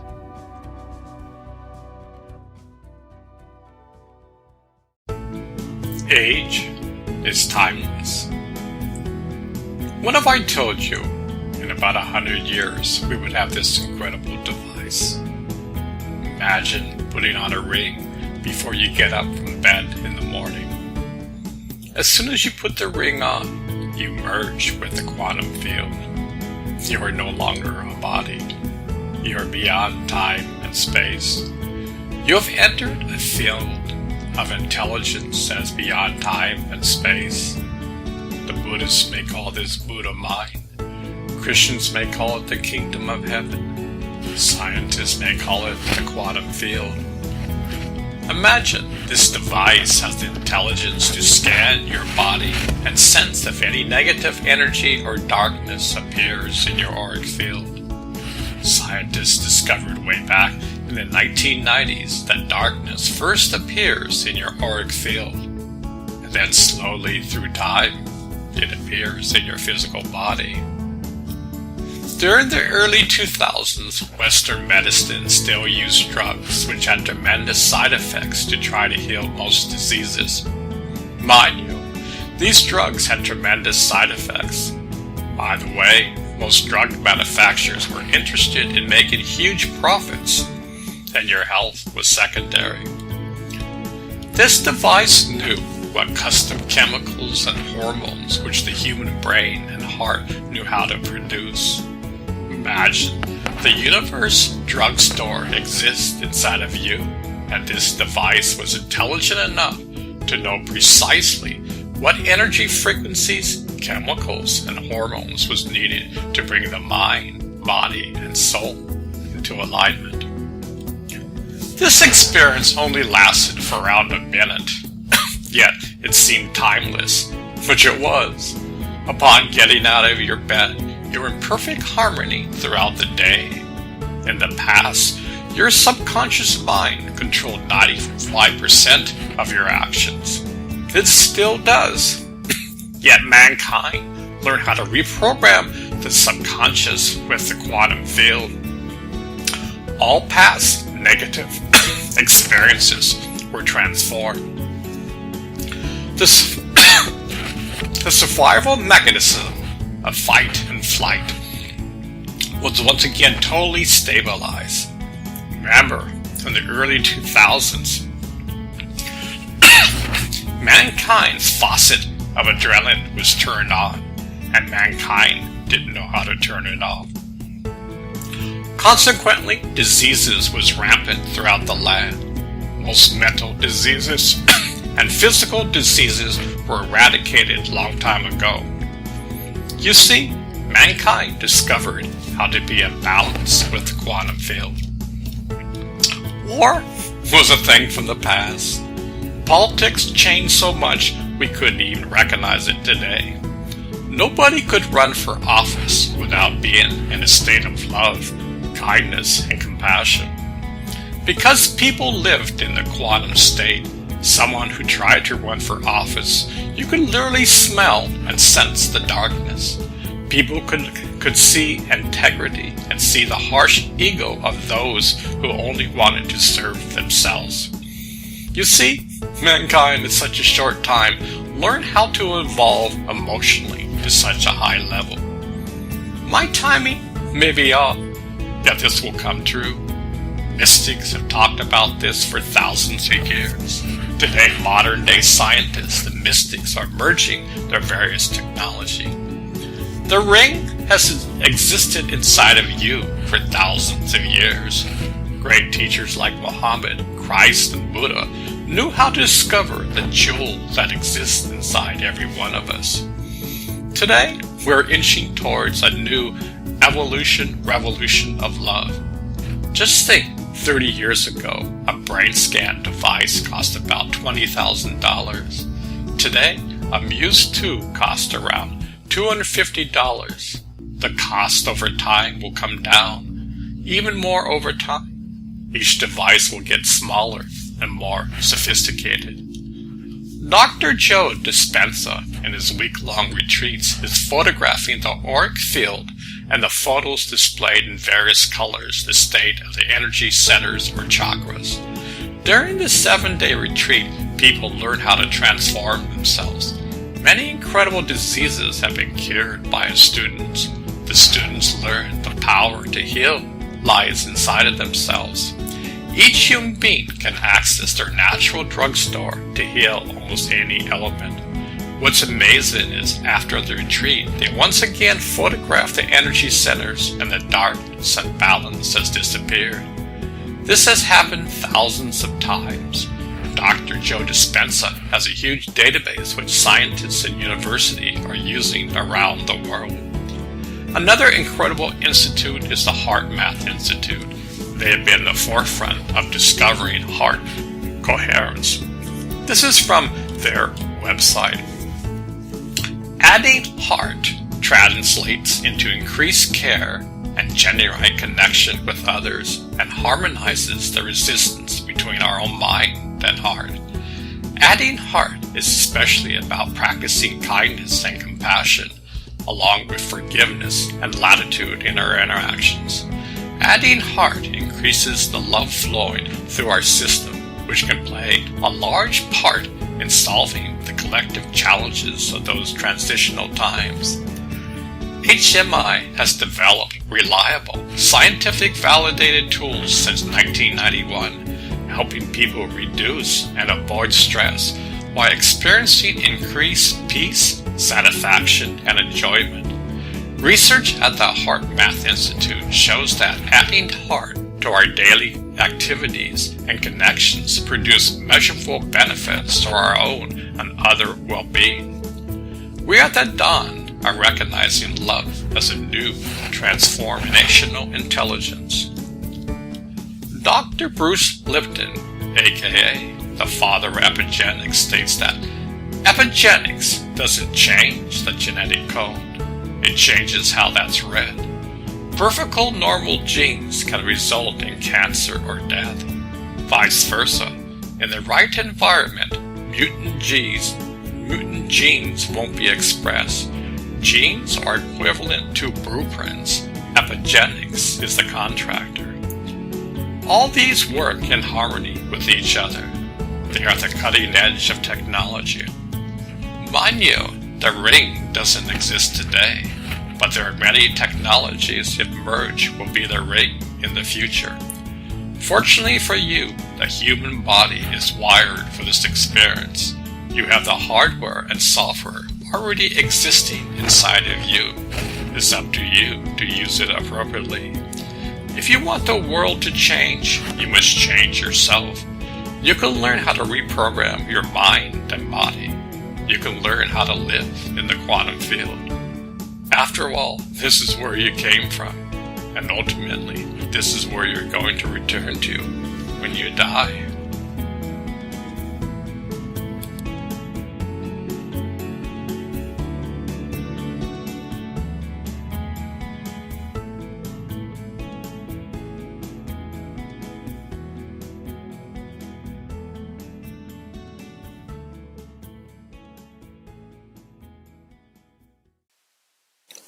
gulping down the food. This journey is all about fine-tuning the guitar of life. It's like we have an infinite amount of onion layers.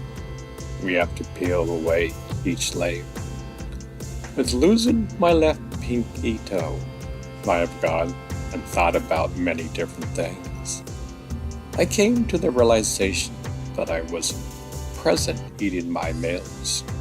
It was so easy to turn on the TV and watch the news or some other program. I never was consciously aware of eating my food. This may not seem much, yet I spent probably around 35 years. 35 years eating precious meals unconsciously. Quick dose is eating too fast unhealthy. Leisurely eating is better for your health, especially when it comes to digestion, weight, and nutrition. When you eat too fast, you swallow more air, which can cause bloating and gas. Slowing down to properly chew your food helps to break down large particles of food into smaller ones, aiding digestion. And while there's no magic number to how many times you should chew your food before swallowing properly, chewing can help you overeating. It takes about 20 minutes for your stomach to send a signal to your brain that it's full. Eating too quickly makes it difficult to catch those signals. Studies show that eating slow helps you to make healthier choices. Slowing down to prepare your meal instead of grabbing something on the run can help you consume fewer choices, enough to lose a significant amount of weight each year. Put this into practice by being mindful about your mealtime. Avoid talking on the phone, turning off the television, and discourage laptops and other devices during meals. Being aware of your surroundings can improve the pleasure of eating in small portions and can reduce symptoms such as reflux or uncomfortable fullness.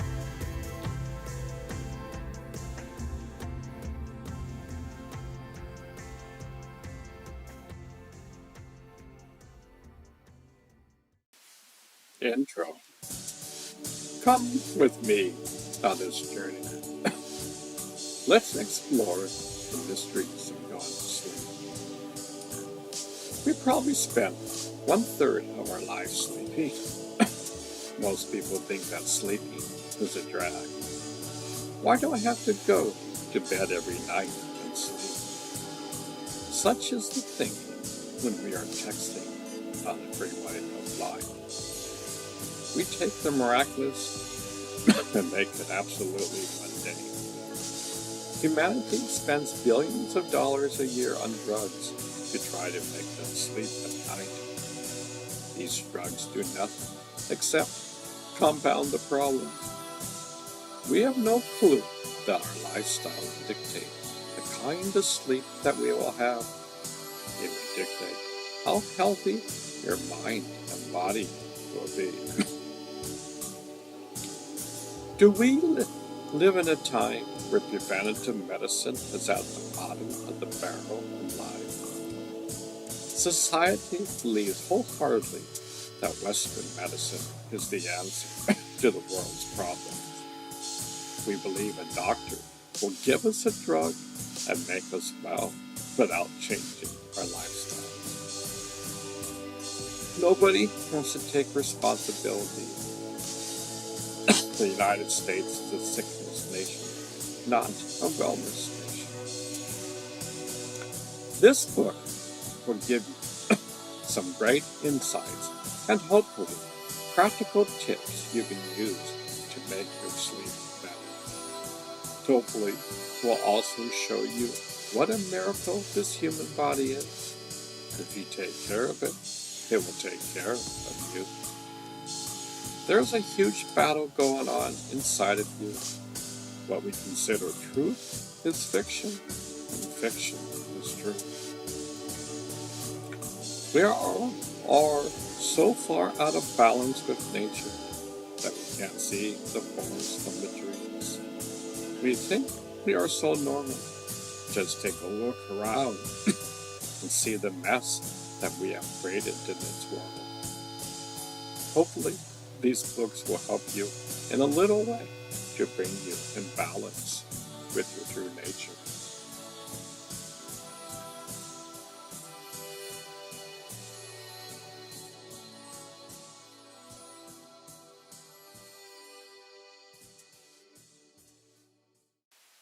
Tips for getting a good night's sleep. Teresa Oswald, MD. I'm thinking about how to live a healthy lifestyle. Understanding the mysteries of sleep might just be the final frontier. There's a plethora of information available on how to eat in a healthy way and how to move more, but getting quality sleep takes time and strategy. Have you ever had a sleep issue? You know it's just not a matter of willing yourself to sleep. In fact, we currently have an epidemic of sleep problems. The Centers for Disease Control reports that 1 in 3 adults in the United States gets less than the recommended amount of sleep, 7 to 9 hours a night for adults, according to most sources. Lack of sleep causes tiredness, fatigue, reduced alertness, and low energy. The quality of our sleep affects our overall health and almost every system in the body, including our hormones and immune system. Researchers show that chronically getting an insignificant quantity or quality of sleep increases the risk of high blood pressure, heart diseases, diabetes, obesity, anxiety, depression, and mental disease. Sleep problems and their causes. There are several types of sleep problems, including trouble falling asleep, waking up multiple times, or waking up early, having troubles falling back asleep, and not feeling well rested when waking up in the morning, or feeling very sleepy during the day. A number of different factors can cause sleep problems, including stress, anxiety, and lifestyle factors such as nicotine and alcohol intake. Nicotine acts as a stimulant, makes it hard to fall asleep, and alcohol may make you drowsy, but reduces your ability to enter deep sleep and can cause early awakening. Some medical conditions like sleep apnea and restless leg syndrome can cause difficulty in sleeping. There are also some prescription medicines such as cortisol, steroids, stimulants for attention deficit, and certain blood pressure and asthma medications that can interrupt a good night's sleep. If you think a medication or condition is disturbing your sleep, talk to your healthcare provider for other possible options. Strategies to improve sleep. Knowing how important sleep is to our health, let's review some things we can consider to improve sleep.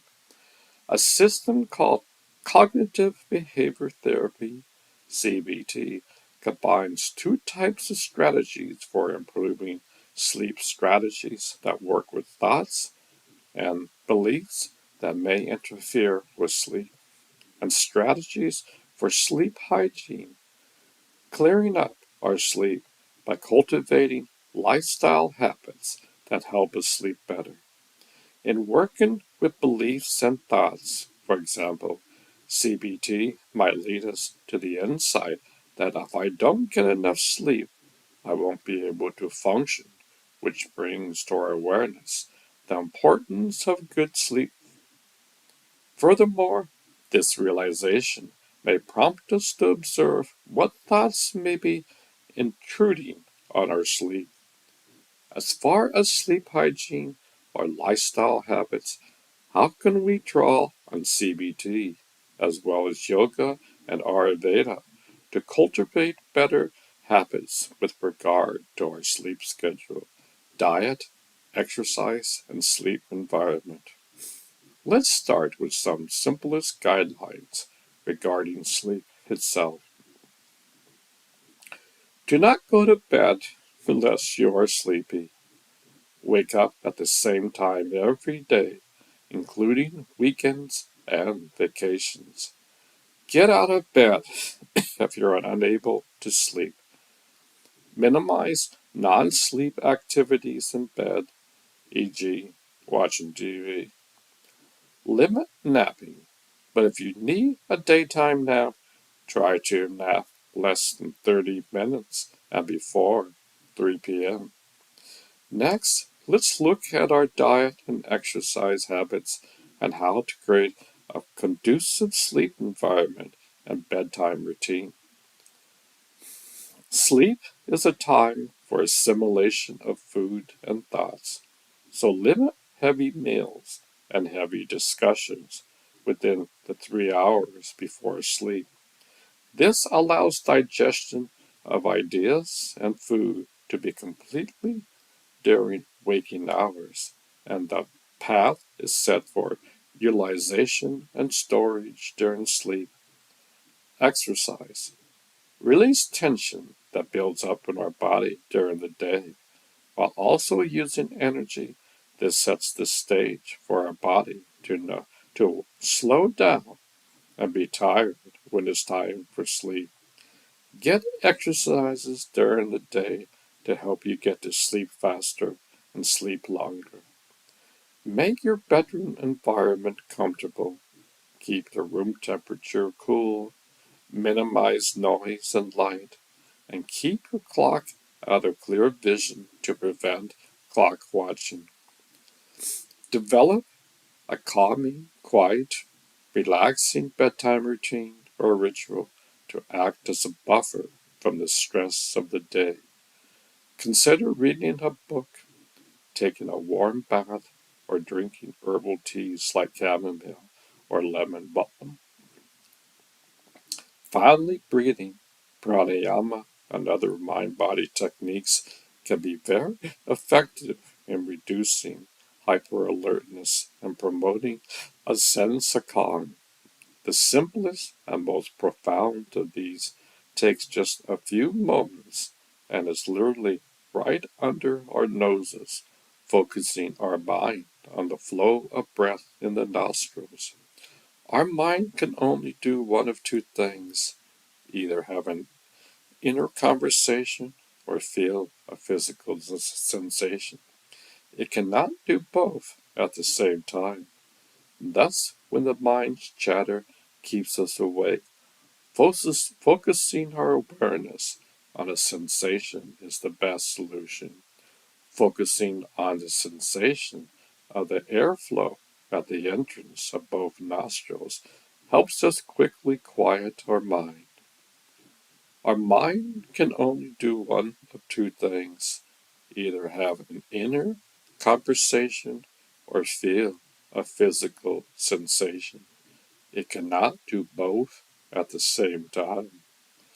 Try it for yourself. As you inhale, notice a faint sensation of coolness at the opening of your nostrils. Your lungs will warm that air, which will create a gentle sensation of warmth in the nostrils as you exhale. As you focus on the coolness of the airflow during inhalation and the warmth of the airflow during exhalation, the mind becomes quiet, its conversation ceases. This time-tested method is one of the most effective for interrupting unhelpful thought loops and bringing a calm quietude as a gateway to sleep, Additional techniques for calming the mind and body include systematic relaxation techniques, diaphragmatic breathing, and other breathing exercises, meditation, and guided imagery. Putting even a few of these strategies to use can make a big difference in how well we sleep, and this in our health, energy level, and mental clarity. The next article we will look more specifically at why sleep is critical to the health and functioning of your brain, placing a major role in clearing the brain and in the storing of memories.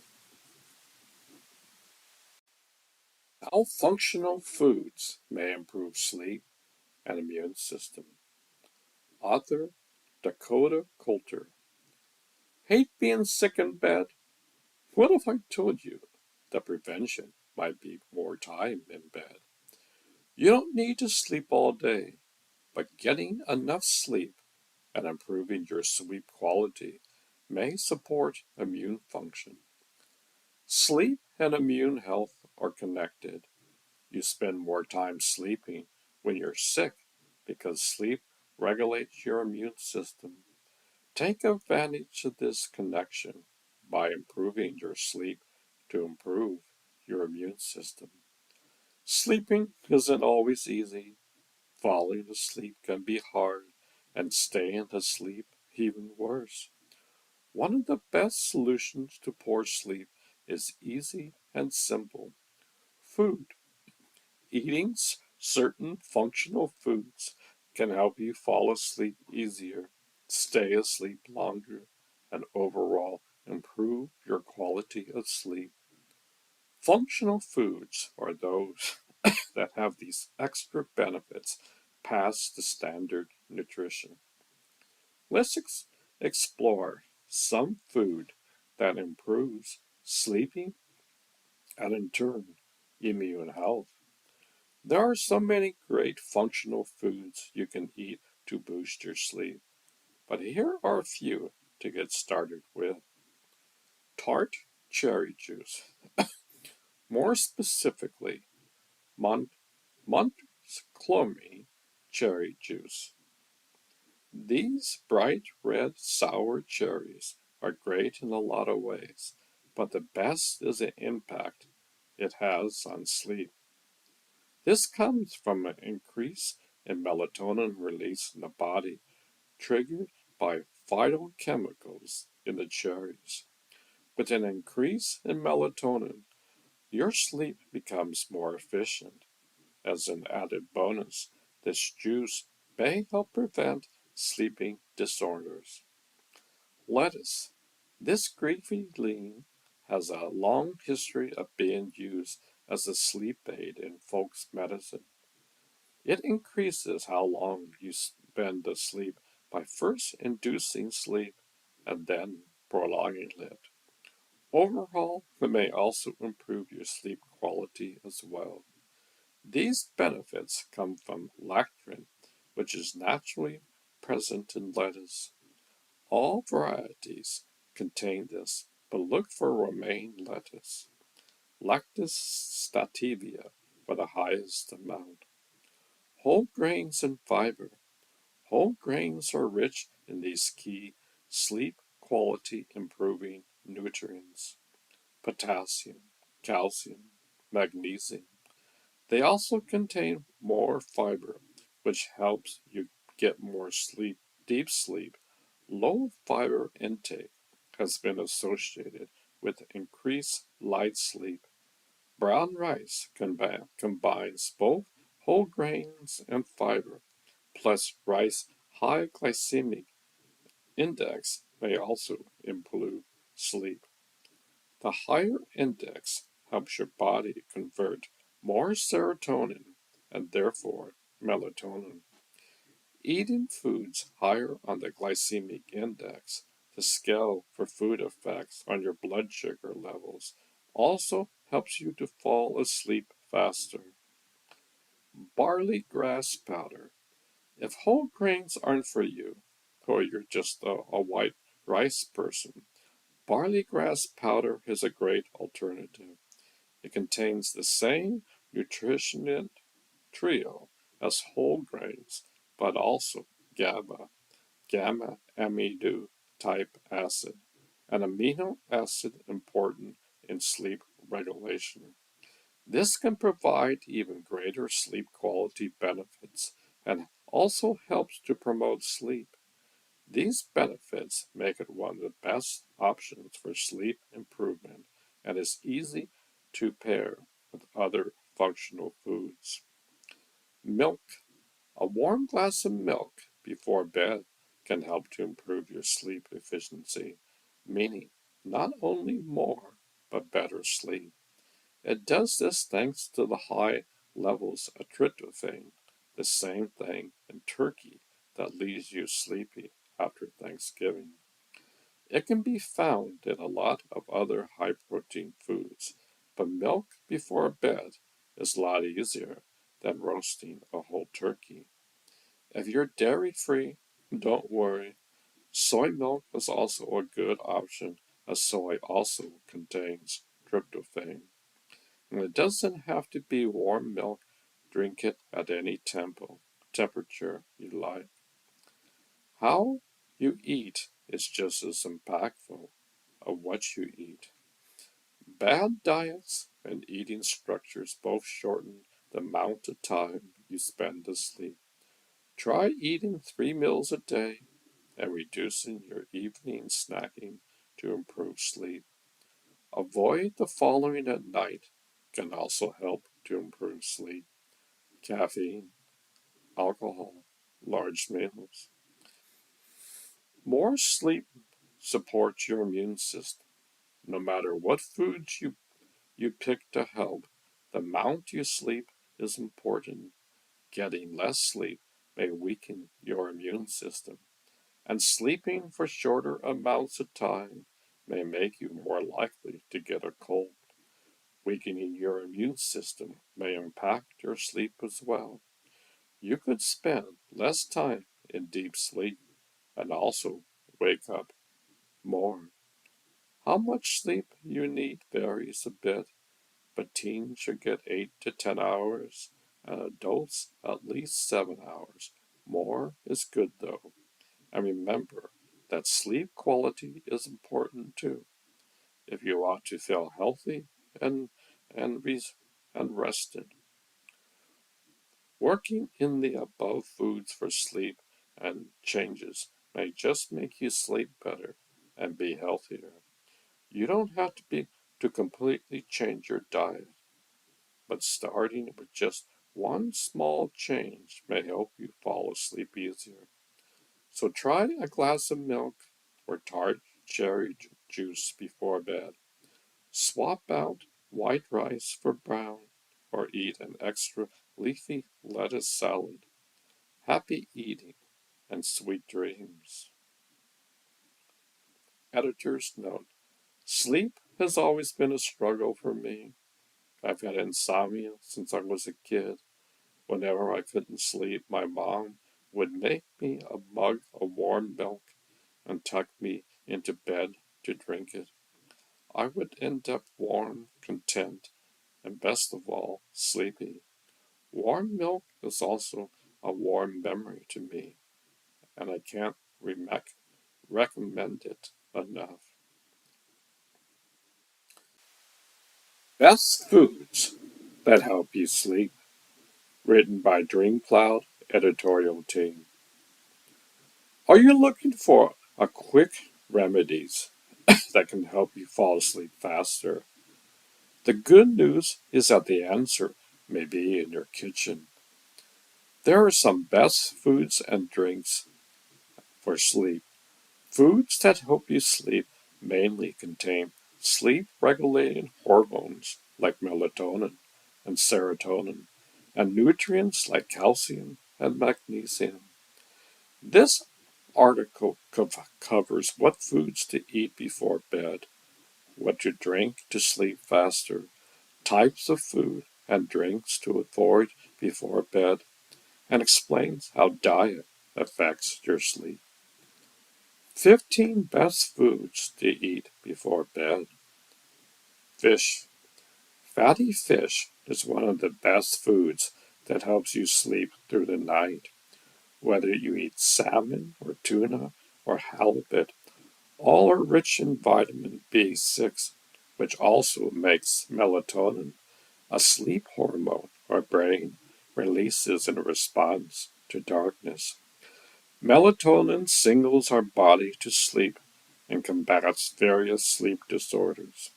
Aside from that, a fatty fish also contains exceptional levels of omega-3 fatty acids and vitamin D, and both nutrients are powerful enough to produce serotonin, a hormone that stabilizes our mood and fixes sleep problems. Turkey. You can count on turkey when it comes to foods that make you sleepy. The popular Thanksgiving food contains high levels of tryptophan, an amino acid, which increases melatonin production.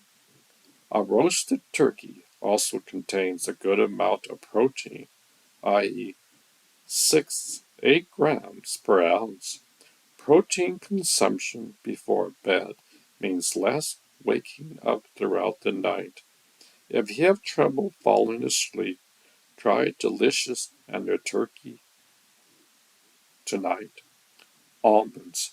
Almonds before bed are powerful among snacks that help you sleep. If you wake up at night with hunger pains, almonds are ready to eat option. You can also prepare milk from whole almonds, a wonderful alternative for people with lactose intolerance. This tree nut contains many beneficial nutrients and is a great source of melatonin.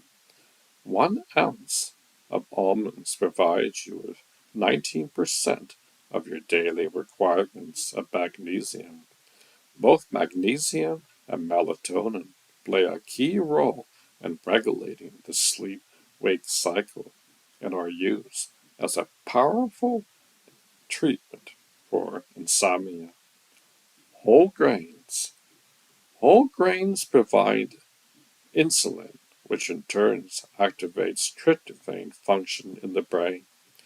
People with low levels of magnesium frequently wake up at night.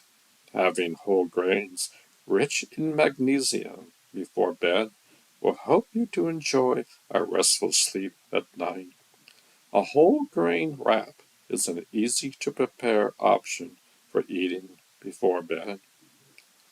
Warm milk. People with a nut allergy can prefer warm milk before bed, provided they are not lactose intolerant.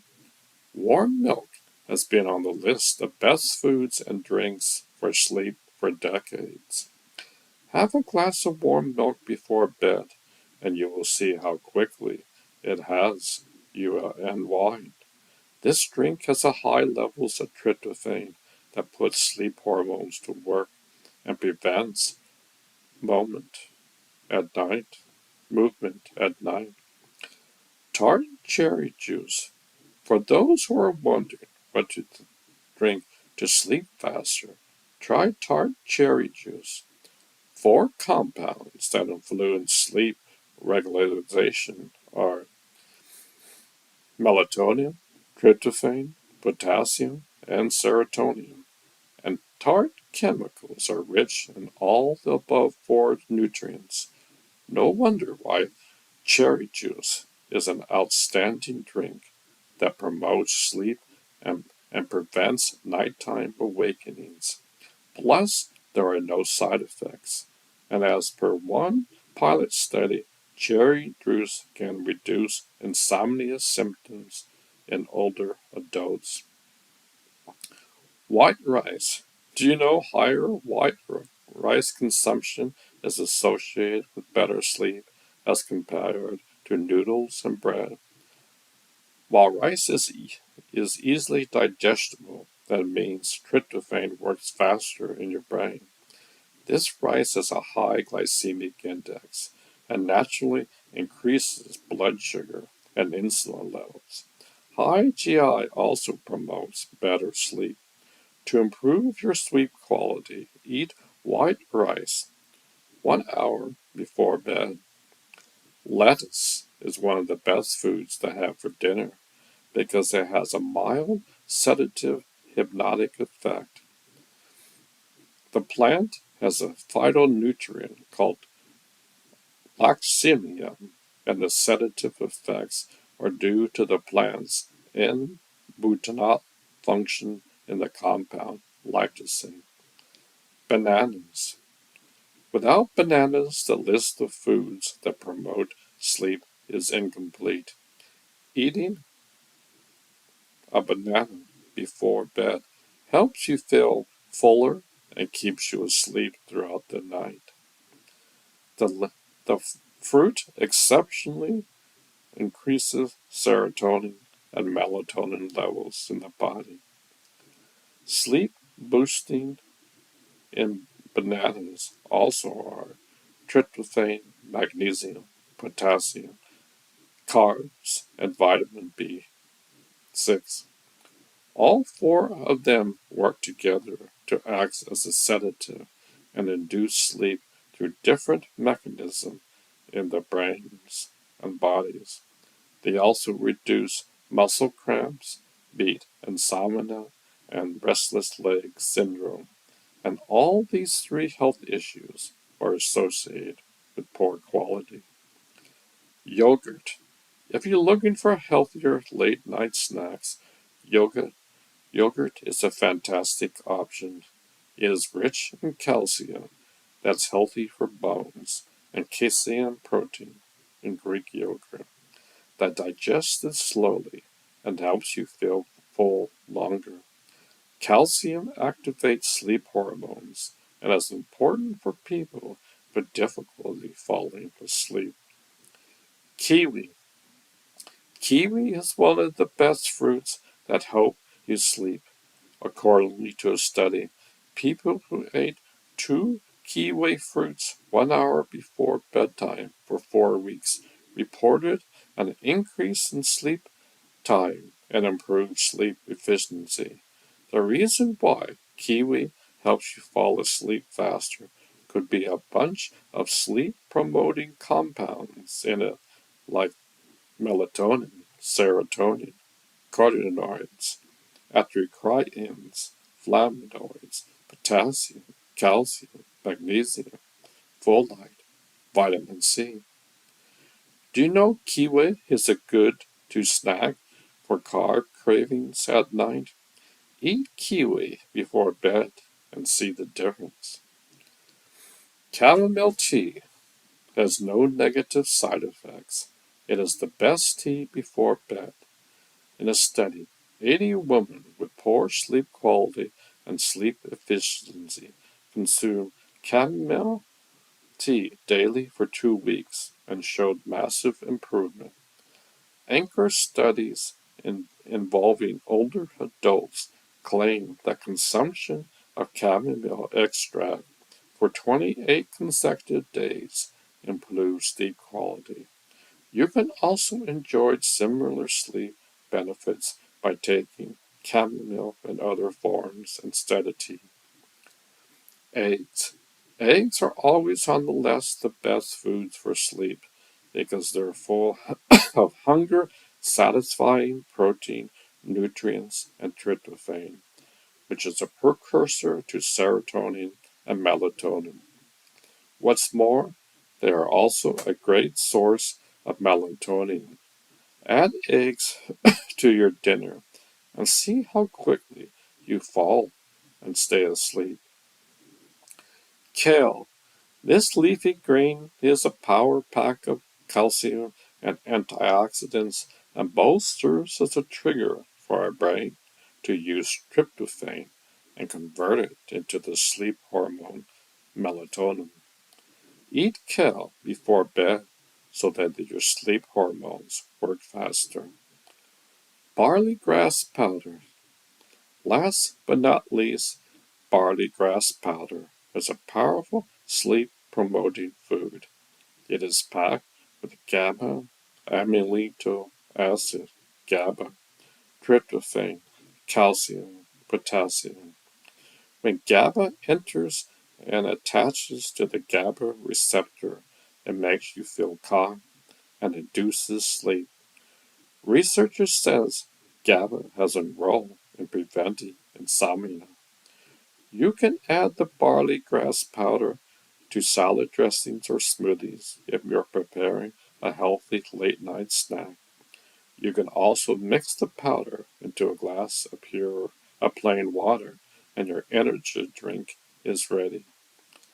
Other foods and drinks that help you sleep. Other than the 15 food items mentioned above, there are some more foods that help you sleep, which are as follows: figs, sweet potato, honey, tofu, oatmeal. Some best late night snacks are popcorn, dark chocolate, hummus, walnuts, pistachios, cottage cheese, and crackers. If you're not in the mood to prepare dinner or eat snacks, here are some drinks that can help you fall asleep faster: Ashwagandha tea, goji berry juice, passion flower tea, peppermint tea, pure coconut water. Foods to avoid before bed. While there are foods that help you sleep, some foods keep you awake at night. Check out some foods to avoid before bed if you want to sleep better. Tomato-based sauces. While a platter of delicious red sauce pasta with a hearty amount of tomatoes seems tempting, eating it before bed can cause acid reflux and heartburn, which in turn can interfere with your sleep. High-fat foods. Fat-rich food takes a long time to digest, so avoid bedtime snacks like burgers, pizza, if you want to have restful sleep at night. Fried foods. Just like high-fat food, fried foods also takes a longer time to digest and can cause heartburn. You will not enjoy high-quality sleep if you intake fried food close to bedtime. High-sodium foods. High-sodium foods like canned entrees, smoked meats, and salty nuts dehydrates the body, creating tiredness and fatigue. Eating such food before bed contributes to disrupted or superficial sleep. Spicy food. People prone to heartburn should avoid spicy food before sleep. Laying down aggravates the problem and delays the onset of sleep. Drinks to avoid before bed. Just like the above foods, there are some foods that prevent result sleep at night. Let's explore which drinks to avoid before bed and why. Caffeine. People think coffee to wake up, feel refreshed and active, and come up with great ideas. But the same beverage consumed at late hours of the day delays the onset of sleep. Caffeine remains on our system for 14 hours, which delays the onset of sleep and causes short sleep duration. So avoid caffeine 4 to 6 hours before bedtime. Alcohol. Alcohol may help you sleep instantly, but you may frequently wake up at night with night sweats, headaches, or nightmares. According to research, drinking heavily before bed is associated with short sleep duration, circadian abnormalities, and insomnia. Do you know alcohol before bed can also cause breathing related sleep problems? Sugar and energy drinks. A lot of energy drinks are not just rich in calories, but contains taurine and caffeine as well. Just like caffeine, taurine, an amino acid, also signifies your brain to be alert and increases your heart rate, which altogether makes it difficult for you to fall asleep. Black tea. A lot of people think black tea or any other yerba tea are stress busters and good for sleep.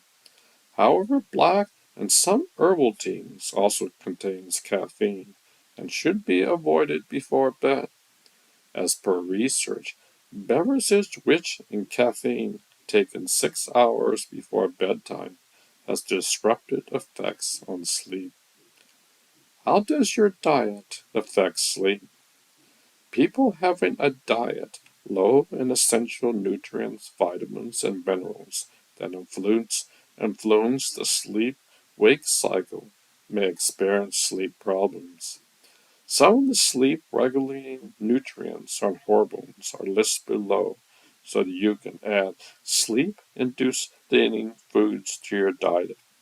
Tryptophan, serotonin, melatonin, gamma aminobutyric acid, GABA, magnesium, potassium, calcium, antioxidants, vitamin A, C, and D, E, and K. As per research, lack of these nutrients is associated with sleep problems by affecting different hormone pathways in sleep. On the other hand, taking foods that are very high in carbohydrates at night can reduce the small amount of deep sleep. This explains why energy drinks and sugar sweetened beverages are bad for sleep. Sleep experts recommend taking foods that help you sleep on a rich and above mentioned essential sleep compounds. However, there is a need for in-depth research to claim these benefits. Is eating before bed bad? Well, that depends on what type of food you are eating. Eating foods for deep sleep right before bed is not a bad idea if they are nutritious and very light. As per research, it is unhealthy to eat foods rich in salt, sugar, and fat before bed as they are harder to digest. Melatonin-rich foods, high-fiber foods, and Mediterranean diet will help you fall asleep faster and enhance the quality of sleep. However, if the food is heavy, it is safe to finish your dinner 2 to 3 hours before bed. Eating habits affect healthy differently in each person. For some, eating before bed may result in weight gain and digestive issues. If you are suffering from any physical illness like obesity that demands a specific type of food, consult a dietitian before you start munching foods that are good for sleep. Conclusion. Having poor sleep every night can lead to a range of physical and mental health issues. Having foods that help you sleep at night is a more remedy for sleep problems, and foods rich in sleep promoting nutrients and sleep hormones to your diet. Eat, eat healthy and sleep better.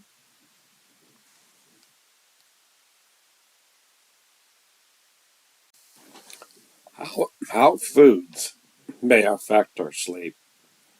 A growing body of research suggests that the foods you eat can affect how well you sleep, and your sleep patterns can affect your dietary choices.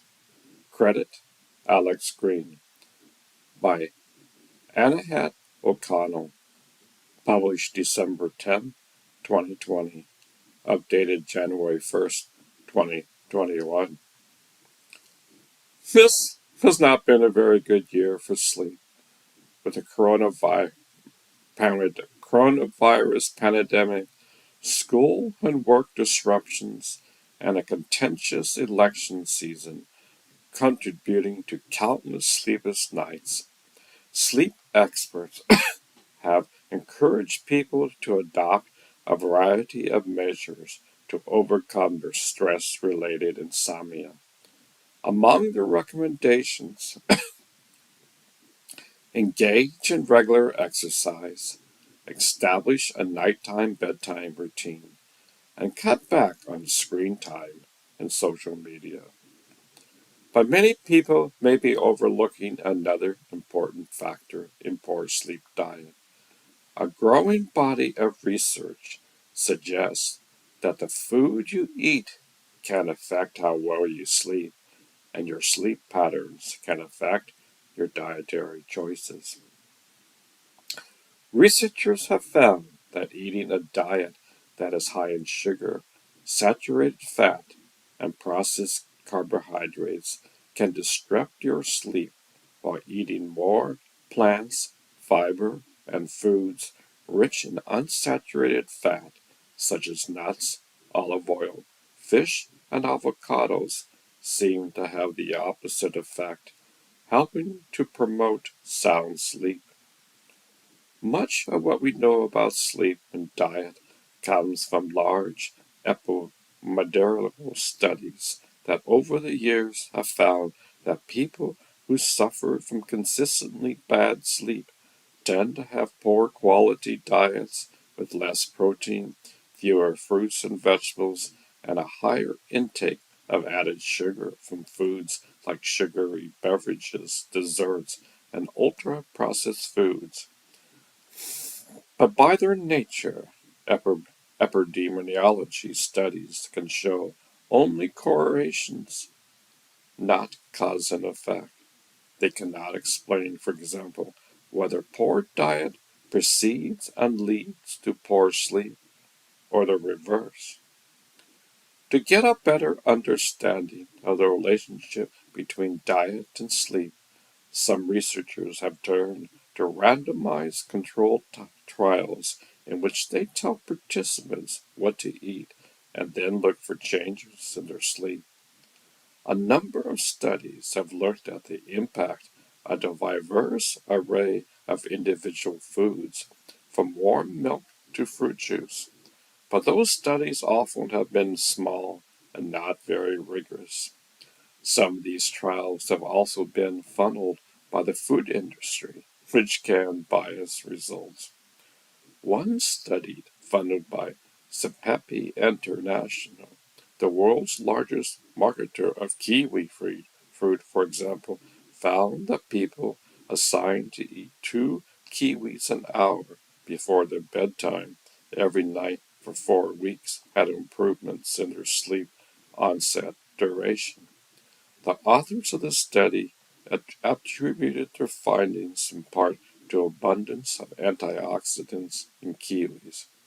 But importantly, the studies lacked a control group, so it is possible that any benefits could have been resulted from the placebo effect. Other studies funded by the cherry industry have found that drinking tart cherry juice can mostly improve sleep in people with insomnia, supposedly by promoting tryptophan, one of the building blocks of the sleep regulating hormone melatonin. Tryptophan is an amino acid found in many foods, including dairy and turkey, which is one of the reasons commonly given for us why so many of us feel so sleepy after our Thanksgiving feast. But tryptophan has to cross the blood-brain barrier to have any specific effects, and in the presence of other amino acids found in foods, it ends up competing, largely unsuccessful for absorption. Studies show that eating protein-rich foods such as milk and turkey on their own actually decrease the ability of tryptophan to cross the blood-brain barrier. One way to enhance tryptophan's uptake is to put foods that contain it with carbohydrates. That combination stimulates the release of insulin, which causes competing amino acids to be absorbed by muscles, in turn, making it easier for tryptophan to cross into the brain, said Martin Pierre, an assistant professor of natural medicine at Columbia University. Dr. Saint Anji has spent years studying the relationship between diet and sleep. Her work suggests that rather than emphasizing one or two specific foods with supposedly sleep-inducing properties, it is better to focus on the overall quality of your diet. In the randomized clinical trials, she and her colleagues recruited 26 healthy adults and controlled what they ate for 4 days, providing them regular meals prepared by nutritionists while also monitoring how they slept at night. On the fifth day, the subjects were allowed to eat whatever they wanted. The researchers discovered that eating more saturated fat and less fiber from foods like vegetables, fruits, and whole grains led to a reduction in sleep-wave sleep, which is the deep restorative kind. In general, clinical trials have also found that carbohydrates have a significant impact on sleep. People tend to fall asleep much faster at night when they assume a high carbohydrate diet compared to when they consume a high fat or a high protein diet. That may have something to do with carbs helping tryptophan cross into the brain more easily. But the quality of carbs matter. In fact, they can be a double-edged sword when it comes to slumber. Dr. St. Cage has found in her research that when people eat more sugar and simple carbs, such as white bread, bagels, pastries, and pasta, they wake up more frequently throughout the night. In other words, eating carbs may help you fall asleep faster, but it's best to consume complex carbs that contain fiber, which may help you to obtain more deep restorative sleep. Complex carbohydrates provide a more stable blood sugar level, says Dr. St. Onage. So if blood sugar levels are more stable at night, that could be the reason complex carbohydrates are associated with better sleep. One example of a dietary pattern that may be optimal for better sleep is the Mediterranean diet, which emphasizes such foods as vegetables, fruits, nuts, seeds, legumes, whole grains, seafood, poultry, yogurt, herbs and spices, and olive oil.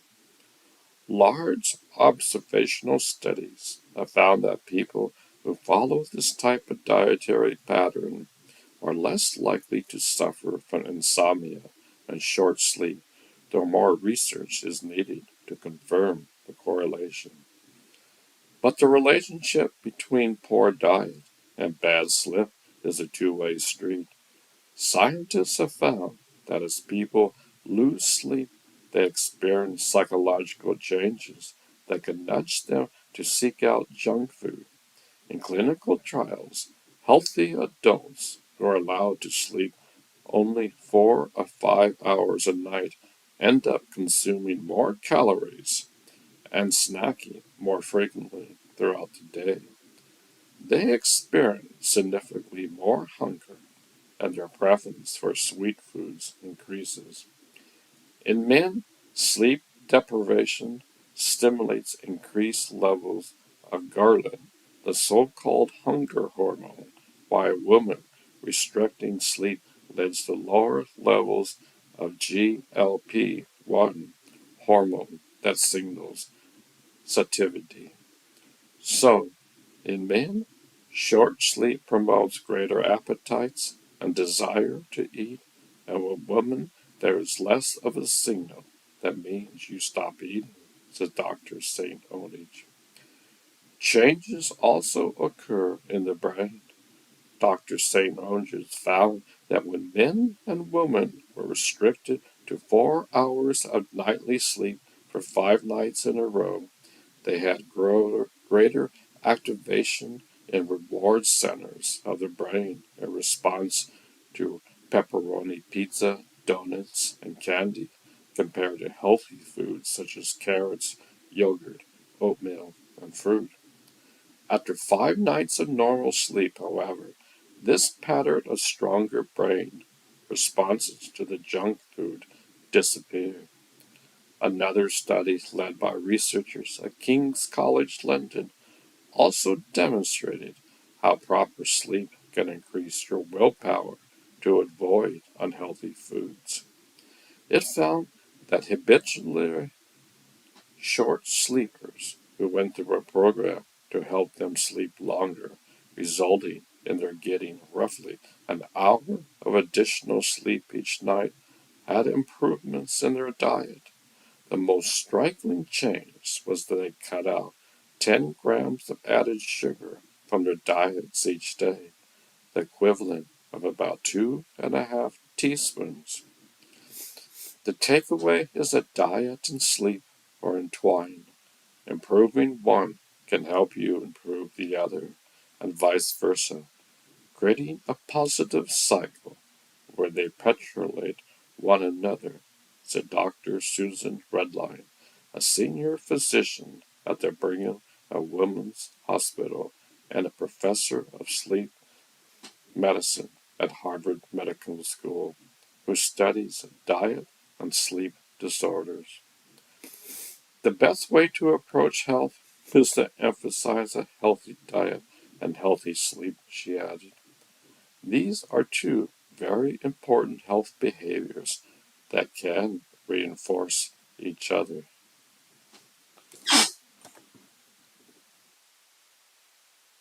Andrea O'Connor is a staff reporter covering health, science, nutrition, and other topics.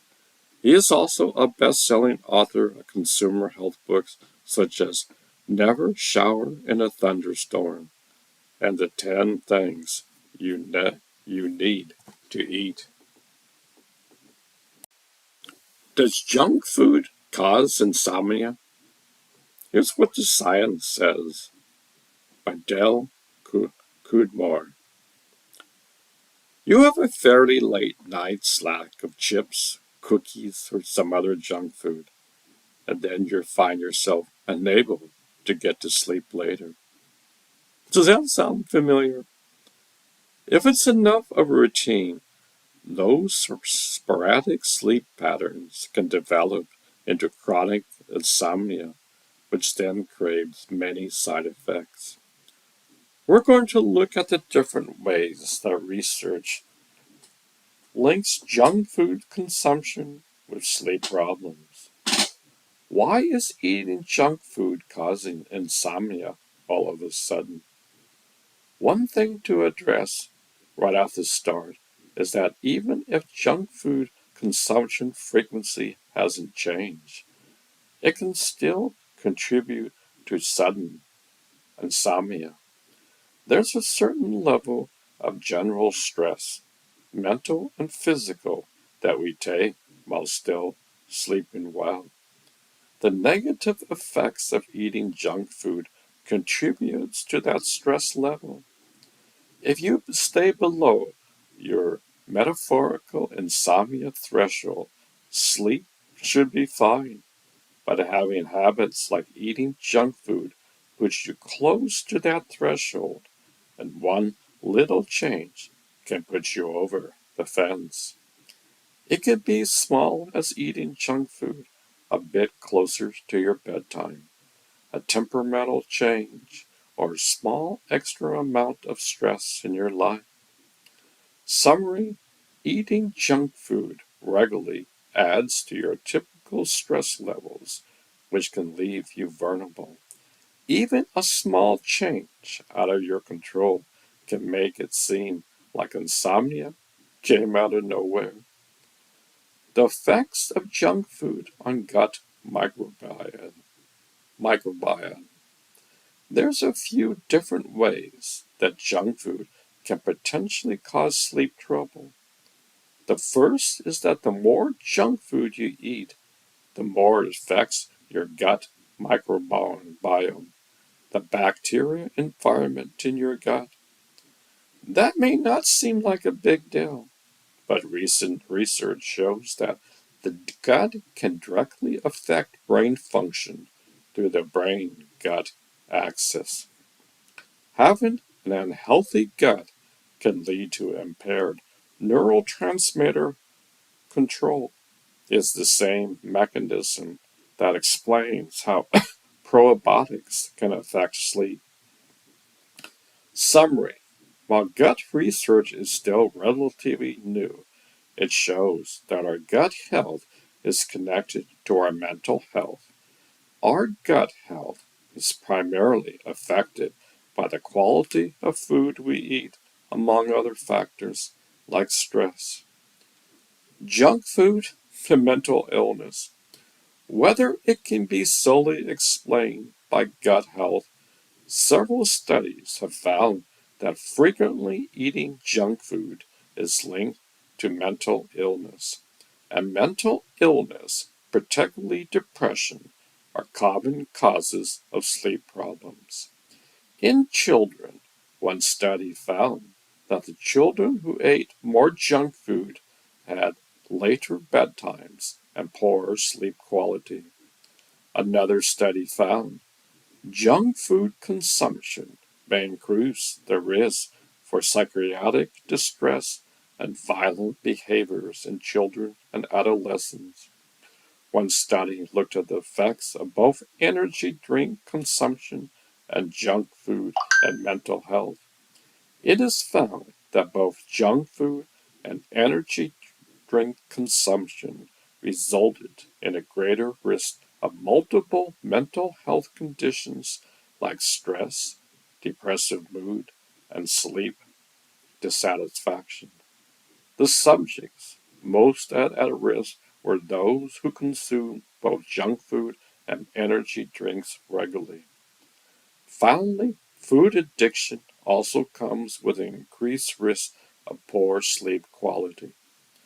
Junk food, obesity, and sleep. Obesity is one of the biggest risk factors for insomnia. Obviously, you can eat junk food without being overweight or obese, but if you developed any weight issues, it raises your chance of having sleep issues. Sugar and insomnia. Not only does sugar make it easier to gain weight, there's evidence that sugar can cause insomnia in some cases. Several studies have found that poor sleep quality is directly linked to the amount of sugar consumed, particularly in students with insomnia. Sugar increases insulin resistance, and research shows that insulin resistance contributes to short sleep duration and insomnia. Summary: frequent junk food consumption has side effects like inflammation, insulin resistance, and weight gain. All those can cause sleep issues. Can junk food cause sleep problems? There's a lot of research showing that long-term junk food consumption comes with a higher risk of sleep issues and insomnia. If you want to sleep well, you need to eat healthy, at least somewhat healthy. Other than enjoying a large amount of sugar or fat before a meal, sleep troubles are typically not caused by one-off junk food snack. The toils that junk food takes on your physical and mental health only become clear over a longer time period. However, keep in mind that correlation does not equate causation. Someone might start having sleep issues and associate them incorrectly with eating certain junk food. There are many other possible causes of insomnia that should also be ruled out.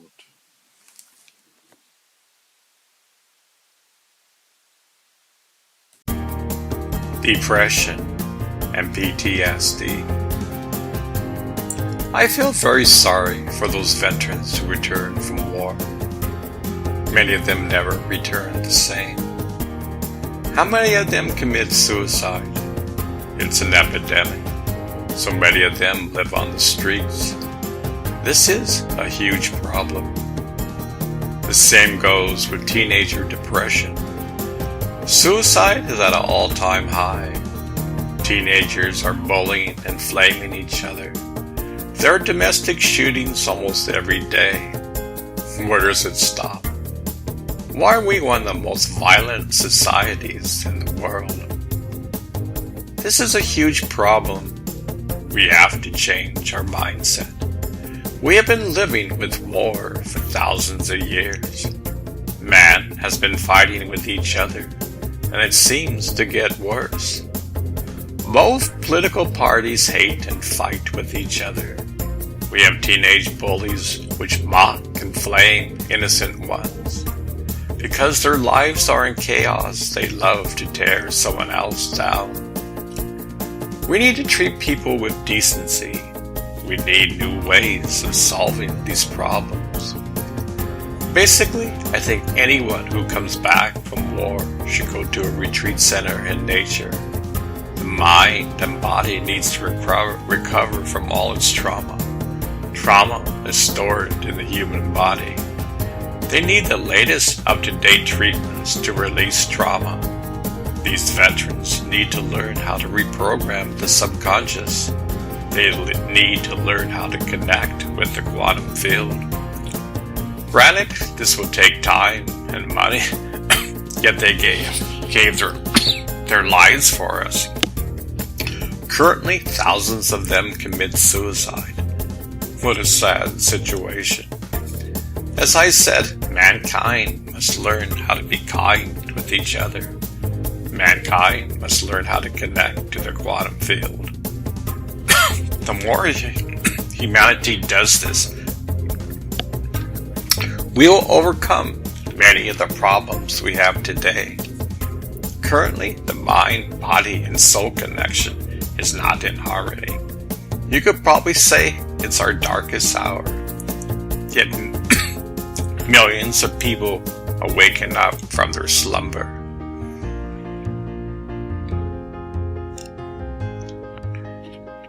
We can overcome depression.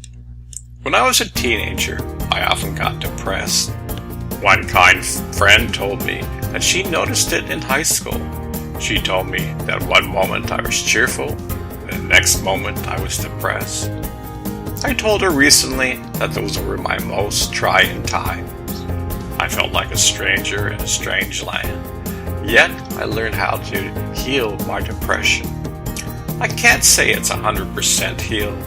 At times it flares up, yet it's like a mosquito bite. It's a minor annoyance. The more we pay attention to the quantum field, the more attention the quantum field pays to you.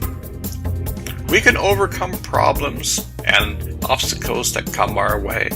There's a new way of being and acting. The choice is up to you. The mind can be either your best friend or worst enemy.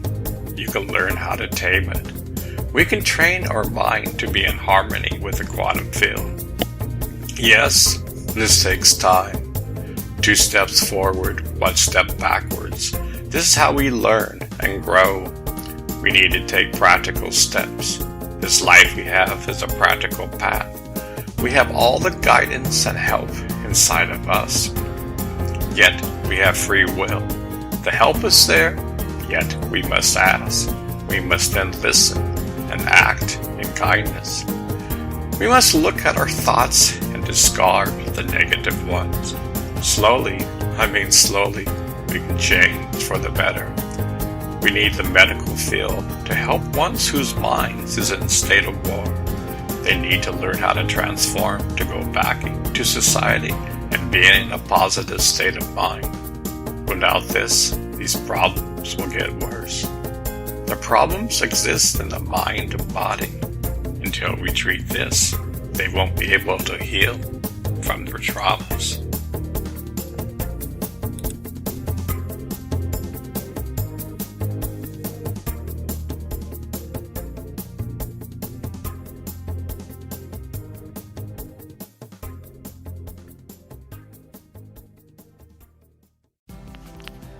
Intuition and synchronicity.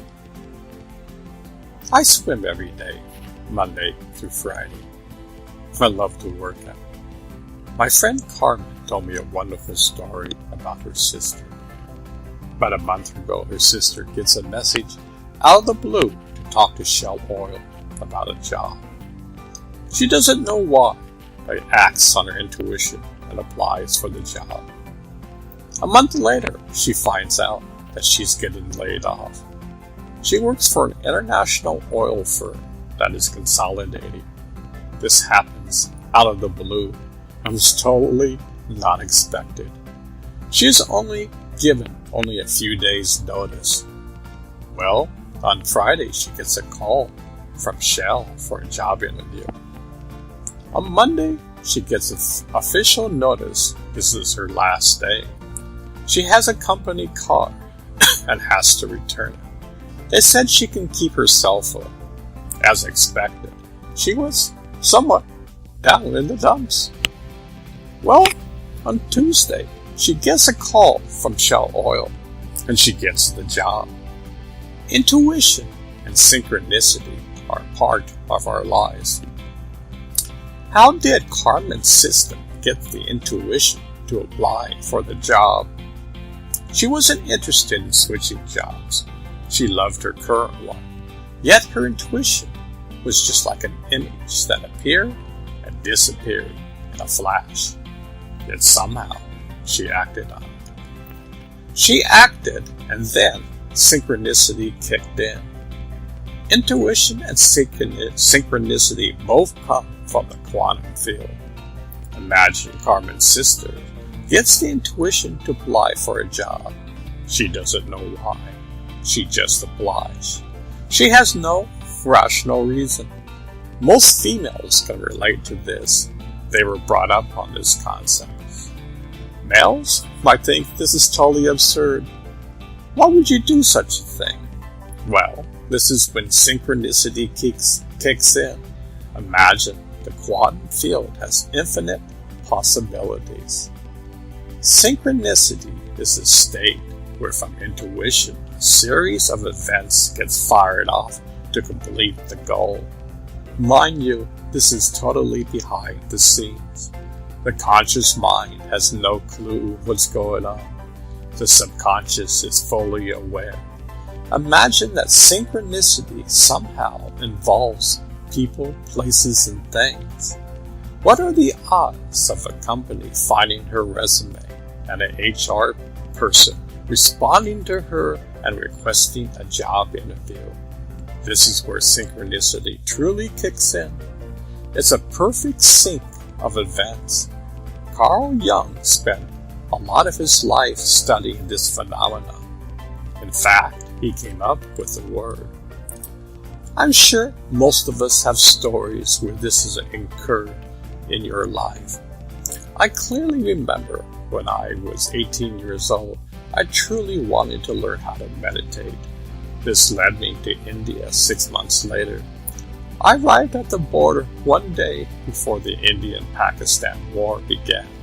If I arrived one day later, the border was closed for 5 years. Imagine I took a train from the border to New Delhi. I was told that the Sikhs allowed people to stay at their temple. We got there and found out that we couldn't stay there. Yet they told us down the street was a huge festival going on. A young Indian boy just returned from a tour of the West. You could stay there. The rest is history. My twin brother told me a story recently. When he was 19 years old, he was living in Park City, Utah. It was summertime, and he was planning to be a ski bum for the winter. A few months back, he attended the wedding of our cousin Randy. John said there were many relatives he didn't know. Out of the blue, this cousin, who John didn't know, drives to Park City and says to John, "I don't know why I'm here. I got a message that I was supposed to drive you to Colorado." To make a long story short, a festival was going on where I was there. My brother John learns how to meditate and has done ever since. I'm remembering that Miraji never knew I had a twin brother. When he first saw us together, he said, "Wow, this is the first time that God made a mistake." He made Richard twice. In the past few years, I've been more conscious of this natural phenomenon. I've seen it hundreds of times in my life. I can see the thread of life that ties us together. This natural phenomenon exists inside of you. The quantum field exists everywhere. I've been recently researching on this natural phenomenon. I live to listen to the words of Cryan. He says that for most people, intuition is a click of the camera of life. It appears and disappears in less than a second. Yet, if one begins to have awareness of it, it could lead you to have a picture that you could hold on to. You, see, contained in the quantum field lies intuition and synchronicity. It is a part of your true essence. It's not some hocus-pocus scary event. We have been aware of our true essence and think that it is a part of the occult. Many people are scared of it. Look at the life of the Christ. Intuition and synchronicity was a part of his life. He was in tune with God, and God was in tune with him. What more can I say? Ponder this over. I truly believe this path is more practical than ever. It truly can and transforms people's lives.